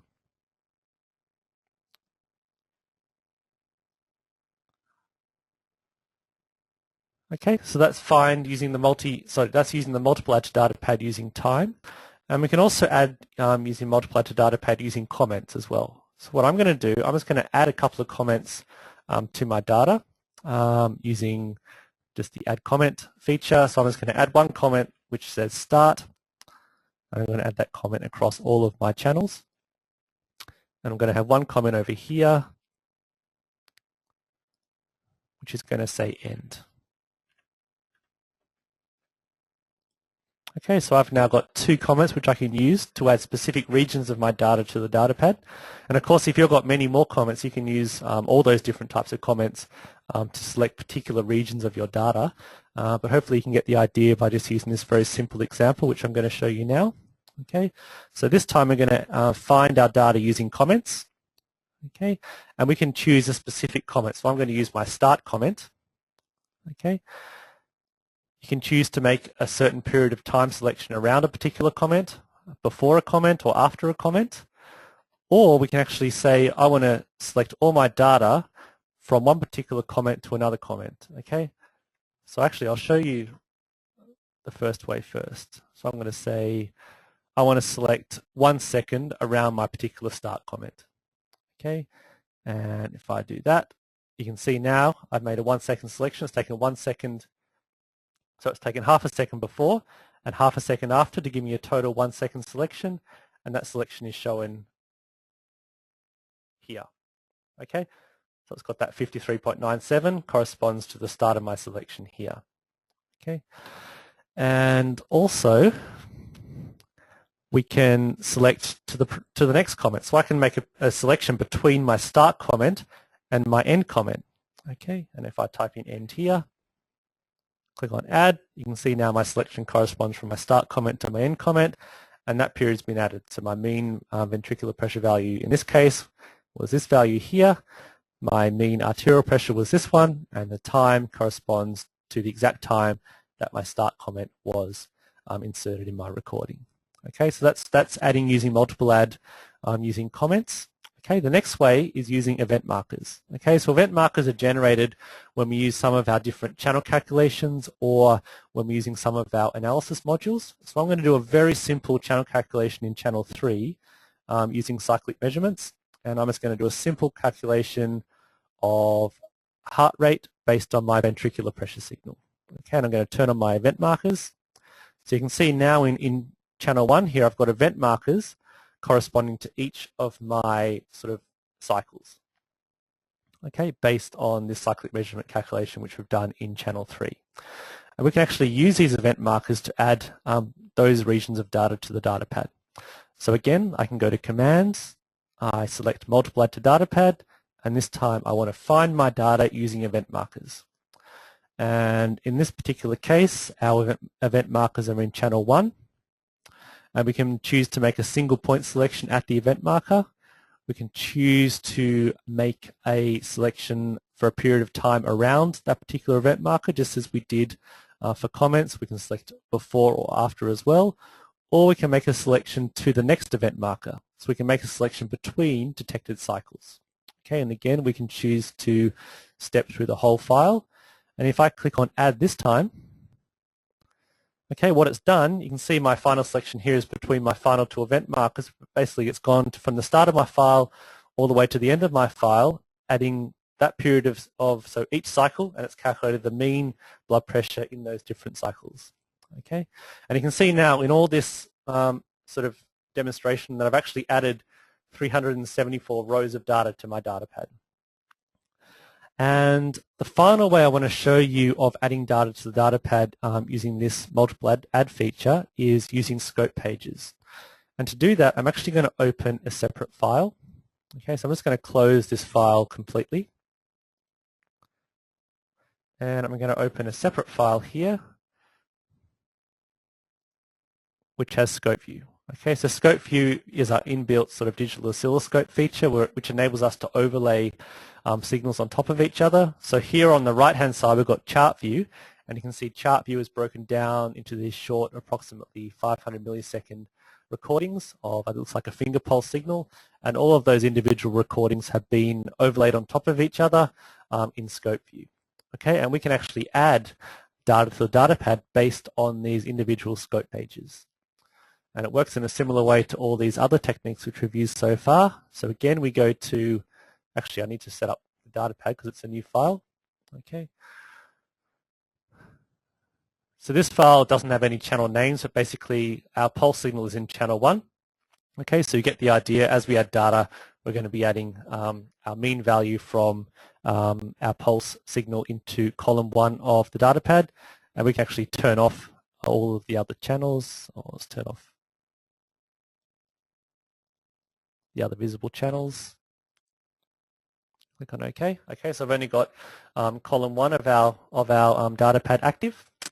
And now I just go to Commands. I use Multiple Add to Data Pad, and this time I select Find using Scope Pages.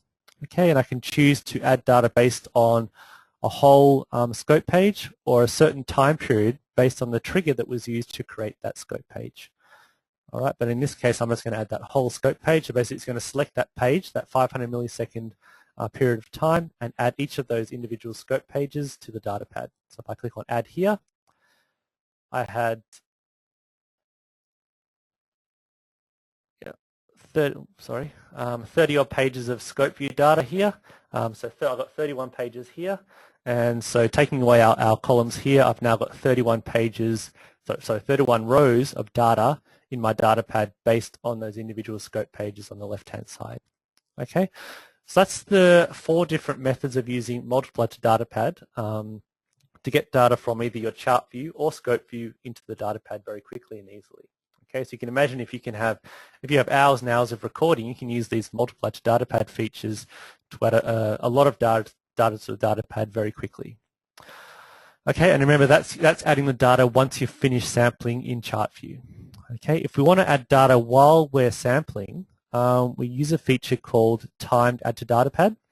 And so I'm actually going to open up that same blood pressure file, but this time I'm going to open it as a playback file. And basically I can play back this file, and as it's recording, we can automatically add the data from chart view into the data pad. I'm just going to have to quickly set up the data pad to something similar to what we had before. I'm just going to reduce the number of channels back down to 2 in our chart view. I'll just shrink that down. Open up our data pad.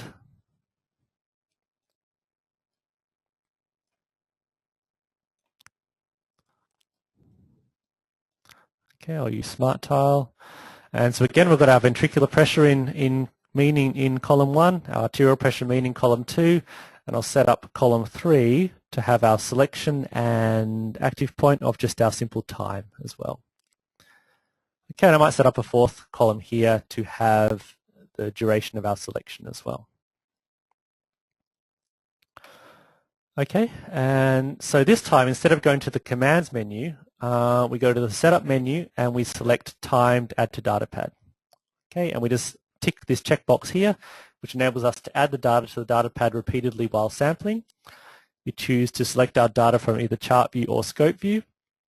This time we'll use chart view, and then we basically select how much data we want to select each time and how often we want to select it. Okay, so by default it's got 3 seconds every 3 seconds. So this period here actually has to be at least the length of the selection, otherwise you'll come up with this error message. Okay, so basically I might have 3 seconds, I'll leave it as 3 seconds every 3 seconds. So basically it's going to make a 3-second selection, wait for 3 more seconds of data to be recorded, make another 3-second selection and add that to the data pad. Okay, and you'll see this repeatedly over and over again throughout the recording. Okay, I simply click on OK. And if I start sampling here, we've made our first 3-second selection, that's been added to the data pad. Our next 3-second selection, so we'll just see that build up.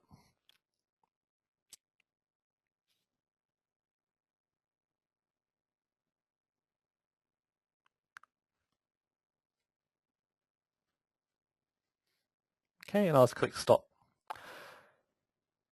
Okay, so that's the way we add data to the data pad while we're recording, and that's the timed add to data pad feature. Okay, so there are the different ways of getting data from your chart view or scope view into the data pad. Okay, and now we're going to look at different ways of sort of manipulating or using this data once it's in the chart view, or sorry, in the data pad. Okay, and so I'm just going to close or minimize chart view down the bottom here for a second or for a moment, and we're going to focus solely on the data pad. Okay, so I mentioned right at the start, we've got 2 different modes in which data pad operates. The first is row mode, which is the mode that we're adding data from our chart view or scope view into the data pad itself. And then there's cell edit mode, okay, where we can address each of our cells individually. Okay, we can use this as a spreadsheet to sort of perform calculations on the data which we've extracted into the data pad. So it works in a similar way to Excel, in which, for example, if I wanted to perform a calculation on the data, I just select a cell that I want to perform the calculation in. I can go up the top here and I can select the different functions. Okay, so these are the different functions which are available. Or of course we could just type the function in manually as well. Okay, so if I just do a very simple sum, so I can select sum, and if I want to add all my arterial mean pressures from cell B5 to B12, I can just say B5 to B12, or I could have just also manually selected those cells as well. Okay, click enter, and we've got our sum over here. Okay, so that's just doing a simple calculation based on the data that we've extracted into the data pad. Okay, we can also use these types of calculations to perform calculations in real time as well. Okay, so imagine if I can actually click on this row 1 in column F, okay, and I can enter. Okay, Actually, I'll get a fresh column here which hasn't been used previously. Okay, I'm going in column I, and I can go up here, and again I can type in a function. So I can just type in equals sum. Oops. If I get the equal sign, so sum.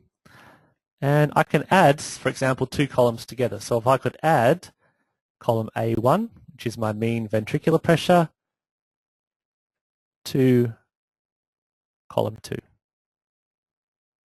Oops. B1, we'll get there in a second. Okay, and now I can drag that down. Okay, and you can see now it's summed up the values. It's added A5 to B5 to give I5. Okay, and as we actually add more data to the data pad, it'll automatically do this calculation on all data coming in. Okay, so if I add a few more values here, I can just do that manually.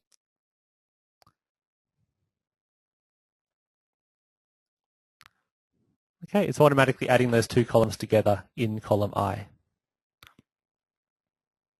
And we can also use these types of calculations to sort of give you a running total while we're adding data to the data pad. Okay, so I've already got some data added to the data pad, obviously. But if I select this cell down here in column B, and I can say, type in equals sum, oops, it's B5 to B16. Okay, and to do these types of running totals, we need to leave one blank row after the data that we've already added. Okay, because that's the row that all new data is going to be added into. Okay, and as the new data is added to that particular row, our running total will also increase by that particular value. Okay, so if I click on Enter now, we've got our running total, and as I add more data to the data pad, our running total also increases.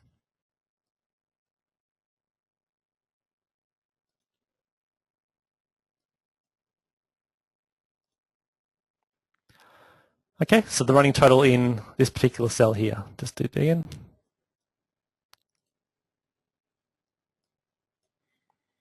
Okay, but as I said, it's just important to keep one blank row there all the time. Okay, and you can see even as we're adding data now, we're also adding to our calculated column in column I over here. Okay, so just a few other little sort of features of the data pad to get through. The first one is that all the rows in data pad are linked back to the original selection that you made in the chart view. Okay, so if I double click on a row in the data pad, oops, I need to go back to row mode to do this. Okay, if I double click on a row in the data pad, it automatically scrolls back to your chart view to that exact selection that you made. Okay, so double clicking is sort of the automatic way of doing it. You can also click there. You can right click and choose reselect data in the chart view, and that'll automatically scroll as well to your chart view. Okay, but double clicking is obviously the easiest way of doing that. Okay, and another feature you can use is to you can actually change the type of calculations after you've already added your data to the data pad. Okay, so I've got my two mean columns here, I've got my time column here, I've got my selection duration here, but if I wanted to change the calculation, if I want to add a calculation, for example in column F here, I can click on that. I can go, say, to selection active point, and I can say selection start. And in column G, I can say I want to have my selection end. Okay, and then we can then select that column. Oops.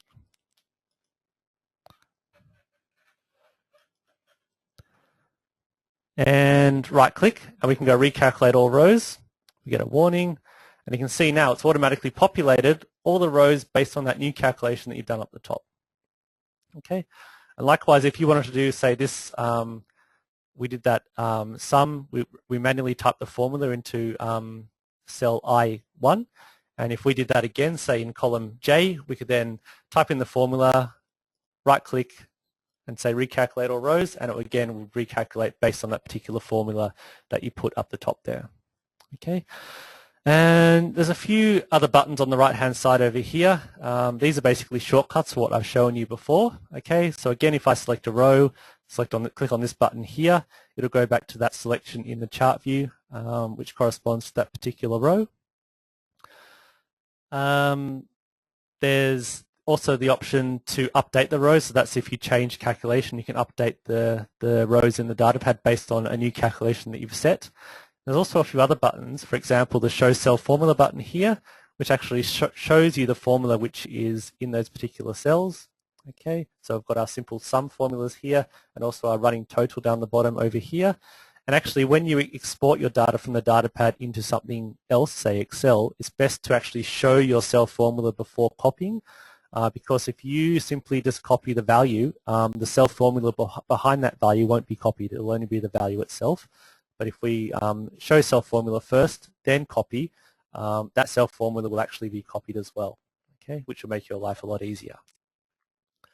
Okay, and I haven't shown you this yet, but we can actually set our cell format as well. So we can do it in different ways, but I guess the easiest way is clicking on the cell format button on the right-hand side over here, and then we can choose the type of sort of value that we want to show. So number, general, and scientific notation, for example.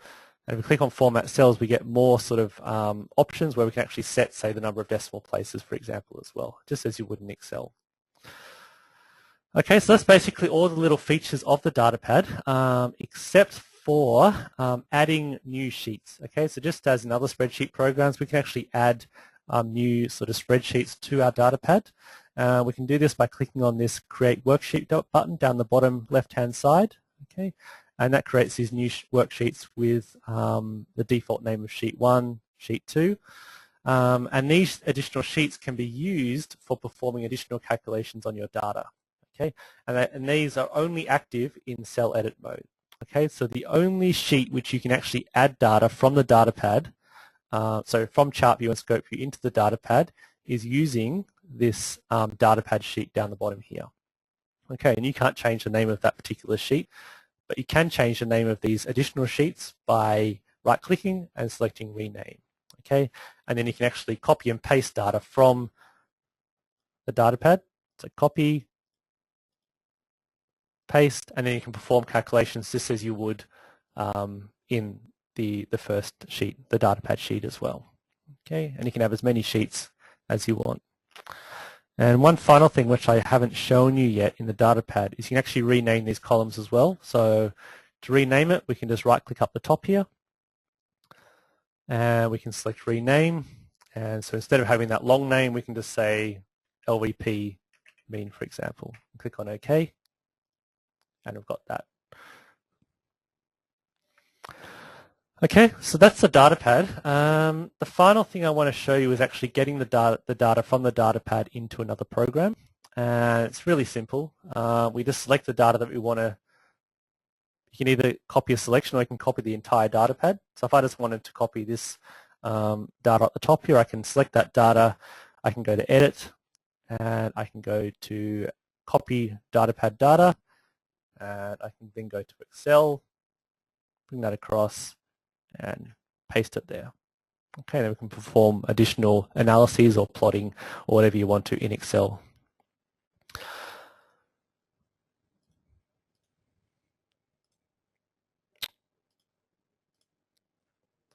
Okay, so that's really simple, getting data from the data pad into other programs. Okay, and if you want to select entire columns, we just select in row 1 and we drag across. Okay, so I've selected basically everything that we've added to the data pad today, or in this, since I've opened this particular file, I can go Edit and copy data pad data and paste it into Excel, or I can actually export the data into a separate file where I just go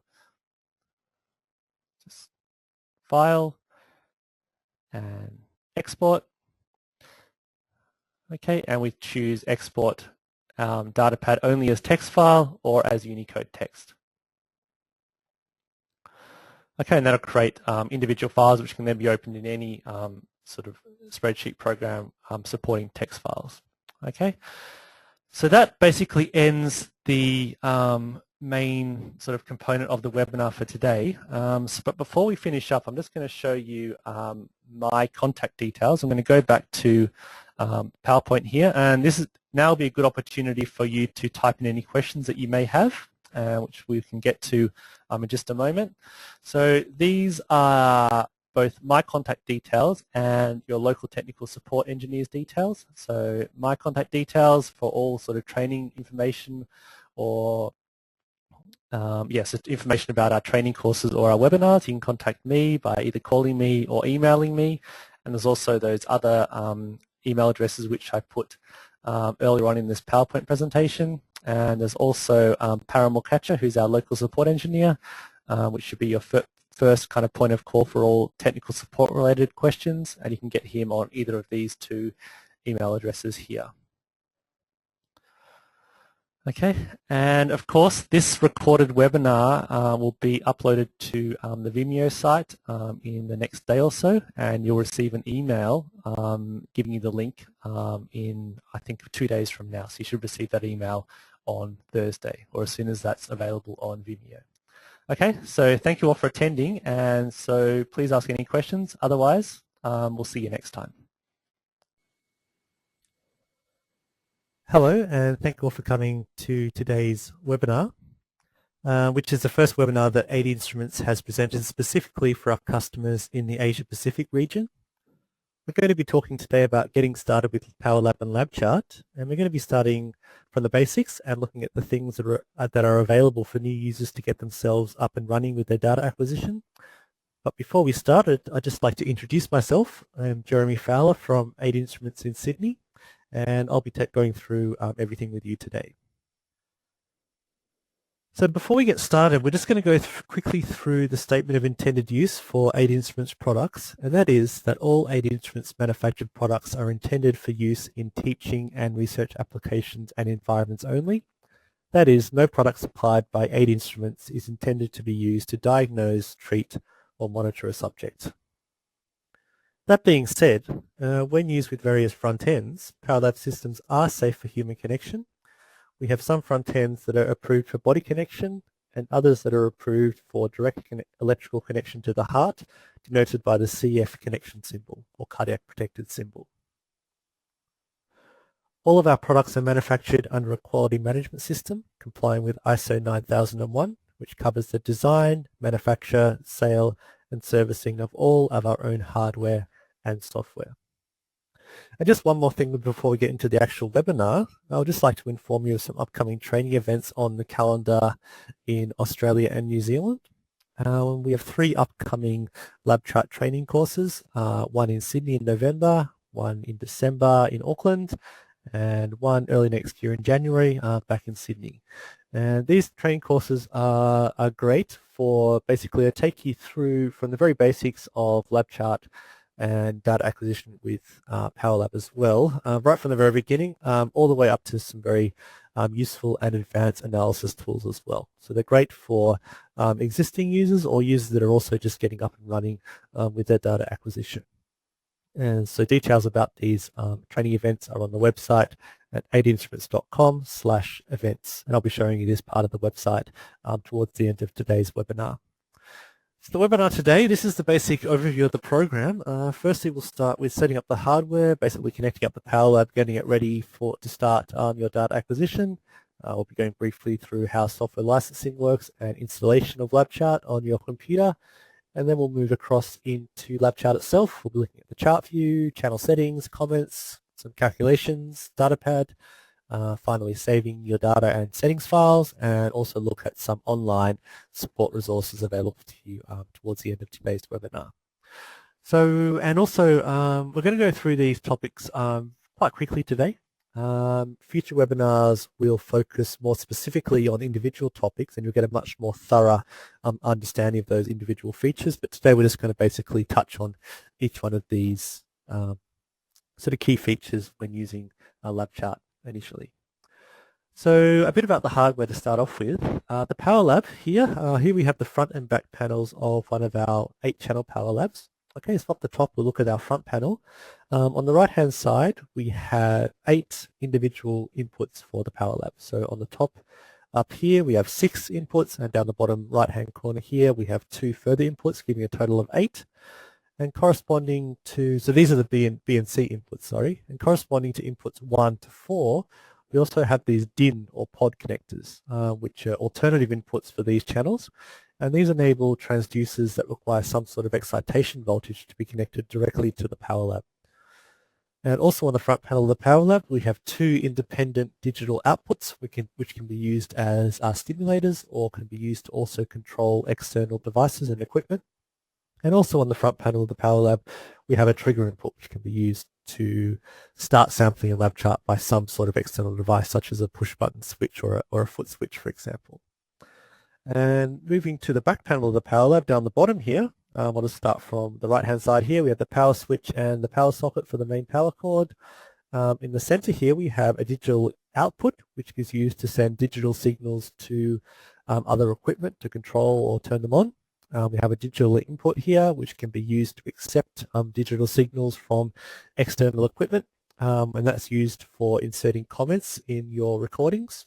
We have the USB port for connecting the power lab to your computer, and we also have an I2C socket which is used to connect our front ends and is a communication kind of protocol. So connecting up the power lab is really simple. Basically the power cable connects the power lab to the wall socket, a USB cable connects the power lab to your computer running lab chart, and then on the back panel of our power lab we switch it on and we're ready to start recording in lab chart. So in addition to the power lab, 80 Instruments also manufactures a series of front ends which are essentially amplifiers used for specific purposes.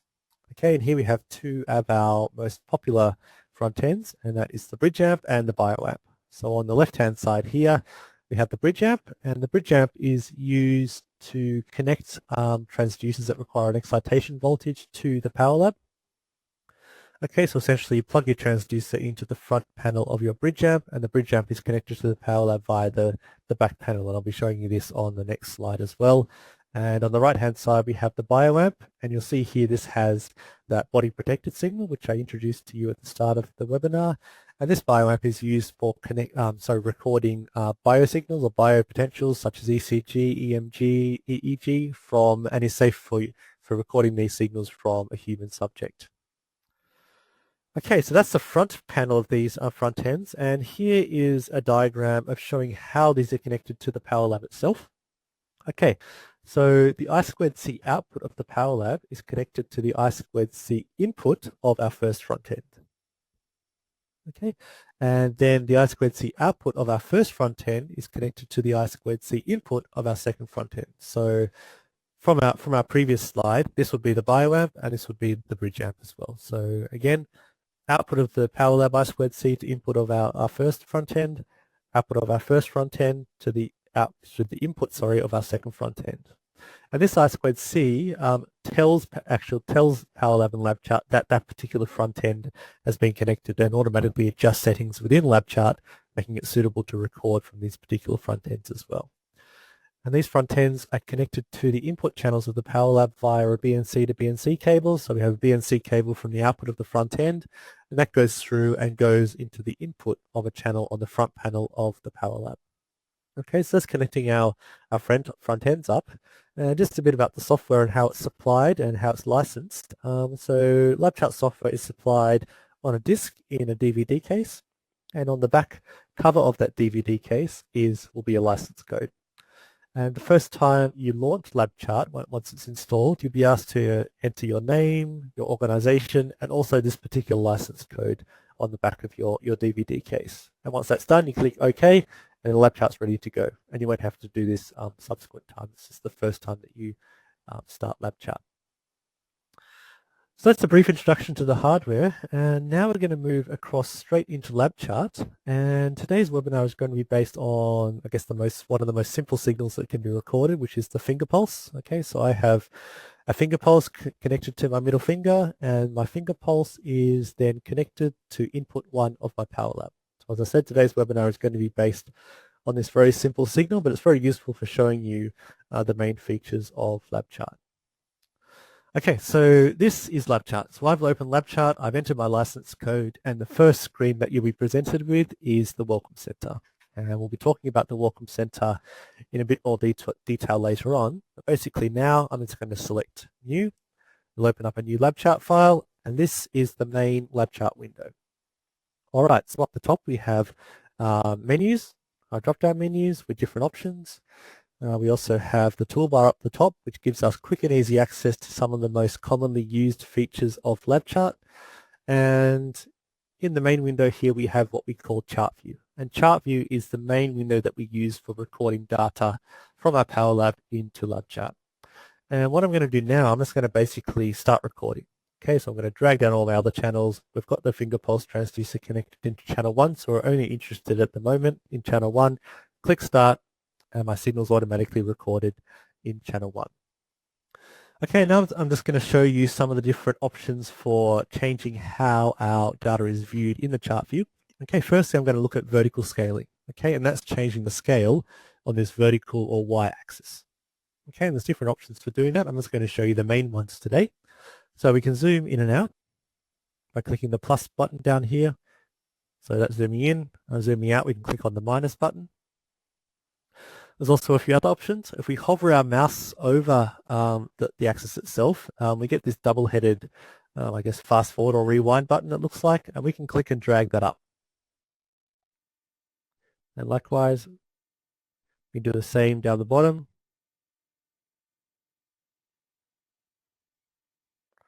Okay, we can shift the whole axis up and down by using this different type of double-headed arrow here. Okay, so these are just ways of manually adjusting the Y scale to something that we're happy with. Okay, and there's also a more automated way of doing this, that's using auto scale. And auto scale is accessed from the toolbar at the top here. It's this double-headed green arrow thing. So if we click on this button, it auto scales our signal to fit exactly in our viewing area of our chart view for channel 1. And next to our autoscale button, we have our continuous autoscale. And what the continuous autoscale does is it monitors the incoming signal and automatically adjusts the Y scale for that incoming signal. So if I tap on my pulse transducer here, the signal's obviously got much bigger. So continuous autoscale automatically zooms out our signal. And you'll see that as that particular part of the signal goes outside of my viewing range, I'll just give it a moment here, you notice that it automatically fits my new incoming signal to fit nicely in that chart view. So now it should pop up and we can continue looking at our data optimally. Okay, so that's quickly scaling on the vertical scale. The next thing we can do is we can change the horizontal scale or the amount of horizontal compression in our time axis. And we do that by looking at these controls or using these controls down the bottom right hand corner of our chart view. So we can do different things here. We can compress our data by clicking on this small button here. Obviously I've still got continuous autoscale on, so I'm going to turn that off. And I'm just going to zoom in so we can see our, click on. One second, okay, and we can also decrease the horizontal compression by clicking on this larger button here. And we can also manually set the compression ratio. The default compression ratio is 10:1, so if I click on that, it goes back to our 10:1 ratio where we can clearly see our incoming signal at a nice pace. And we can also pause our signal by clicking on this button here. Okay, it's not actually stopped recording. You can see here our scroll bar is still moving as soon as we click that again. So basically we do this to stop and have a look at a particular region of our data. But to go to the most recently recorded data, we just click on that button again and it moves straight to the most recent data being recorded. And another feature we can do on the horizontal scale is to use what we call the split view. And to access the split view, we can hover our mouse over our vertical scale, click and drag that out. And what that does, it splits our chart view in two. So on the left-hand side here, we now have a new set of these horizontal compression buttons. And so we can do different things here. We can change the horizontal compression on our left-hand side. We can pause and start the recording as well. So if we want to look at a particular region of our recording, we can pause it here while still monitoring our incoming signal on the right-hand side here. We can also adjust the compression ratio so we can look at trends in our data over time. So here you can see the magnitude of my pulse increased in this period, then decreased again over here. It looks like it's starting to increase again in this region here. And again, we can manually adjust on this side as well. Start. And to get rid of that split view, we can double click on the bar. We can drag it across back to there, or we can double click on the bar. So I'm going to double click here and back to our single chart view. Okay, so what we're doing at the moment is just changing how our chart view, our data is viewed in our chart view. We're not actually changing any of the core settings in LabChart to set up our data acquisition ready to record our signal correctly. And there's two very important considerations to look at while setting up your data to record.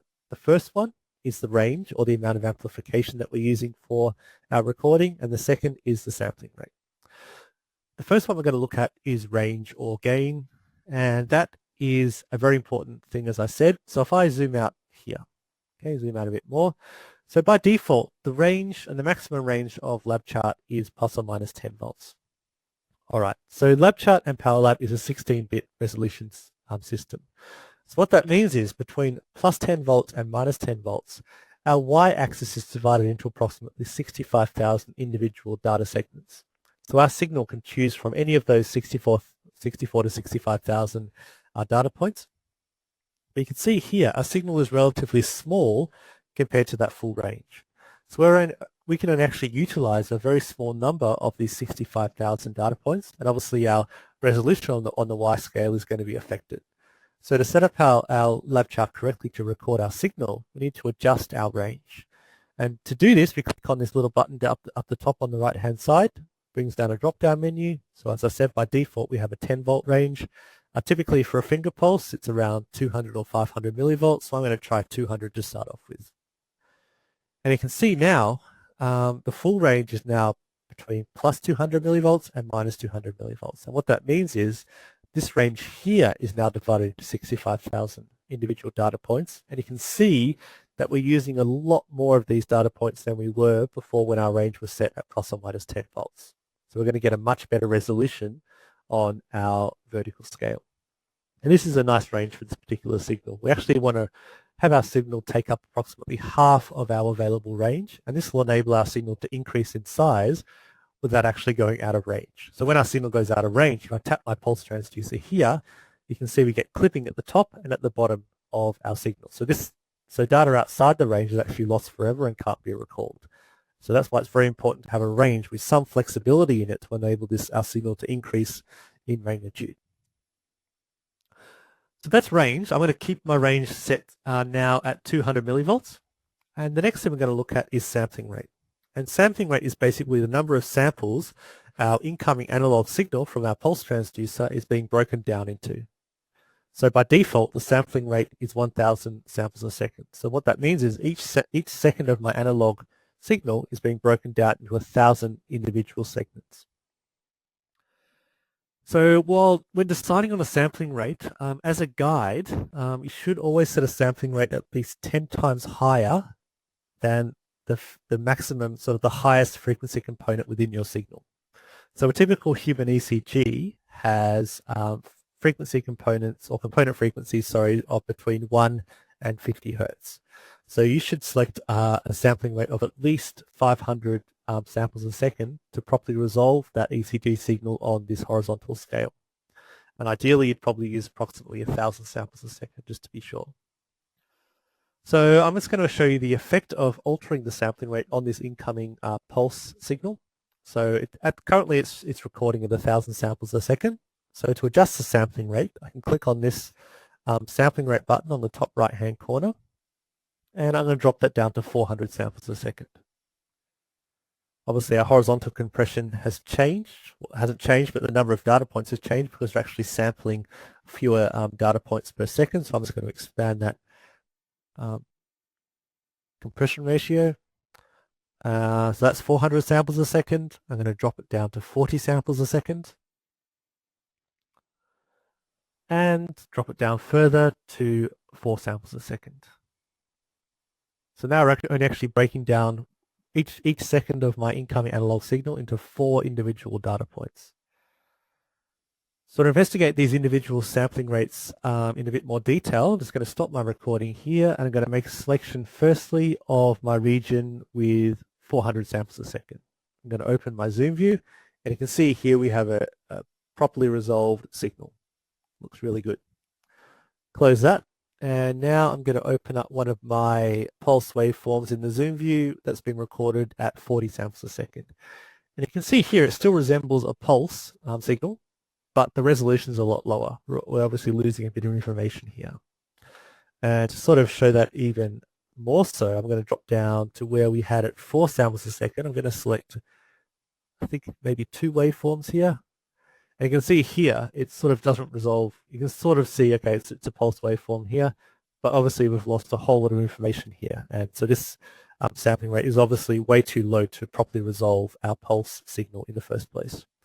So I'm just going to close my zoom view now and put my sampling rate back up to 1,000 samples a second, click start, and adjust my compression ratio back to something acceptable. 10:1 looks good. So that's range, or the amount of amplification, and also the sampling rate covered. And these two features these two considerations are very important when first setting up your recording in LabChart.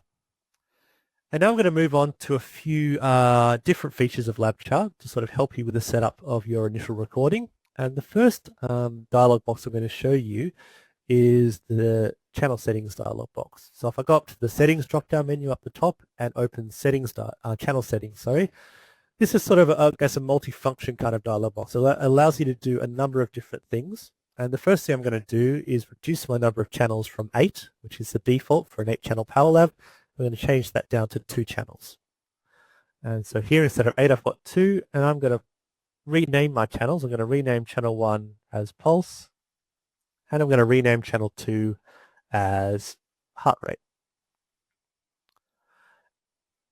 Oops. Okay, and you'll notice in LabChart that there's actually different ways of achieving the same thing sometimes. So before, when we were changing the sampling rate, we'll change it using this button on the right-hand side over here. And we can do exactly the same thing by adjusting our sampling rate in this channel settings dialog box as well. Likewise, we can also adjust the range here before we use this button on the right-hand side to adjust the range. This does exactly the same thing for that particular channel. I'm going to come back to the input amplifier in a moment, but you can also access that from here. I'm going to show you an alternative way of accessing that in a moment. We can change the units of our channel from millivolts into something a bit more meaningful, such as a pressure unit, a force unit, or a temperature, for example. But again, I'm going to show you an alternative way of accessing this a bit later in today's webinar. Computed input is it's a funny little feature. It's what we call a legacy feature, which is basically used to enable data files recorded in older versions of LabChart to be compatible with the newer version, because basically everything you can do in computed input, you can now do as what we call a channel calculation, which is from this region over here. We can also change the color and style of our recording in those particular channels. And we can do a calculation of our channels. So later on today in the webinar, we're going to be using the cyclic measurements channel calculation to calculate my heart rate from my pulse signal. And there's also a range of different calculations available, but these will be covered in future webinars coming up in the series. So I'm just going to click OK for now. And you'll notice now my chart is broken up into these 2 separate channels. I've got my pulse in channel 1, and eventually we'll have my heart rate in channel 2. Okay, so the next thing I'm going to do, I mentioned briefly you can access the input amplifier from the channel settings dialog. I'm clicking on this button here. But likewise, we can go to our channel drop-down menu or channel pop-up menu by clicking on this blue bar on the right-hand side of our channel. That brings up this pop-up menu, and I'm going to open input amplifier.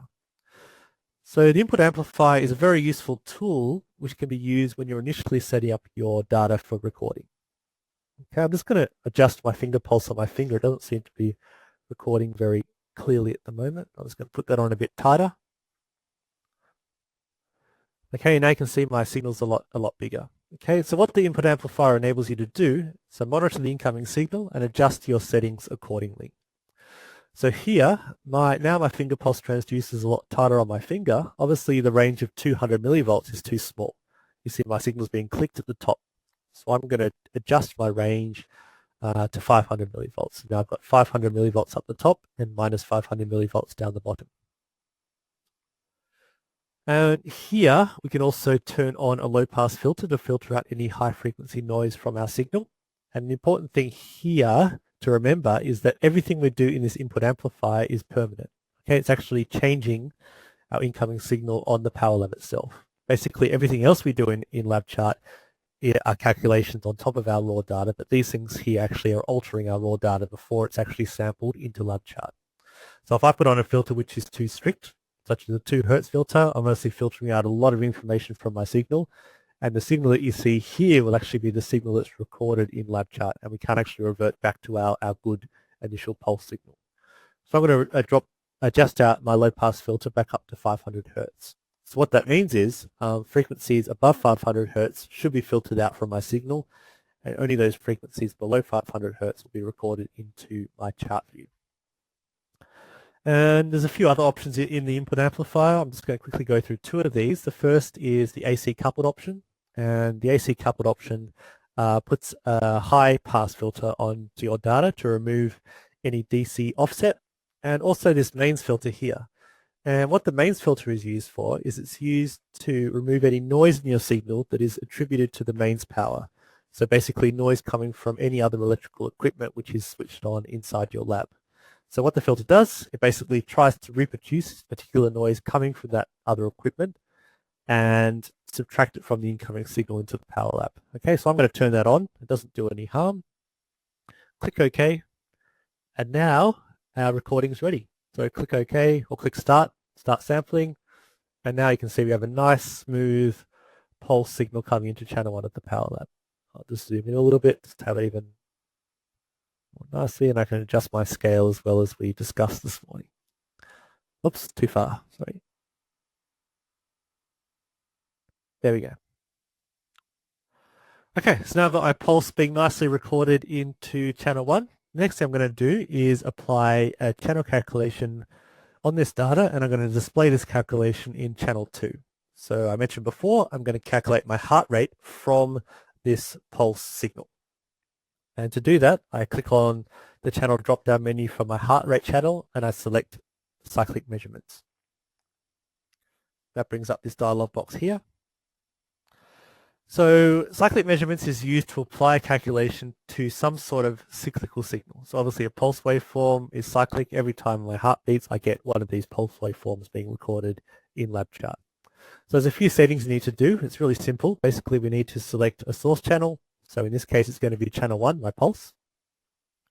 We need to select the measurement that we actually want to do. So in this case, we're going to do rate, but there's also these other calculations which we can just as easily do by selecting them.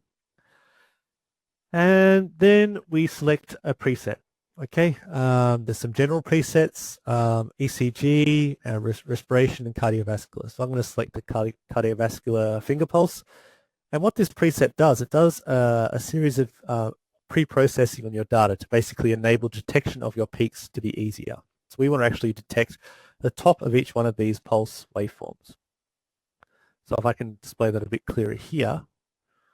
So what we have here, we have a red trace, which is actually the actual recorded signal, and then we have this black trace, which is the pre-processed signal, and it's this pre-processed signal which the detection is based upon.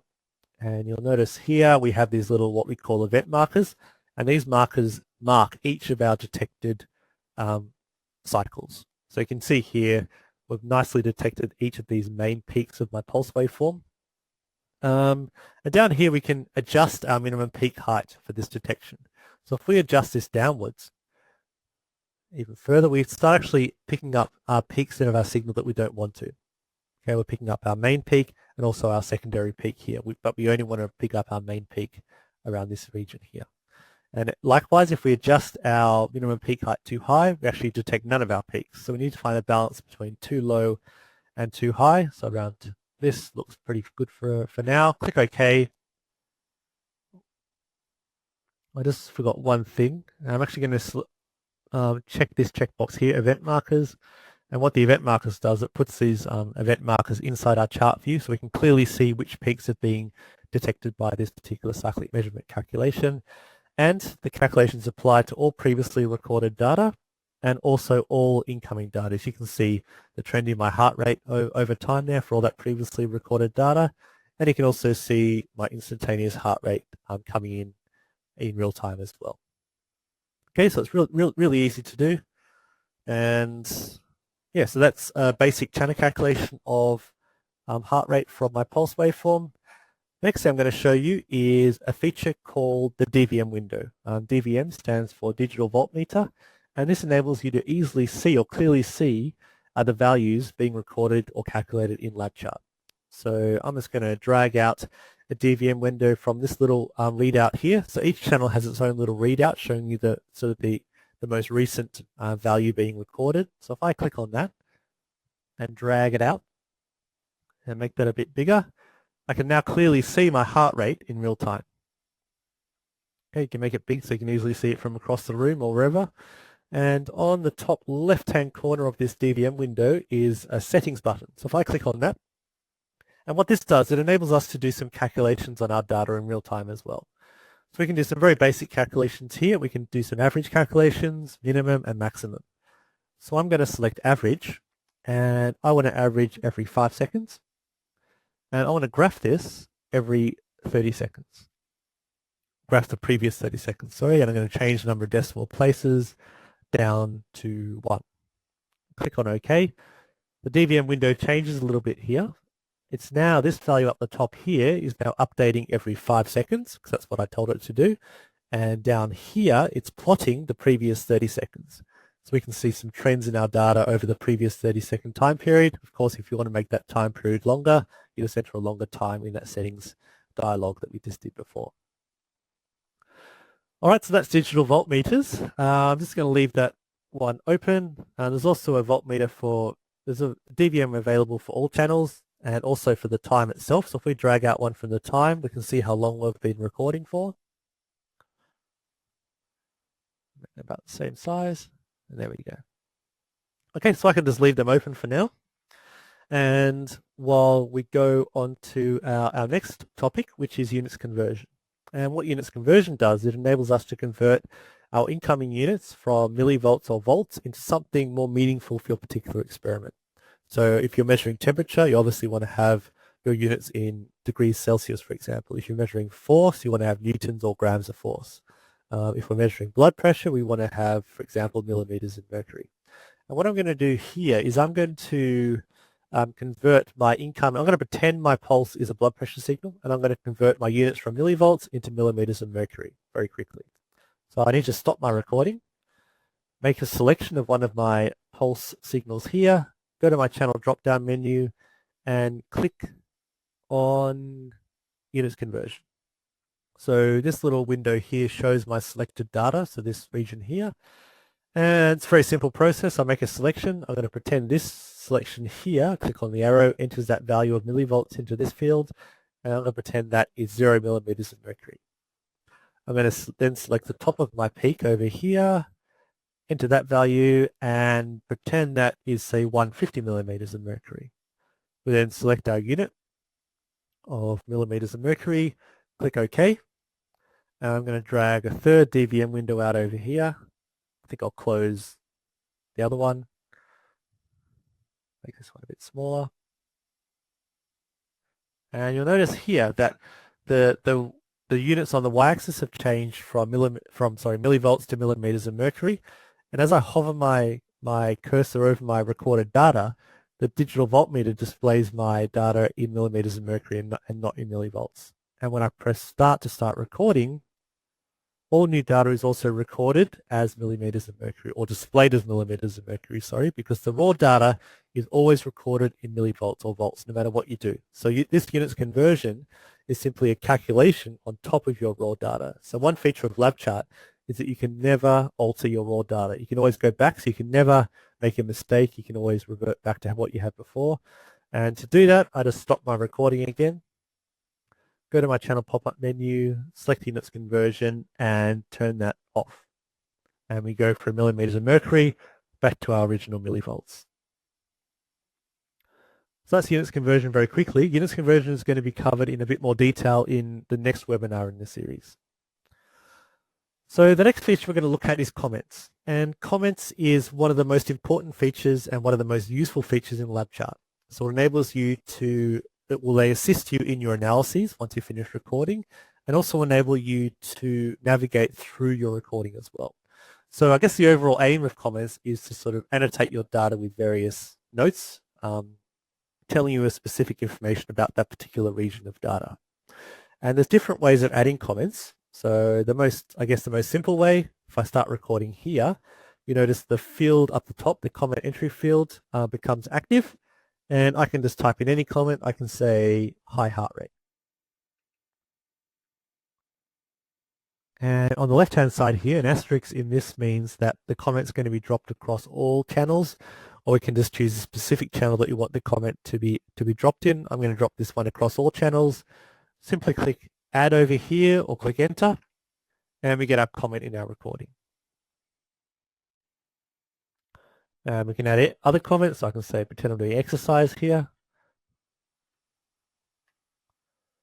I can be resting. Start, we can stop, we can end the experiment.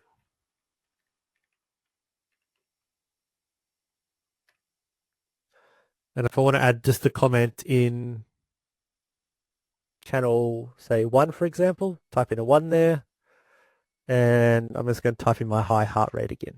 So high heart rate in channel 1. And you see here the comment is only added in channel 1 of my data. Likewise, I can also add comments once I've finished recording my data. There's different ways of doing that. The one I'm going to show you today is simply you just click in your data wherever you want to put the comment. Click on this button in the toolbar, this one here, which is Add Comment. Brings up this Add Comment dialog. I'll type in my comment. I'm just going to say End of Experiment. Again, we can choose which channel in the chart view we want to drop our comment in. This time I'm going to drop it across all my channels, and we can choose to enter that exactly where I made the selection, or also at the end of the data. So I'm going to insert it where I selected, click on Add, and it drops that comment in the recording. And once I've got our comments in the recording, we can also do a few things to edit these comments. So each one of these comments has a number, or this little box or number inside a box, and if we right click on that box, we have 3 options. We can edit the comment, which basically enables us to edit the comment text. If we make a mistake, we can delete the comment, and we can also move that comment. So obviously, when you're adding comments live in real time, you may not drop the comment exactly where you want to. If we click on Move Comment, it brings up this little black square, and if we hover over that black square, it brings up this double-headed arrow, and we can then click and drag and move that comment exactly where we want to in our chart view. So that's editing comments once we've added them. And the final thing I'm going to show you with comments, 2 more things actually. First is using these comments to navigate throughout your data. So here I'm going to go all the way to the start of my data, nowhere near these comments at all. And I can bring up this comments list from the toolbar at the top here. And it lists all of my 8 comments which I've added to my recording. And simply by clicking on these comments, it navigates directly to that region in the chart view where that comment was entered. So this is particularly useful if you have a very long recording of data and you've annotated it with comments throughout. You can use these comments to easily navigate throughout your data simply by going to the toolbar, going to the comments list, and selecting that particular comment. And that'll put that comment straight in the middle of your view there. So that's navigating using comments. The final thing I'm going to show you with comments is a different way of adding them, and that's using what we call preset comments. And so to use preset comments, we go to Setup, and we select preset comments. Select New, and there's different ways of adding these comments, but the one we're going to use today is using a shortcut key. So I'm going to use a shortcut key of F4, and I'm just going to use another comment, for example, End Experiment. Very simple. So what that means is every time I press F4 now, I'm going to drop this comment in my recording of End Experiment. And I'll bring up my function key mini window as well. Click OK. It brings up this little mini window here. So I've got my shortcut key and the comment text. Click on Start. And now every time I press F4, I drop my End Experiment comment in my chart view. Obviously, we can have a whole list of these preset comments set up, but we'll cover this more in our Adding Comments webinar, which is coming up in December of this year. So I can also click on this button to drop the comments. So I'm just going to drop a few more in here. Click on stop. And now our comments list is more extensive. I've now got 21 comments in my recording. And these comments work exactly the same as any other comment. So I can go to here, right to our first comment, and right to our last comment as well. Okay, so that's adding comments and navigating through our chart view with comments. The next feature I'm going to show you is the data pad. And the data pad offers a very simple way to analyze your data. It basically enables you to define and extract numerical data from the graphical representation. Basically extract numerical data into the data pad from the graphical representation of your data, which is shown in the chart view, which we've been looking at so far today. I'm just going to open the data pad now. We can open the data pad by selecting the data pad view button in the toolbar. Simply click on that. Opens up our data pad, and I'm just going to arrange our lab chart window nicely so we can see both our chart view and our data pad in at the same time. So the data pad essentially looks a bit like a spreadsheet. Okay, this mode that we're currently in is what we call row mode, and this row mode is what we use to extract our data from our chart view into the data pad. So data pad is arranged in a series of rows, and the data from our chart view gets entered into these rows, and also a series of columns. And we set up these columns to display exactly the data or exactly the calculation that we want it to display. So I'm going to set up three different comments here, three different columns here. The first column, I want to display the time at which the data has been extracted. So I click on the button at the top of the column, select selection and active point, and select time. And now you see the heading of my column is now changed to time. And in column B, I want the data pad to calculate the mean heart rate for the particular selection that I make in the chart view. This will become a bit clearer when we actually do the selections. At the moment, I'm just setting up the columns to display the correct calculations. And down the bottom here, we select our channel, and we want the calculation to be based on our heart rate channel because we're selecting or calculating the average heart rate from a particular selection in our heart rate channel.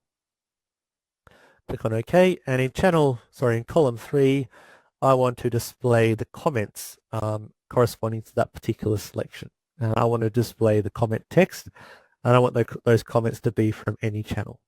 I'll just drag that across again. Click on OK. So now I've got 3 columns set up. I've got the time that the selection's made, the calculation in column B of my mean heart rate for the particular selection, and also the full comment text present in that selection.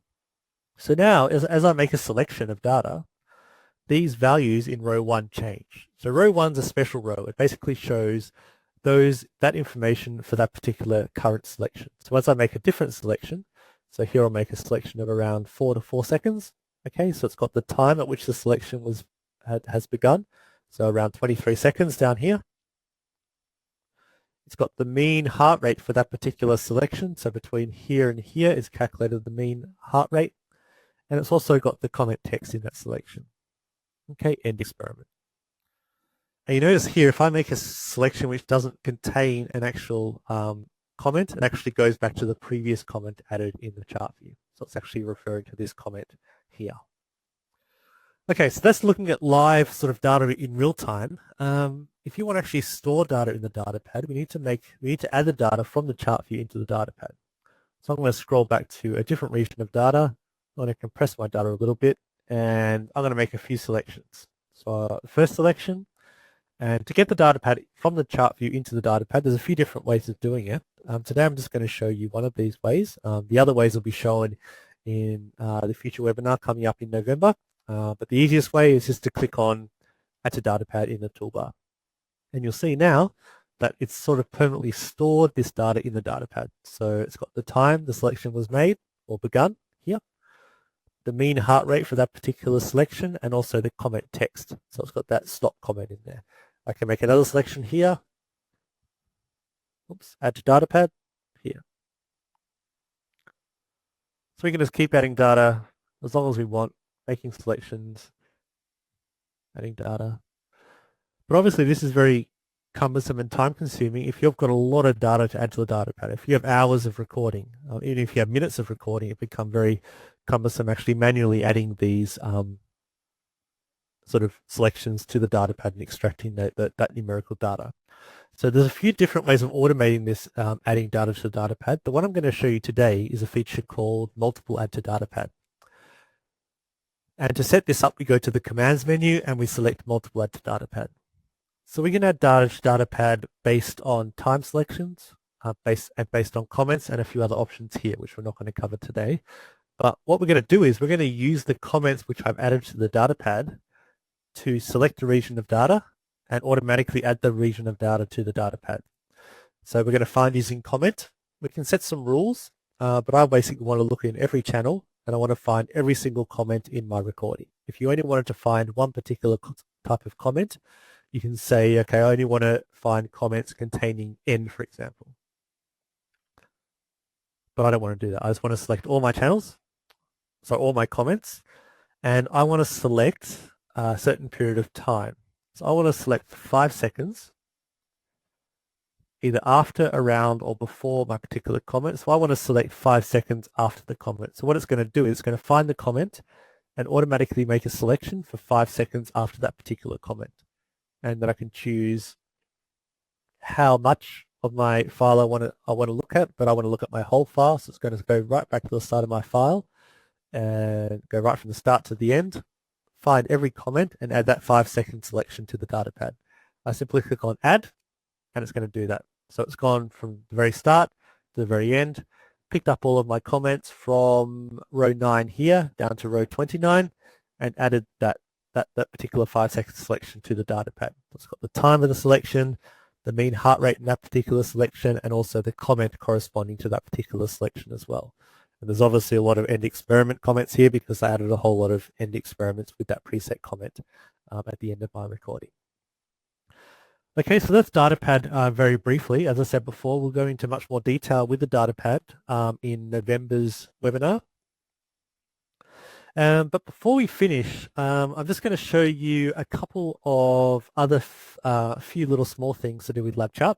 The first is saving your file. Okay, so we've recorded all of our data, we've done our analyses, and now we want to save our file to store it for later use. And so we go to File and we go to Save. And there's two different types of files that LabChart can save. They can save a data file, which retains all the data and all of the analyses in that particular file. And there's also a settings file as well, which basically saves, none of your data, but basically saves all the settings that you've set up, saves all the analyses that you've set up as well, but just contains none of the actual data itself. So I'm going to save both of these two different types of files and just show you the difference between these two. So the first one, I'm just going to call this data file, and I've selected data file here. And data files have an extension ADICHT, and click on save. I'm going to save it to my desktop. And I'm also going to save a settings file. So to save the settings file,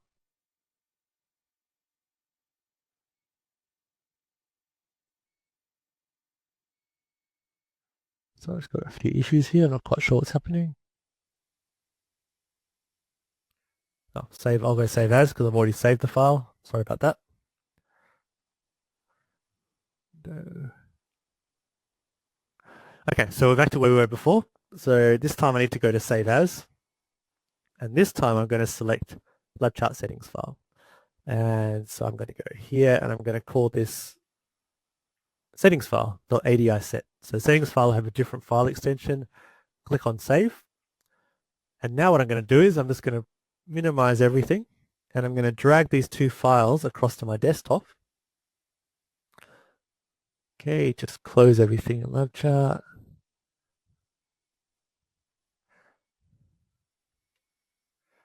Okay, and first thing I'm going to do is open my data file. So data file brings up everything I had before. It brings up my data in my chart view. It brings up all my analyses in my data pad. It's got all my columns set up correctly. And it's also got my DVM window there, which I also set up. And I can also record new data into this data file. Okay, so that's the data file. I'll just close all my windows in my data file. I don't want to save my changes in this case. And this time I'm going to open my settings file.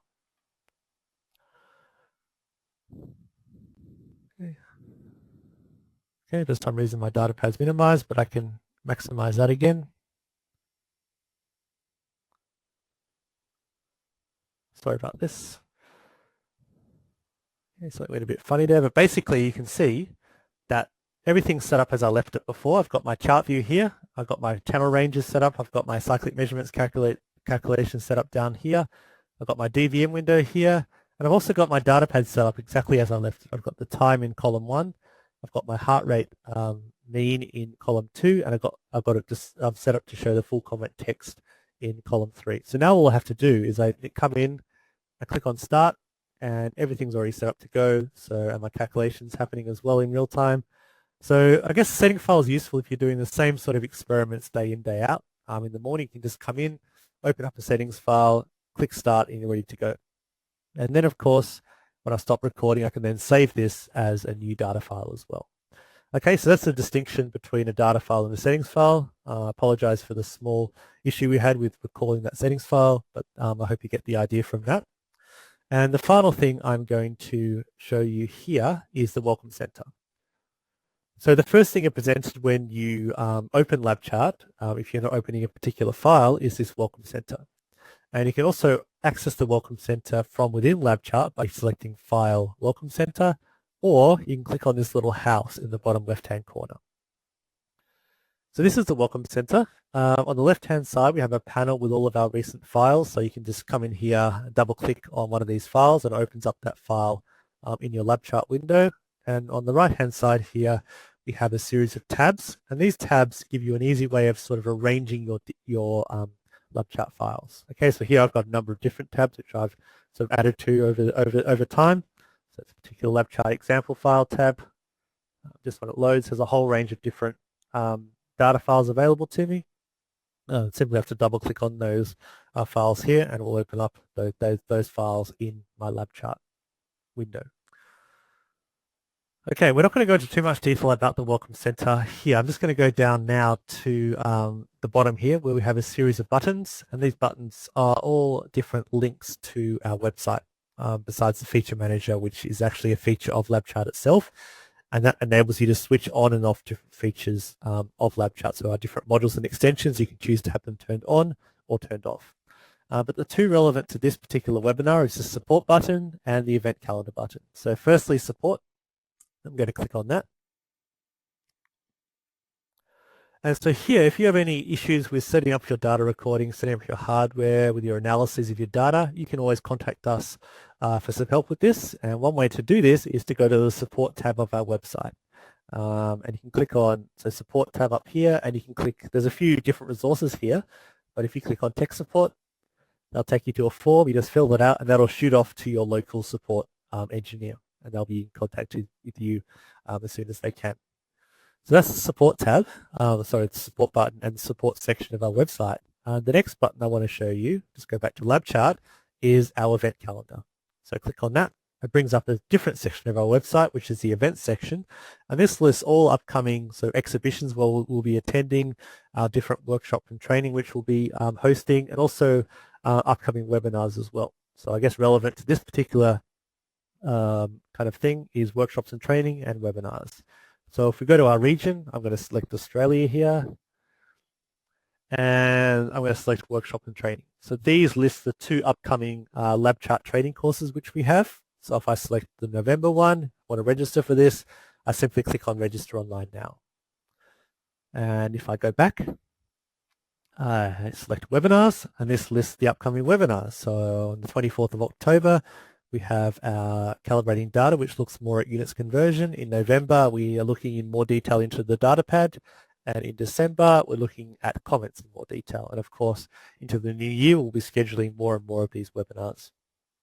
Okay, so that's the events section of our website. Of course, if you're from a different region, you select that region from the list here. I know we have some people from New Zealand here, Southeast Asia, for example. You just select your region, and it will list events relevant for your particular region.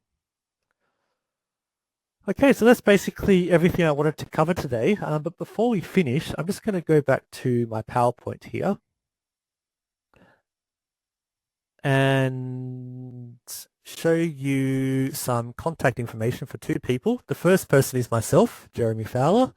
So if you have any questions or any inquiries regarding training, yeah, please feel free to contact me. So this training can be in the form of webinars, training courses, workshops, specific application training.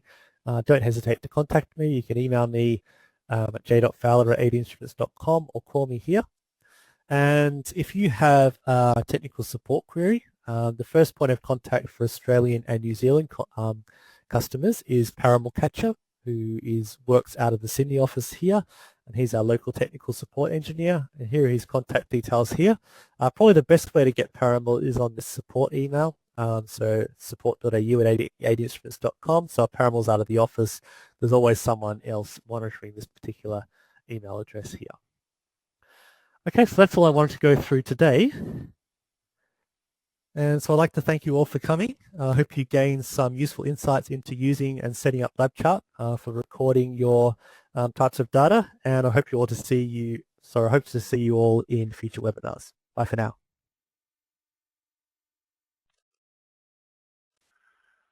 Well, once again, I'd like to welcome everybody to our Tuesdays with Lab Tutor. And today we're going to just do some LabAuthor basics. And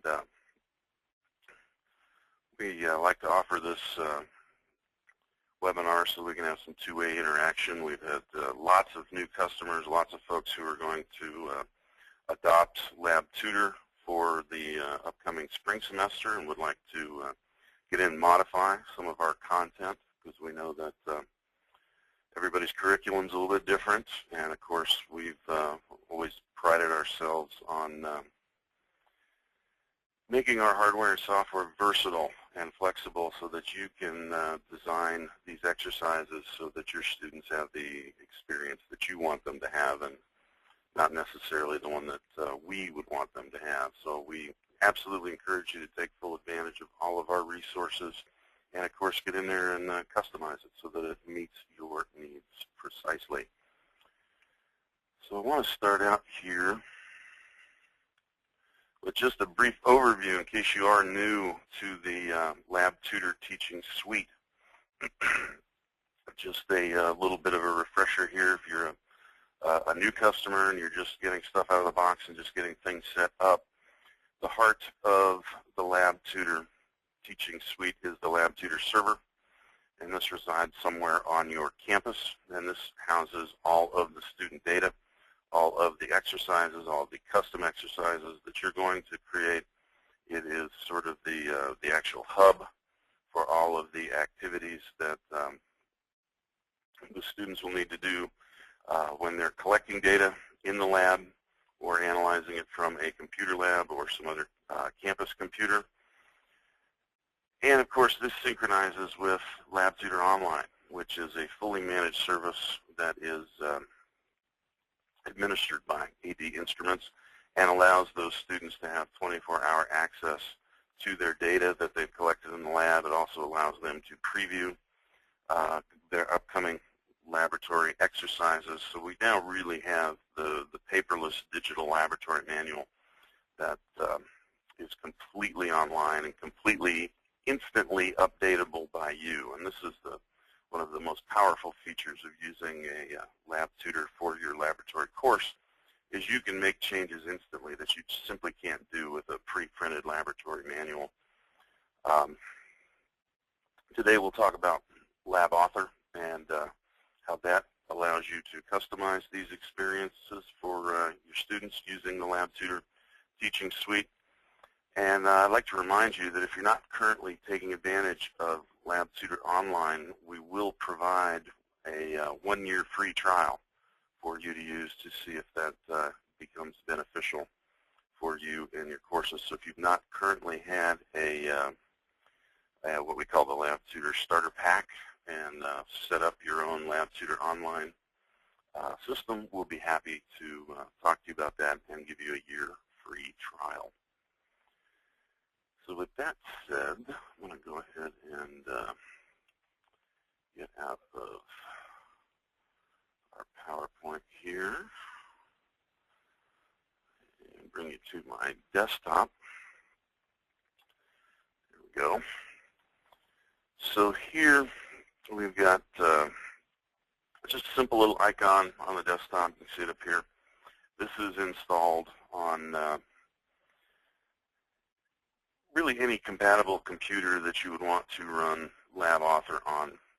LabTutor is a Windows-only product, whereas the LabTutor Online, of course, is completely browser and platform independent, and we've even optimized it now for the iPad. So the online portion doesn't really matter, but when we're working in the LabAuthor environment, when we're working with the LabTutor server, and when we're connected to the Power Lab in the classroom, we're going to be using a Windows-based platform here. So a couple things to keep in mind with LabAuthor here. It is standalone software. You do not need any of our other software products installed on your LabAuthor computer. In fact, we would discourage you from installing LabAuthor on your actual LabTutor server computer.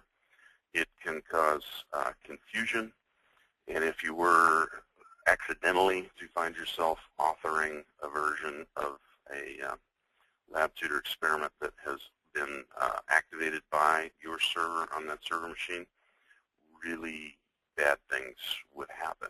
So you're going to want to install LabAuthor on your laptop, on your office computer. You're not going to want to install LabAuthor on any of your student client computers in your laboratory, and you're definitely not going to install LabAuthor on a server machine. Okay, so LabAuthor is its own entity, and install it on the computer where you're actually going to author your exercises, not on the server and not on the student machines. So when I double-click on LabAuthor, we get this fantastic welcome page that is really pretty simple. We wanted to keep this a simple tool, an easy-to-use tool, and it is rather no frills, and we did that for a reason. So if you have authored a bunch of recent experiments, they will show up here. The new button, of course, will open up a brand new blank slate, and we'll be doing that next month. Open will take you to the list of experiments that you have installed. Now, this is a separate set of experiments. This is not the set that you have installed on your server. These are experiments that have been downloaded from our website, and you can see up here they are stored in a public document path on your local computer. So these are the local versions that are installed on your authoring computer, and should always be kept separate from the server machine. So if you'd like to see what exercises are available for you to author, we have included a check for updates tool. Let me see if I can move my taskbar here from my other monitor. So here you see at the bottom, here's the little Windows taskbar. So if you'd like to install our latest versions of our exercises on your authoring computer, okay, this is not on your server, we'll need to find the 80 Instruments folder, and we do that by selecting the Start button. Then we go to All Programs, find your 80 Instruments folder, and find the LabAuthor file within that. So if you have other 80 Instruments products installed, they'll be here. The one we're interested in is LabAuthor. And when we open that folder, you'll see here is check for updates and install experiments helper. There's also a shortcut to LabAuthor and to LabAuthor help. So if we go ahead and check for updates here, this will now check the versions I have installed versus the ones that are available on the web. And of course, this is saying I don't have very many of these installed. That's okay. So you can check for our latest and greatest. Now, this is different from how you do it on your server, of course, but this is the install tool, and this will also allow you to update your LabAuthor right from here. So it will check and see if you have the latest version of your LabAuthor installed. So here's an individual list of the actual experiments if you want to just pick and choose, or if you'd like to download the entire collections. That's shown here. Okay.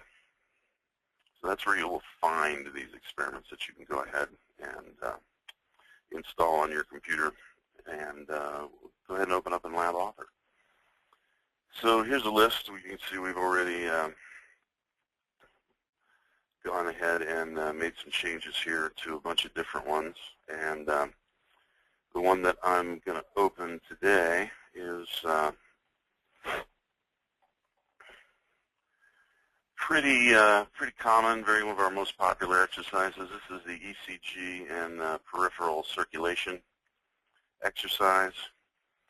And when I open that folder, what I'm looking for is the little green experiment icon. And when I double click that, LabAuthor will go ahead and open that exercise. So now you'll see the green splash screen opening up. And we're now going through and opening up all the various little bits and pieces that are found here in this LabTutor exercise. So once the software has completed opening, there are two main parts to LabAuthor. Let me just move these windows around here a little bit so we can see these a little bit better.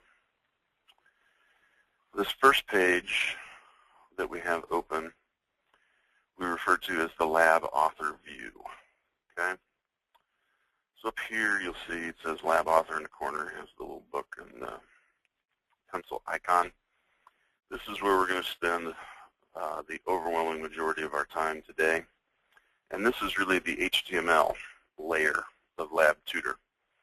And this is where all of the information that your students are actually going to see is going to reside.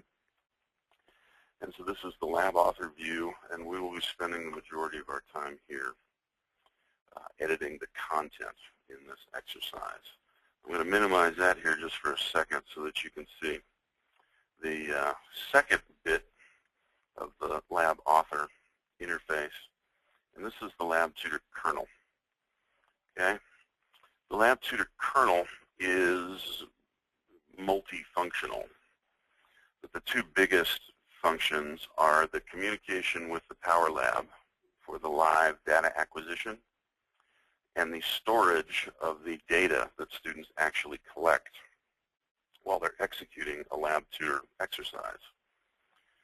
So of course we have all of the live acquisition data in the what we call the chart views here. And those of you that are familiar with our flagship research software, LabChart, the LabTutor kernel is literally a stripped down version of LabChart. And the other element here that you'll need to become aware of is the datapad. Okay? If you're not familiar with the datapad from our LabChart program, it's effectively an interactive spreadsheet. And this is where the majority of your students' data in the data tables in a LabTutor experiment will be stored. So we're going to cover this in much more detail with the next in our series of LabAuthor exercises. But for now, suffice it to say, this is where the student data is going to actually live. So in the kernel layer, we've got all of the data acquisition, the channel settings, the filtering, the calculations, and those sort of elements. And then we also have the data storage for the tabular data, the text data when they type into a question box. That is also stored via these data files in the kernel. So we're going to go ahead and minimize the kernel here and go back to our author view. This is where we're going to spend the majority of our time, especially today. So I'm going to maximize this so you can sort of see what's going on. And we need to start with just a little tour. Our programmers have done a really nice job of keeping this interface simple, and it's what they refer to as a WYSIWYG interface. What you see is what you get. So all of the elements that are laid out here on the LabAuthor palette will look exactly as they have been laid out in the final product that the students will see. So this is an awful lot of clickable elements here. We did this so that you can do a lot of the heavy lifting with just a 2-button mouse, and you'll get really, really used to right-clicking on objects. So each one of these objects here on a Lab Tutor page is its own entity, as it were, and when I right-click, I can bring up all of these different commands for a text box. If I double-click, you'll see the formatting palette pops up, and so I can now format the various text elements inside the box.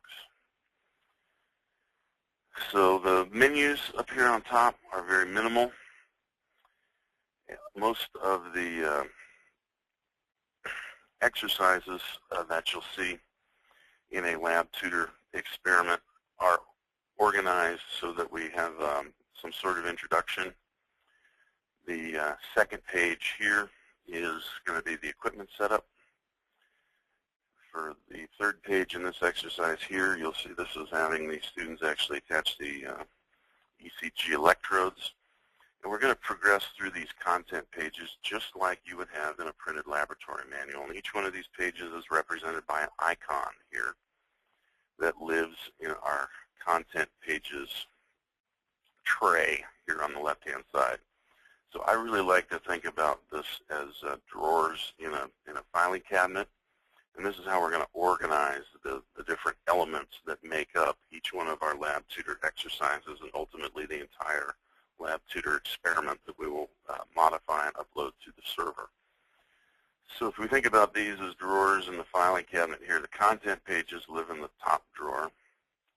The background page lives in this second drawer, and I get to that just by clicking on the button here. So the background page is really just a specialized pop-up, and it's always tied to the background button that's on the header bar of every Lab Tutor exercise. And this can contain any sorts of content that you can imagine. It's all going to live right here, and it's always available to the students if they need to refer back to it. Now, the way we've designed our out-of-the-box exercises would be to, the very least, students should review this background material before they come to class, and if you're going to use any of our pre-lab quizzes that are installed with the instructor's materials, all of the answers to those questions would be found here in the background pages. So background pages, big fancy pop-up, always tied to the header bar. Next drawer down are the pop-up pages. Now these are generally tied to the blue hyperlink text that we'll put in the instructions that students are following along, so that when they need to bring up a little extra help or review a specific element like what's the auto scale button, these will be available to them by simply clicking on the blue hyperlinked text. So all of our pop-up pages that are associated with these exercises live here. Now subpages, if this exercise had any, they would live here. And this is one of our older experiments. It doesn't. Subpages are very handy when we have, for example, a dissection, where we have multiple pictures that students need to flip through, but we have a relatively limited amount of text that they need to read. So we can put in these subpage areas that allow students to flip through multiple pictures without having to change the entire HTML page. All of the images that are associated with these exercises live in this drawer. We recommend the GIF format for line art. It's small and it's scalable and it works quite well. If you're going to take photographs and incorporate them, JPEGs work very well. We would ask you to avoid bitmaps and TIFFs and things that are very, very large, because that will affect the load time as the pages or with the embedded graphics are loading. But GIFs and JPEGs work rather well. So all of the images that are associated with this exercise are stored in this drawer. Now video, if we had any, would live here. And this drawer is reserved for high-definition video. So this are your MP4s and your M4Vs, which is the iTunes format. They would all live here. Audio files, if there were any associated, would live here. And these are your MP3s. We have built into the latest editions of the LabTutor server a built-in flow player. What that means is we don't need third-party plugins to actually run the multimedia content. It runs natively and is streamed from your server. So with the built-in flow players, we need MP4s, M4Vs, or MP3s, and so they all live here. If you are using other media like a QuickTime video or a Windows movie format or an audio file like a WAV file where you would need another plugin from a third party to load in Internet Explorer and actually play that media, they would all live here. These will all work perfectly fine, and I'll demonstrate these in a future LabAuthor training seminar. But anything you've ever seen on a web page can be supported in a LabTutor exercise. So all of your other media will live in this drawer. Data files live down here. As I mentioned earlier with the kernel, not only does do the data files serve for all of the data acquisition parameters communicating with the Power Lab, but these are also the storage spots for all the questions that students are going to answer, as well as any tables and graphs that they create. So every LabTutor exercise has a minimum of one data file, even if you're not using the Power Lab. If you're just using the graphing and analysis capabilities of LabTutor, you're going to need at least one data file. And in many cases, there will be several data files. So this is the little work tray here on the left side, and you really just think about it as drawers in that filing cabinet. Now when I go back to content pages here, and I click on one of these, you can see each one of these elements is its own entity, and when I click on one, I can pick it up and I can move it around. And if you can see, and it's a little hard with the WebEx because it tends to be a little choppy, but when an element lines up with another element on the page, you get these nice little red grid lines that pop up, and that really does a nice job of helping you line up all of the different boxes and whatnot on your page when you're setting things up. So let's see.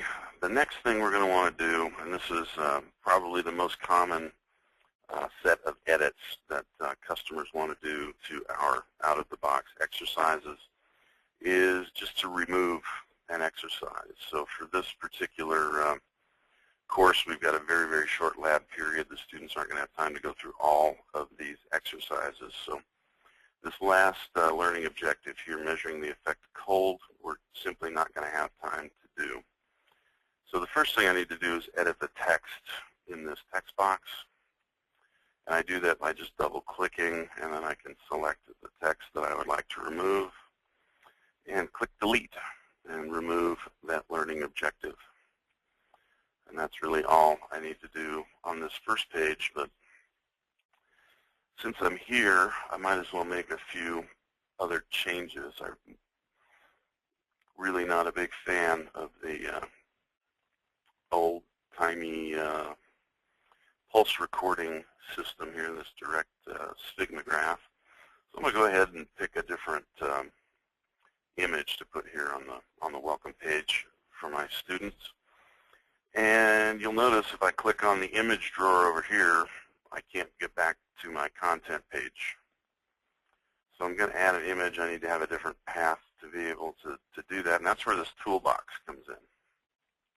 This floating toolbox will appear whenever you're on a content page, and if for some reason you're silly and you close the toolbox accidentally, we can go up here to our View menu and bring it back. So we can view the toolbox, so you'll see we can also hit F7. That will bring it back. Now we have drawers in the toolbox, just like we have drawers over here on the work tray. And this top drawer here are all of the page items. These are all of the different LabTutor elements that you would find in a typical LabTutor page.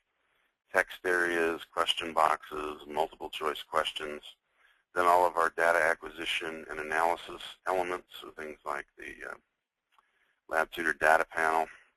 If we're going to add a table or a graph or one of our graph legends, we would click and drag these from the toolbox onto this page.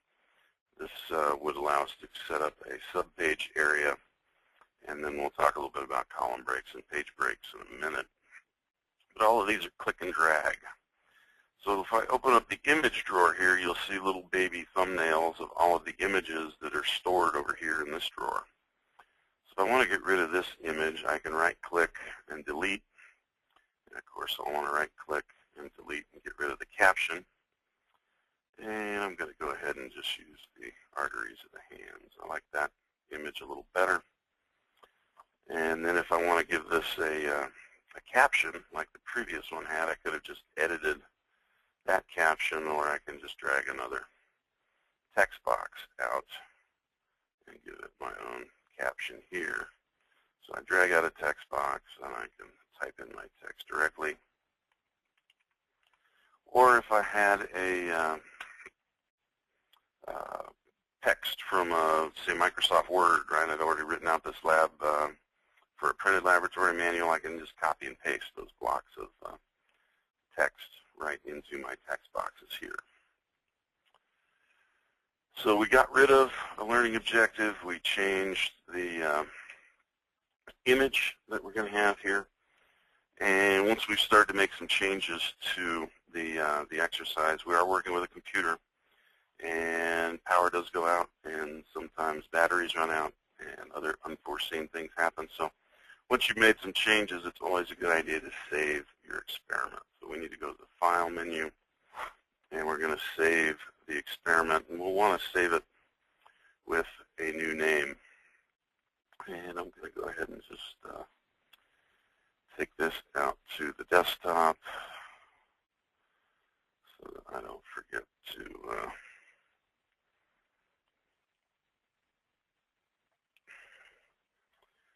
dump it at a later date. And you'll notice by default that this is going to call it copy of ECG and peripheral circulation. So it's not going to want to overwrite our original exercise that we downloaded. So this copy of ECG and peripheral, I'm okay with that. I can leave that name, or I can change the name here. And of course, I want to save all of the files because I may have changed data file, may have changed the HTML layer. We're going to save everything here. So let me get this to a directory here. Well, I'll know where to find it, so I just went out to the desktop here. And we'll save, okay? So now I've saved the experiment as copy, right, of ECG and peripheral, and we'll let LabAuthor go through its gyrations here. Now, if I want to preview these changes that I've made, I want to see this page the way the students are going to see it. I want to go up here to the view, and I want to preview this in the browser. I can also get there by hitting F12 on my keyboard. And you'll see here is the actual page that we changed in a preview mode. And this is what it would look like. And of course, we can flip through the rest of the pages in the exercise just like your students would if they were navigating from your client computers that are attached to your server. Now, a couple of things here. When we resaved this experiment, we saved it as copy of ECG and peripheral circulation, but you'll notice that did not change the header bar up here. It still says ECG and peripheral circulation. We need to change that, okay? If we're going to make this our own custom experiment, you're probably going to want to give it its own name and have that new name appear on the header bar. So that's done by going to our Edit menu and selecting Experiment Properties. just saving the name of the experiment, doing the save as is not going to change that. So I'm going to call this my new ECG and peripheral. And this will now affect that change on the header bar for the entire exercise. Okay? Now, if this were part of a learning module, we'd select that here. We'll talk about that in one of our Advanced LabAuthor exercises. Coming up, that'll probably be in the January one. We'll talk about learning modules. Now, this is the other elements that you may wish to change. We are now supporting 11 different languages. I'm going to go ahead and stick with English. And another thing that you may want to change here is the page canvas size. Now, this is that blue line that you see around the outside of the grid here on your LabAuthor page. If you have nice widescreen monitors in your lab and you'd like to optimize your layout for those widescreens, you can select that here. And we also have one for iMacs. Now, even though this is a Windows product, we have a lot of Macintosh users who boot camp their Macs and run a Windows partition with LabTutor. So we went ahead and put in a default screen size here for the iMac. But we're going to stick with the standard for our canvas size. Now, this is just the area that's viewable to the students without having to scroll left or right or up and down. I can run as many elements down here off the bottom of the page as I'd like to, but students will have to scroll to see them, right? So this is the viewable screen area without scrolling. Now, these advanced properties, this is the other element that I encourage you to keep track of. This is a version number, and this is how the LabTutor server is actually going to keep track of any changes that you make. If you, for some reason, needed to update an experiment while the semester is going on, if students have already begun an experiment and you find a horrible typo or a setting that is just wrong and you don't want the rest of your students in subsequent sections to have to deal with that, you're going to make a change in LabAuthor and you're going to upload a new version of the experiment, you need to change the version number here. So change the version number every time you make a change to one of your custom exercises. I can't emphasize that enough. If for some reason you need our assistance to troubleshoot one of your custom exercises, we're happy to help. We can't, of course, write custom exercises for you, but when you get stuck, we will help as best we can. And we need to make sure that we're working with the same version that you had issues with on your server. So keep up with your version numbers. So experiment versions, if I make a major change, I'm going to go ahead and do a point update here, call this 2.1. If I was just going in to fix a typo or something, I might leave it 2.0.1, whatever. Okay, you can use your own system, but whatever system you decide to use, keep up with it. This is very important. So the author, this will just show up however you're logged into your LabAuthor computer, and the experiment group is really for us with the marketing and organization of our exercises. But if you want to start your own experiment groups, you would change that information here.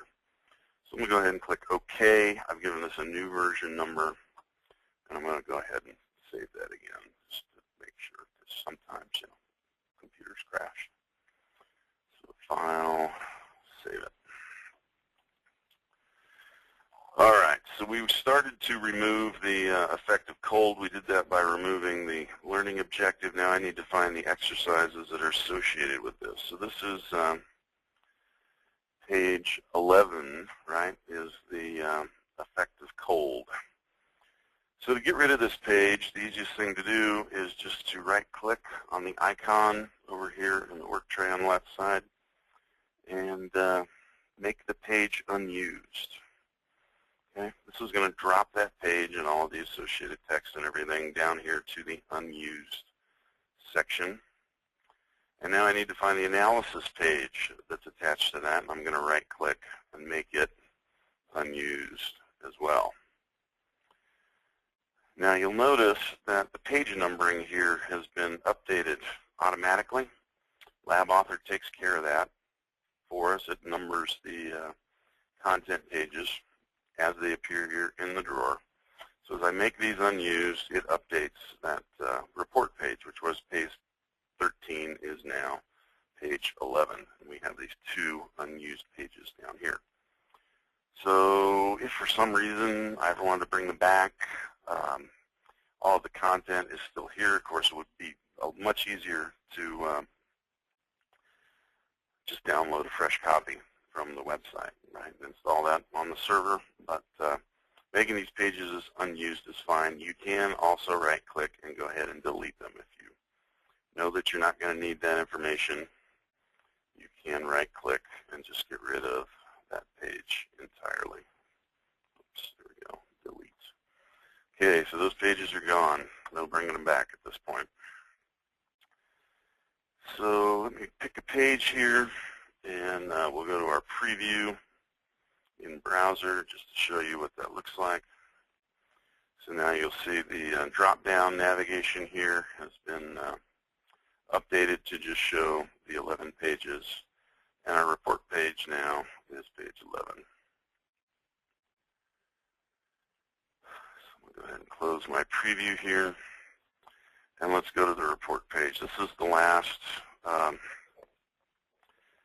set of elements that we'll need to get rid of to completely remove that effective cold from our exercises here.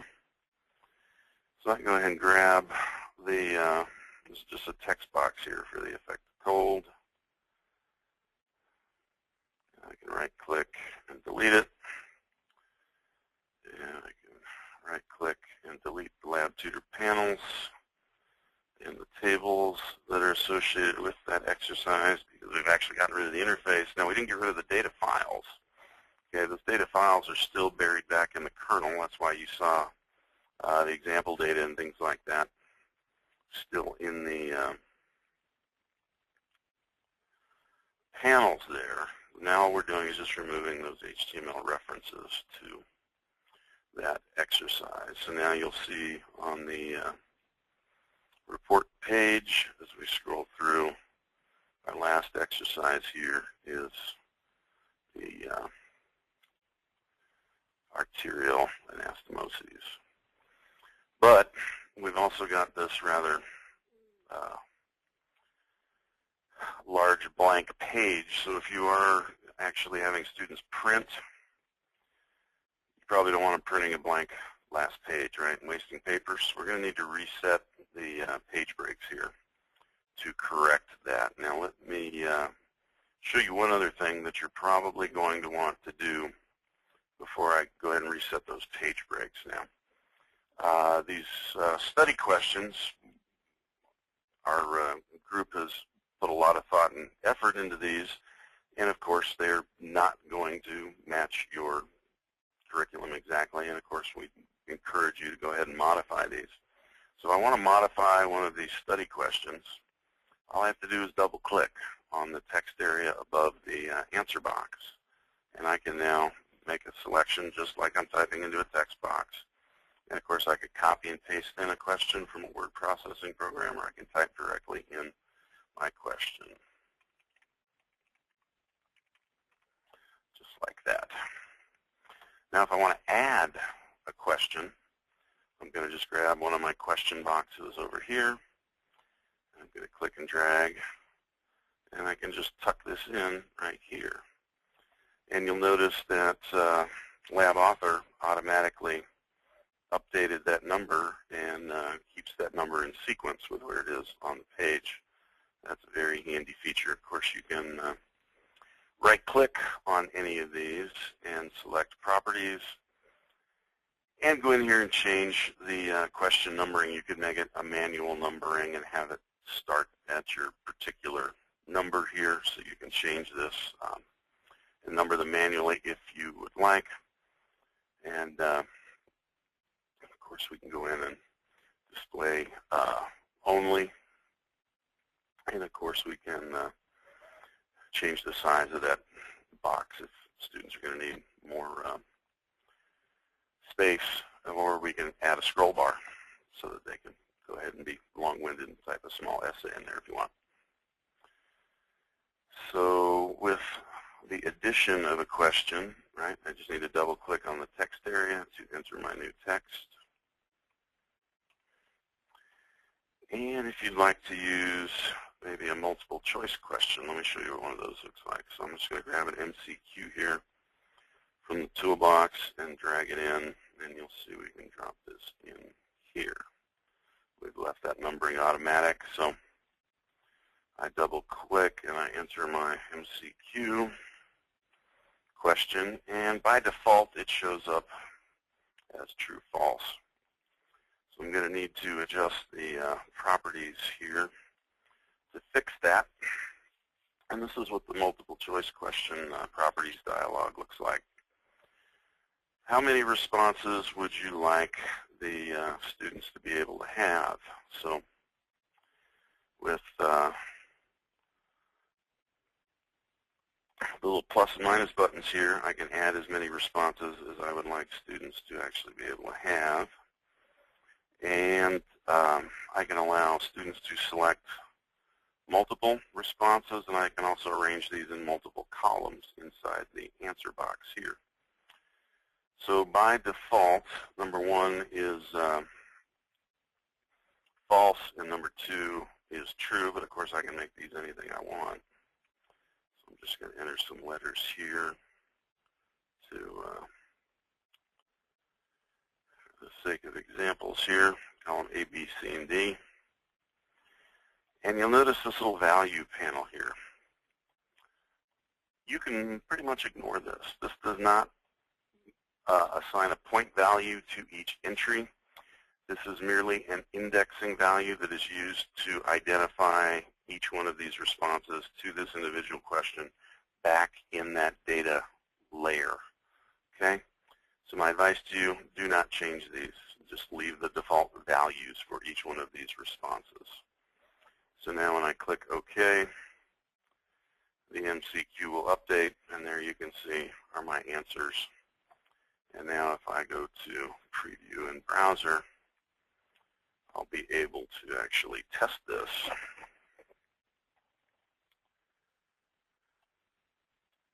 we'll see what these responses look like. You can see I can tick multiple boxes. So that's how you would add a multiple choice question. So let's see. Next thing we need to do are to reset our page breaks. You'll notice now that I've added these questions, a lot of these things are kind of jammed up and stacked up on one another. So I'm just going to very quickly scroll through my page here and get a little more elbow room for some of these answers.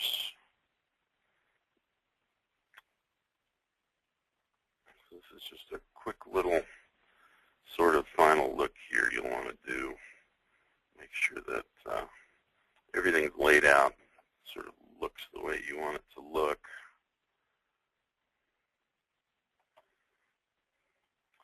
And then when I right-click here, somewhere in that gray space, you'll see this option to reset the page breaks. So we're now going to have default page breaks for our 8.5 by 11 inch printable page, and that's what this yellow line on the right-hand side of the screen is. So the biggest difference here with your report page is that it is formatted for the standard printed page. Okay, so that blue line is what's actually visible on the screen. The yellow line is the margin for printing. So now what I want to do is scroll all the way to the top and grab each one of these little page breaks, these little orange indicators here. And I want to start at the top, and I want to move each one of these up, starting with the first page. Now if I click and I drag and I try to drag that below the next element, it's not going to let me, right? So each one of these indexes from that top right corner, and we need to move each one of these breaks up so that they fall between the elements on our LabTutor page. So start with the first one and then work your way down, moving these up as you go. And so that will drag the next one along with, and so here you'll see it's already falling between two elements. I'm just going to go ahead and move those two screen elements down below that page break. So that's a good one. So now exercise 4, right, starts on the next page, and now you see we don't have any extra. So when you reset your page breaks, always go back, start at that top page, and just move these up so that we're not cutting any of our elements off as we go. Okay.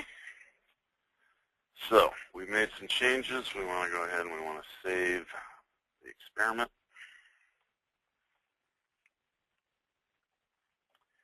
And then what we want to do, once we're happy with this, right, so I would now go back and preview in the browser. I'd go through and do a double check and maybe even a triple check that everything was working the way I would want it to work. Make sure all the questions are set up the way I would want them. And then the last step, and if you were you're just recently switching from LabTutor 3 to LabTutor 4, this was an optional step for LabAuthor with LabTutor 3, but it's mandatory now with LabTutor 4. We need to save an experiment installer. So if you see here, now that I have saved the experiment, I can now save an installer. So what the installer is going to do is it's going to take all of the elements in our LabTutor exercise and it's going to put them in the right place so that when we take this to our server to upload it, all of the elements get unpacked into the right place. So it's sort of like zipping a bunch of files together before you email them. But this is specific to LabAuthor, and this is going to tell the server now that this is a complete experiment, and it will put all of the right bits in the right places so that it functions on your server. So now I'm going to save my experiment installer, and you'll see that direct it to where we want it to go. So I'm going to put this one on the desktop as well, and you'll see this one gets a slightly different name, okay, and that name now is going to include that version number that I updated in the experiment's properties dialog. And again, this is going to be real important because if for some reason you need myself or one of my other colleagues to troubleshoot a custom experiment for you, we need to make sure we're working with the right version, and this is the file I'm going to have you send me. I'm going to have you send me the LabTutor experiment installer so that I can unpack it on my computer and get in there and have a look under the hood. So this is going to save our installer. I'm going to save it to the desktop. And you'll notice here this is a new warning, right? This experiment contains some files that are not accessed. They are unused. If you remember, we deleted some pages.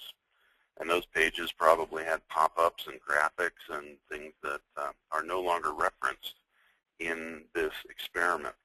So if these were taking up an inordinate amount of space, we would go ahead and click no, right? When in doubt, just click yes. Leave the extra bits in there. It's not going to hurt anything. If it's not referenced on an HTML page, your students aren't going to see it, and who knows, it might be the one important thing, the one important graphic that you can't find later. And the only place it's stored is in that version that you installed on your server. So when in doubt, click yes. So we can now leave LabAuthor. You'll see here's our new ECG and peripheral circulation installer. So I would now launch my server admin pages. I would browse to this. I would upload it to the server and follow the instructions on the screen to install it. Once it's installed on the server, I can then add it to any of my courses. And instantly, or virtually instantly, all of your students now, if you're using LabTutor Online, can log in, see the new experiment, and have complete access to it from wherever they are. Now here is that folder. So this is the copy of ECG and peripheral circulation that we have been authoring on. So this is sort of the raw materials that we've been working on. And you'll see that we've got Google Chrome here installed as our default browser. And that's why these are showing up as little Chrome icons. But if I were to double-click my experiment icon now, you'll see that will launch LabAuthor. And off we go. So there's two copies now. There's that zipped copy, that experiment installer. This has all the bits and is ready to install. And then this is the one that we're authoring on. So now if I went in and I made some more changes to this, I would save it with a new version number, save a new installer, and upload that.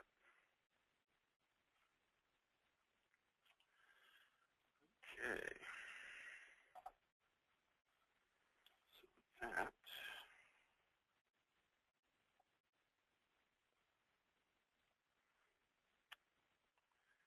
we will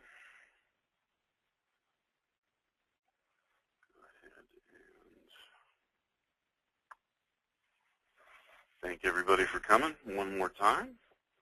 Hopefully you found something useful that maybe you didn't know about LabAuthor or modifying one of our experiments, and hopefully you'll be able.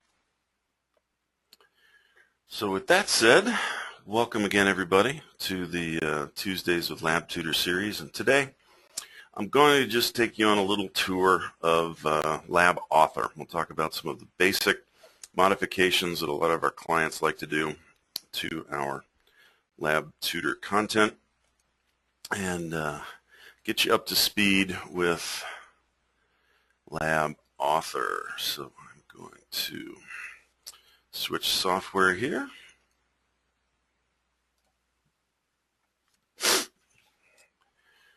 And here you will see the welcome screen for LabAuthor. If you've not used LabAuthor before, you'll see that we have really kept the menu-driven tasks to a minimum. What we want to do with LabAuthor was make it as intuitive as we possibly could, because the LabTutor architecture is, shall we say, like an onion. There are multiple layers to LabTutor, and we need to deal with each one of these layers in a very specific way so that the LabTutor exercises can be performed by our students. But once we take a look here under the hood in LabAuthor, you'll see that there's actually a lot more going on. And once we get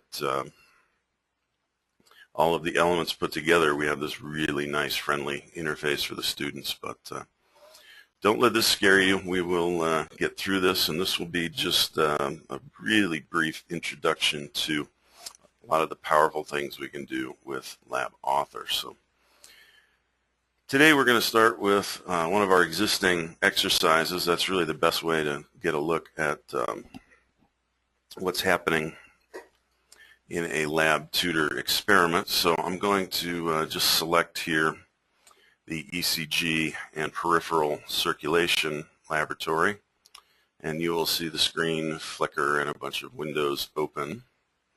And eventually we will get to an interface that looks something like this. Here we go. So there are two primary windows here that we're going to be working with. The first one is the LabAuthor view, and this is where we're going to spend most of our time today. So the author view is our look into the HTML layer of the LabTutor interface.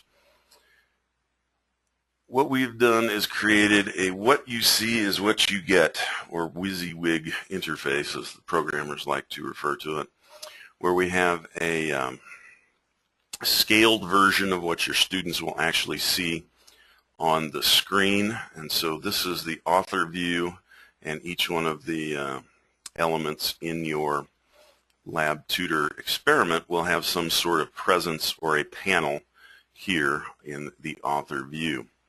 Now the other window, I'm going to slide this one over here just so we can see very briefly the data acquisition layer of the LabTutor software. This is the LabTutor kernel, and this is the bit that actually communicates with the Power Lab and allows for data acquisition.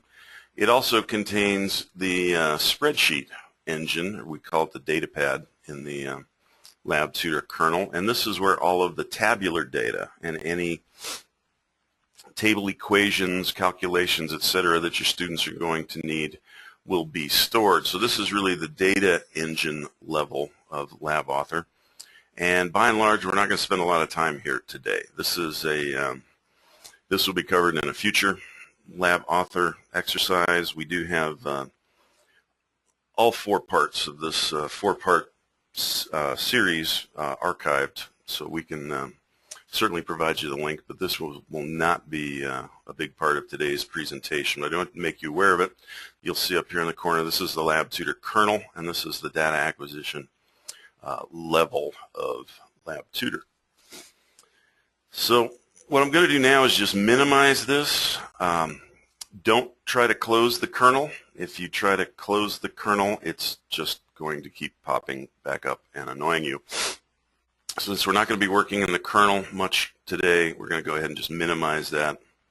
And I'm going to bring back here the actual LabAuthor interface itself. So here we're looking at each one of the actual pages in our LabTutor exercises. Quick tour here of the interface. You'll see I have this floating toolbox. This is going to have all of the little shortcuts I need, as well as the little thumbnails of any images that I'll want to bring in. We'll show you how to use the toolbox here, but this will pop up when I am working on a content page. We have just a few menus up here at the top. Again, we tried to keep the menu commands to a bare minimum here. But all the typical ones you would normally see in the software, and the most important one right here is the Help menu. Okay, when you click on the Help menu or you hit the F1 hotkey, this will bring up LabAuthor Help. And our documentation team has done a fantastic job of putting together an extremely useful help system that's built into the software. So when in doubt, when you have a question, hit F1, go to the LabAuthor Help, and search for the term that you're interested in. This little search tab is fantastic. We can type in a keyword here like tables, and we can list the topics, and here it will tell us all about table properties.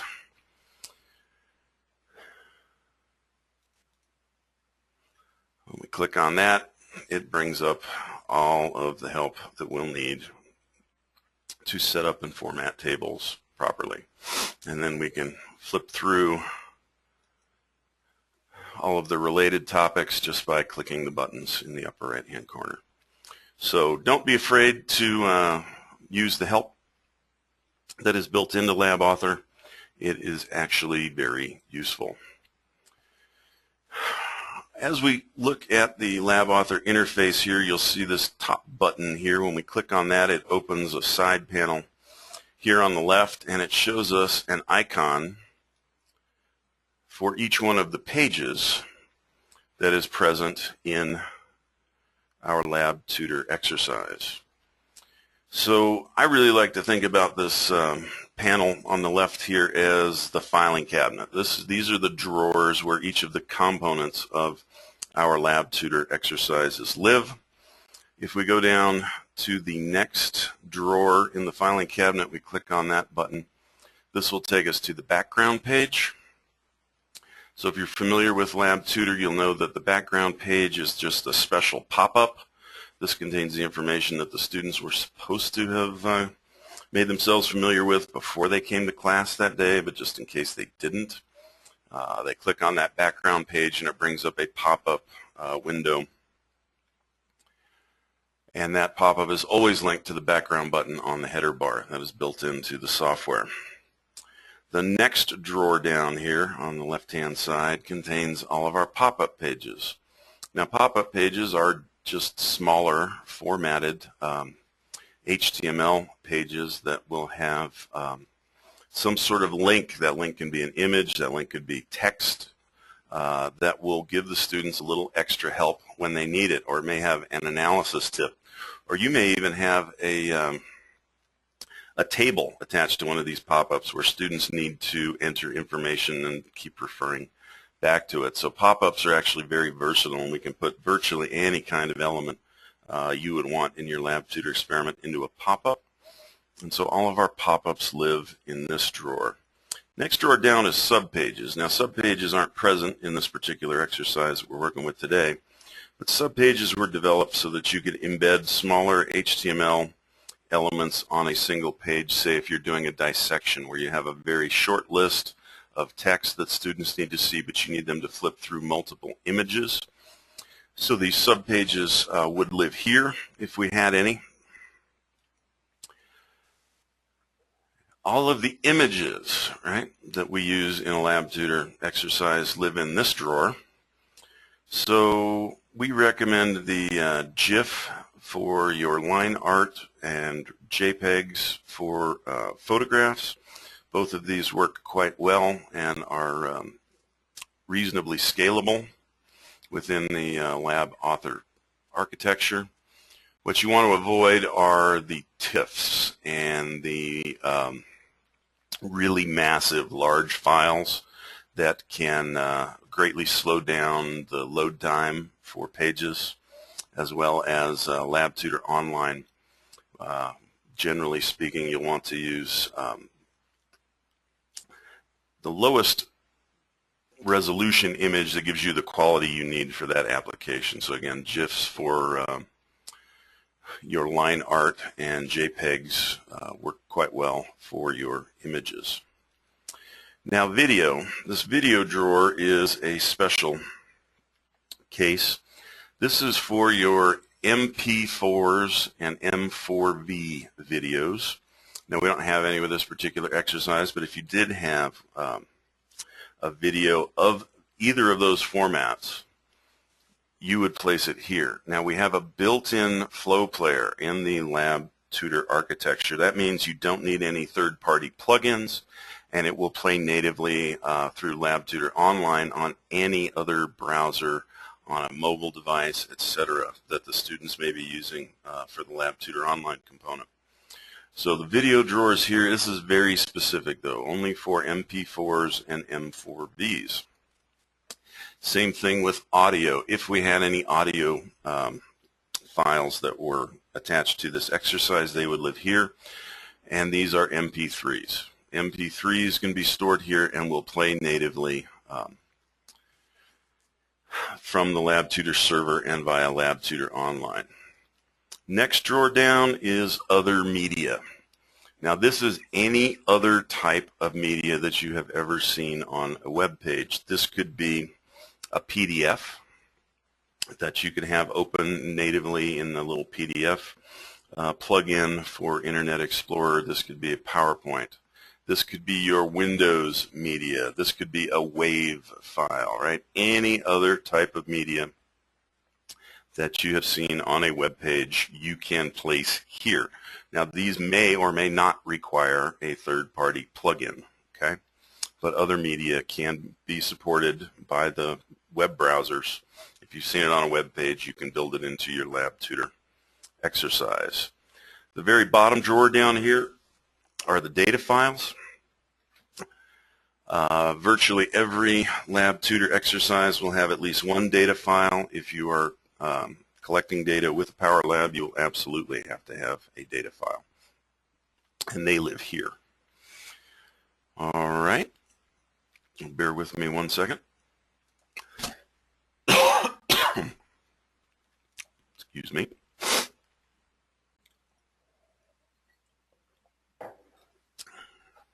Let's go back to our content page.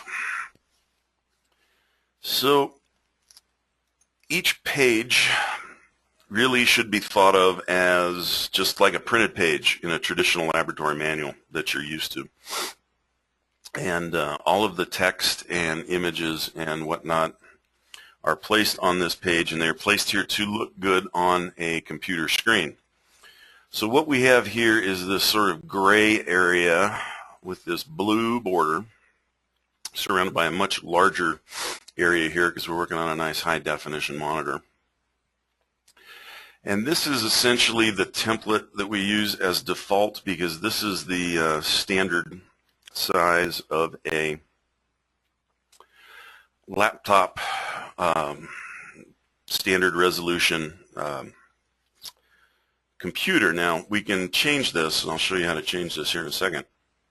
If you know you're going to be working with a bigger monitor, for example, you got nice widescreen monitors, we can set this layout template to match those. But basically what this tells us is this is what your students will be able to see on a single screen without having to scroll up or down or left or right. So you can bring in and add additional elements that will overhang the blue lines, but then scroll bars become active and students will need to scroll to see it.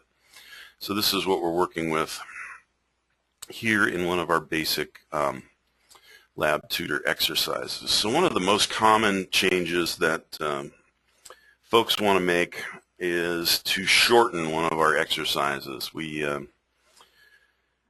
may have a little more content in here than you actually need for your particular application, or your lab time is just not going to support all of these exercises. So what we're going to do today is we're going to just remove one of the exercises here from our ECG and peripheral circulation, and that's the effect of cold. So the first thing I'm going to need to edit here is the learning objectives, and if I double click on this text box, you will see the text formatting palette opens up, and I can make a selection here and just delete it.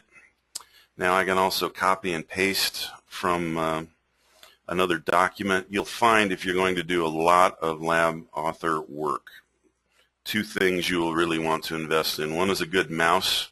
Editing these on a trackpad on a laptop can be extremely challenging.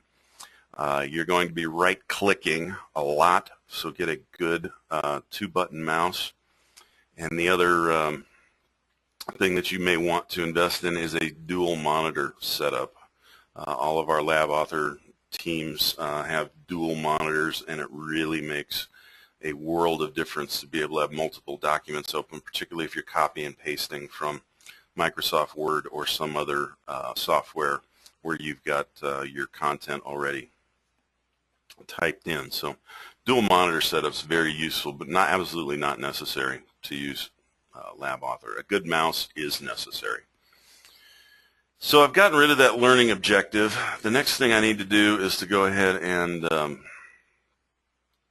get rid of the two pages here that talk about the effect of cold. So if I go over to my content pages area here, I'm going to need to right-click, and I can make this page unused. So you'll notice as soon as I do that, it moves that page down to the bottom of the screen and puts it in the unused section, and it also removes it from the navigation.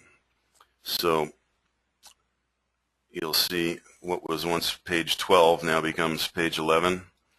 And so this is the analysis that was associated with that effective cold exercise that I'm removing. So the next thing I'm going to do now is right-click and make this page unused. So I've now removed these two exercises from this particular lab. The content's still there, everything's still present, but I've made them unused. The numbering, again, is done automatically for you. So now we've invested a little bit of time. We have made some changes to this exercise. I'm going to want to save it, right? Computers crash, Windows occasionally crashes. We have a tremendously efficient crash recovery protocol built into LabAuthor. It's very unlikely you're going to lose very much of your work, even if a catastrophic failure does happen. But it's always good practice to save early, save often. So I'm going to do a file, and I'm going to save the experiment as. So I'm going to want to save this with a new name. I'm going to save this out to the desktop. So this is, by default, it made a copy of our original version. You'll see that it's copy of ECG and peripheral circulation. But just so I can keep this straight, I am going to change the name to ECG and peripheral circulation, no cold. And we'll save that to the desktop. So this is going to save that experiment with those changes that we have made. And we'll let LabTutor go through all of its little gyrations here. And we're now working with that saved version. So once again, I'm going to minimize the kernel here, and we'll go back to our edited version.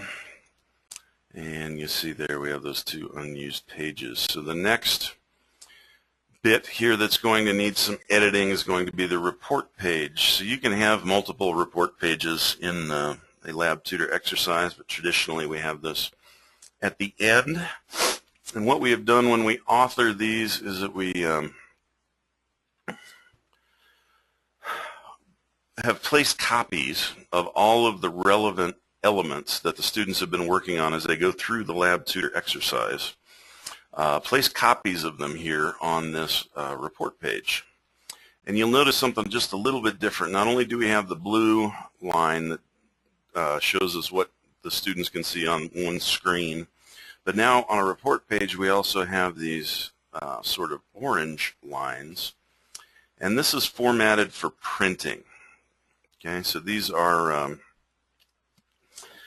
template that is set up to print on your standard 8.5 by 11 paper should you require your students to print out a hard copy and turn that in. So the last thing we need to do here on our report page is scroll to the end and find this effective cold section, and we just need to delete these from the report page. So that's just done by clicking, and then we right click and we can delete each one of these elements. Now we have theoretically saved the actual master copy of those over here. We just made those pages unused. The only real information that we're going to lose when we delete these is these study questions. This data is stored in a different spot and will be lost. Okay, so these questions are gone forever, but we are working with a copy, right? If you were going to add this back in at a later date, you can always download a fresh version from our website. So I'm going to go ahead and delete those. And so we now have removed every element that would suggest that there ever was an effective cold exercise, at least from the student perspective. Now the last thing we need to do here on this report page before we can make it live is to get rid of this blank last page. You'll see here that we've got just a blank last page there. No reason to burn trees for that. So what I need to do is right click somewhere on this page, and I'm going to select reset page breaks. So I've now reset all of the page breaks to their default.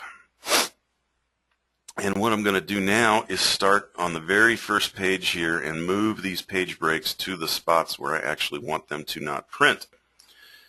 So what you'll see, if we leave the page breaks at their default, it's going to split this question right in half. Okay? So what we want to do is start on this first page and move these breaks up to where they make sense. So we start on the first page, always moving the break up. You'll see that if I try to move the break down, the software actually won't let me, right? That is the maximum amount I can print on a single standard page. So you're always going to start at the top and move the breaks up, and you'll see that drags these other breaks along for the ride as I do that. So once I've got these breaks where I want them,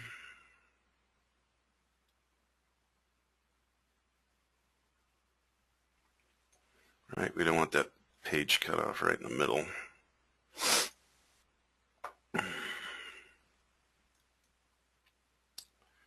Make sure everything's on my last page. And we're good to go. So we've made some changes now. We're going to do File, Save, and Experiment. So we'll let LabAuthor save our changes now. So the next thing we need to do is preview this. We want to take a look at this exercise and view it exactly, well, not exactly, but mostly the way our students are going to view this once we've uploaded this and installed it on the server. So to do that, I'm going to go back to my first page and I'm going to select View from the menu item and I'm going to preview this in the browser. You can also just hit F12 on the screen and we will now see the exercise and we'll be able to navigate through the exercise exactly the way your students will, with a couple of exceptions. Now things like the email function on the report page will be grayed out. You won't have that email function available until you actually install it on the server. And any of these little ghosted panels, like the Power Lab status panel here, you're going to see this, whether you have a Power Lab attached or not. So a lot of these items that are hidden from the students will actually be live to you while you're previewing in the author mode. So keep that in mind. But what we want to do is make sure that we're seeing this the way the students will. We want to make sure all of our pages are in order. We can actually interact with the data. We can actually make sure these panels are reading out properly. We can check and make sure that the fields are working, etc. Make sure our pop-ups are linked to the right pop-ups. And this is really the quality control step we need to do before we release this to your students. Now the next thing that you may notice up here, when I saved this, I saved it as ECG and peripheral circulation, no cold, but you'll notice the header up here didn't change. Okay, that's a change that we're going to need to make before we publish this if we want to give our exercise a new name that the students will actually see. So I'm going to go ahead and get out of our preview mode here. Now you want to go all the way to the end, right, and preview all of the pages. We're going to cut this short for the sake of time today. One of the few things we do need to do from our edit menu up here, if we're satisfied that we're done editing this exercise and we've gone all the way through the preview, this should be your last step, is to go to Edit, Experiment Properties. Once we have the Experiment Properties dialog open, this is where we'll actually want to change the title. So if I want the title that shows up on that header bar to change for my students, I need to change it here. So I'm going to call this one No Cold. You may or may not want to change this. If we were going to make this part of a learning module, we would designate that here. We'll talk more about learning modules in a future LabAuthor webinar. The other thing that we want to keep an eye on here is the version numbers. Now this is very important. The version number needs to be updated every time you create an experiment installer. The installer is essentially a zipped folder that you will upload to your server that has all of the bits in the right places, so when it is unstuffed by the server software, all of the right elements end up in the right place on your server. So when it comes to version numbers, the way we do it, anytime there is a wholesale change to the content, we will do a full version release, so go from 2 to 3, for example. we've made a significant change to this exercise, so I'm going to call this 2.1. If I was going to just correct a typo or change an individual question, I might leave that at 2.0 and just go 2.0.1, right, and do what I call a point-to-point release. Now, it doesn't really matter what version system you use, but whatever you use it consistently. If for some reason you need to contact myself or one of my colleagues for tech support, one of the first things we're going to have you do is send us an experiment installer so that we can actually take a look under the hood and decide what is causing the issue that you're having. And we need to make sure we're working with the same version of the experiment that you're working with. So pick an versioning system that works for you and be consistent with it. Okay, so I'm going to give this a new version here. This is that page canvas. You'll notice this is set for default, right, for 1,000 pixels by 725. So that's your normal small laptop screen resolution. If you'd like to work with a bigger canvas because you have widescreen monitors, you can set that here. If you're using the iMacs that are booted as Windows machines, you can set that here. You can also just type a number into this. If you know what the resolution of your screens are in your laboratory, you can just type that in here, and that will set these blue guidelines at the appropriate default for your particular monitors. But we're going to stay with the standard 1000 by 725.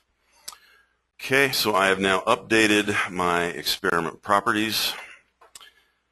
So if I'm happy with this, I don't want to make any further changes to it. I want to get this on my server so my students can have access to this. You'll notice that Save Experiment Installer is grayed out. I have to save the experiment first. Right? So I'm going to save it. That's going to update those properties that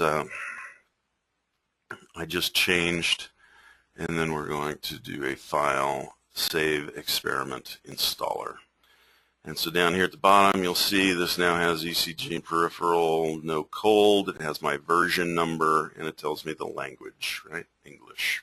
For this one, we do support 13 different languages now. So I will click Save, and we're now prompted to say, the installer compression says, hey, you've got a bunch of stuff here that you're not using. Do you really want to put all that extra stuff on the server? And if you when in doubt, save everything, but it does increase the file size that lives on your server. So I'm going to go ahead and click No, and so that will actually dump all of the unused pictures or data files or elements that were not connected to any of these active pages, right? So these unused pages don't actually get uploaded to the working version that lives on your server. That's all that does. Okay? So we would now log on to our server as an administrator, upload this custom exercise, add it to our course, and if you're using the LabTutor Online option, in a matter of minutes, it would be available to all of your students wherever they are on planet Earth via their web-enabled device. So those are just some of the basics. We've got a few extra minutes here. Look at my list of things to cover. Let's say, for example, you really don't like this particular image.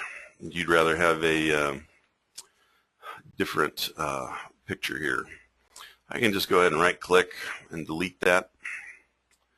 And of course, I want to get rid of this little caption. That's just a text box. I'm going to right-click and delete that as well. So to add a new image, I'm going to go back to my toolbox here and select any one of the images that I have already associated with this exercise. That looks like a good one. It's just a matter of clicking and dragging this image to where I'd like it on the screen, and then I can grab the corner and resize it. And I can center it up a little bit. And now if I'd like to add a new caption, I'm going to go back to my toolbox and select page items and just drag a new text area out. And these text areas can then be resized, and we'll line it up here. Fits under there nicely. You'll see those little red lines will pop up as the edges of these different elements snap together. And let's see, we'll just enter some new text here. And we do have a limited amount of formatting that we can apply to the text with bullets and indents and things like that. This is one of the things we intend to do in future releases of the software, is to give you more versatility in how you present these. But right now we have all the basics. We can make it bold or italic and whatnot, and we have a few preset formats like the headings and whatnot that can be applied, as well as bulleted and numbered lists. Just the basic stuff in this version of Lab Tutor. I do want to show you a fun little trick here that is very, very useful if you have students that are perhaps visually impaired and they're using one of the screen reader applications like JAWS. There are several out now that work. What we can do with these images is actually add some secondary text, and this helps keep us ADA compliant here in North America. So when I right-click on this image and I select Properties, you'll see I can add some informational text here. So I can call this Heart, cross-section, etc. And there are a few other things we can do with images here, most of which we'll cover in a future LabAuthor presentation. But this one's pretty important. If you're going to add text and you know that you have students that need to use a screen reader, you will want to add this informational text. It would help if I could spell that correctly. There we go. We can also use these images as links, right? So when we mouse over, we click on it and it brings up a pop-up or a light box or a movie or something else. But we're going to skip over that for today and just add this informational text. And we click OK. So now when I go to preview this in the browser, you'll see as I move the mouse over, I now get a little pop-up box with that text in it. So if your students were using a screen reader, they could, in fact, have that text spoken to them. Let's see, what else? Other big changes that folks like to make to our protocols. Oftentimes you'll want students to sort of take notes as they go, right? Make some observations about what's actually happening while they're doing these different exercises. And so for that, you can actually use one of our question boxes. And it's really kind of a shame that's what we called them, because these are really just interactive text boxes. These are the ones that allow students to be able to type into them in real time. So I just grab one of those question boxes from my toolbox and I drag it in here. And then to change the text here, I just double click on that text box and it now acts just like a text box. And you can change this to say,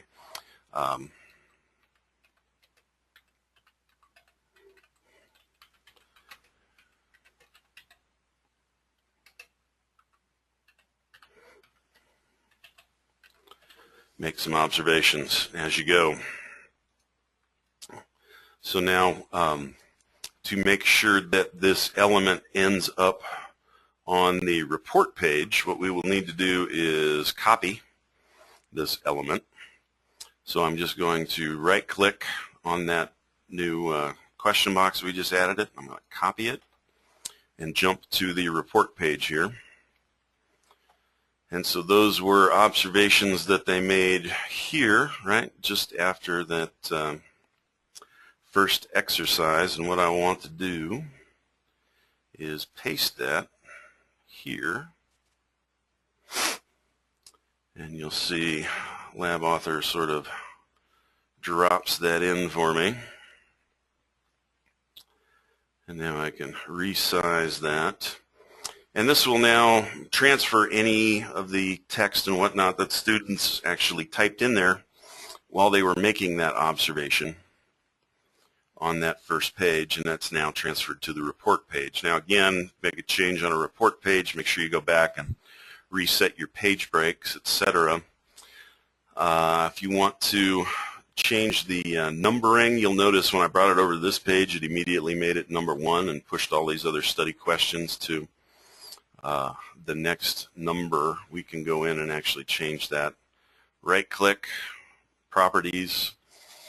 Right-click properties is almost always where you're going to find the solution to the question that you're having.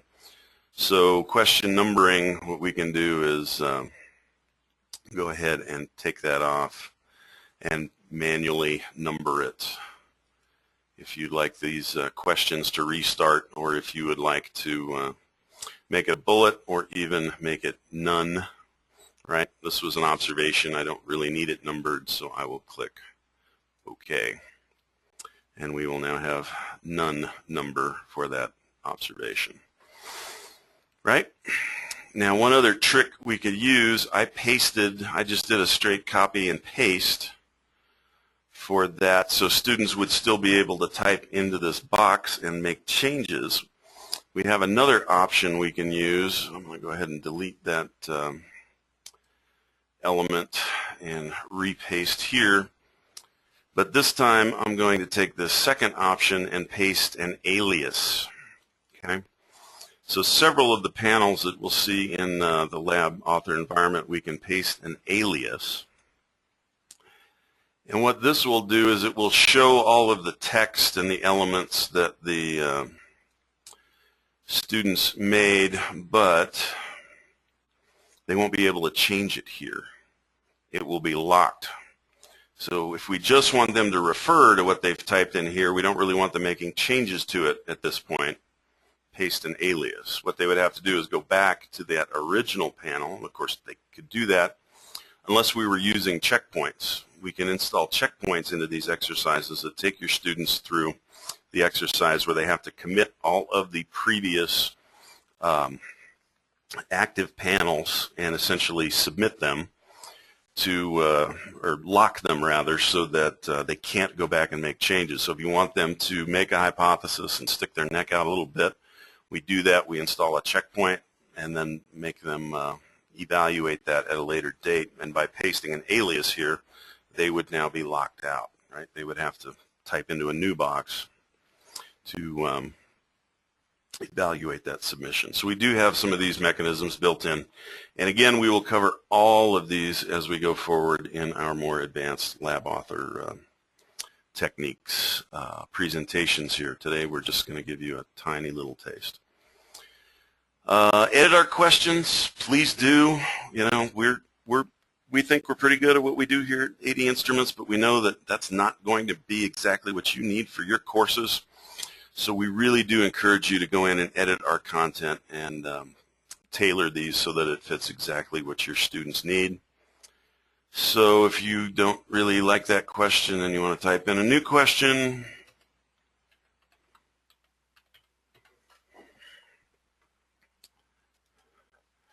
it's just that easy. Type it in, save it, update your version, save the installer, put it on your server. We also have multiple choice questions. This is the last thing I want to show you all today. I can click and drag a multiple choice question here. Grab this and drop it in there. You'll see LabAuthor won't let me stack things directly on top of each other, so it will bump everybody down on the page.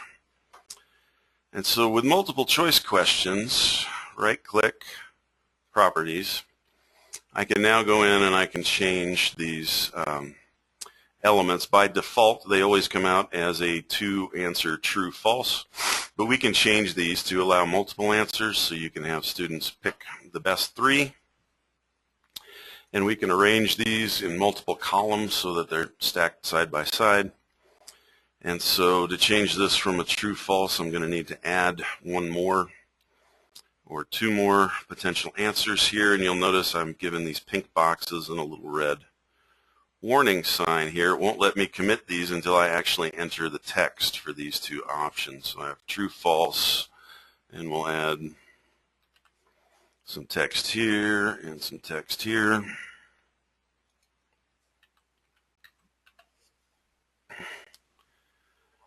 And we'll click OK. And you will see we now have a pick type answer so that students can tick those off. To edit the question, again, we just double click in that text area and you can enter your question or copy and paste. Just like that. So with that said,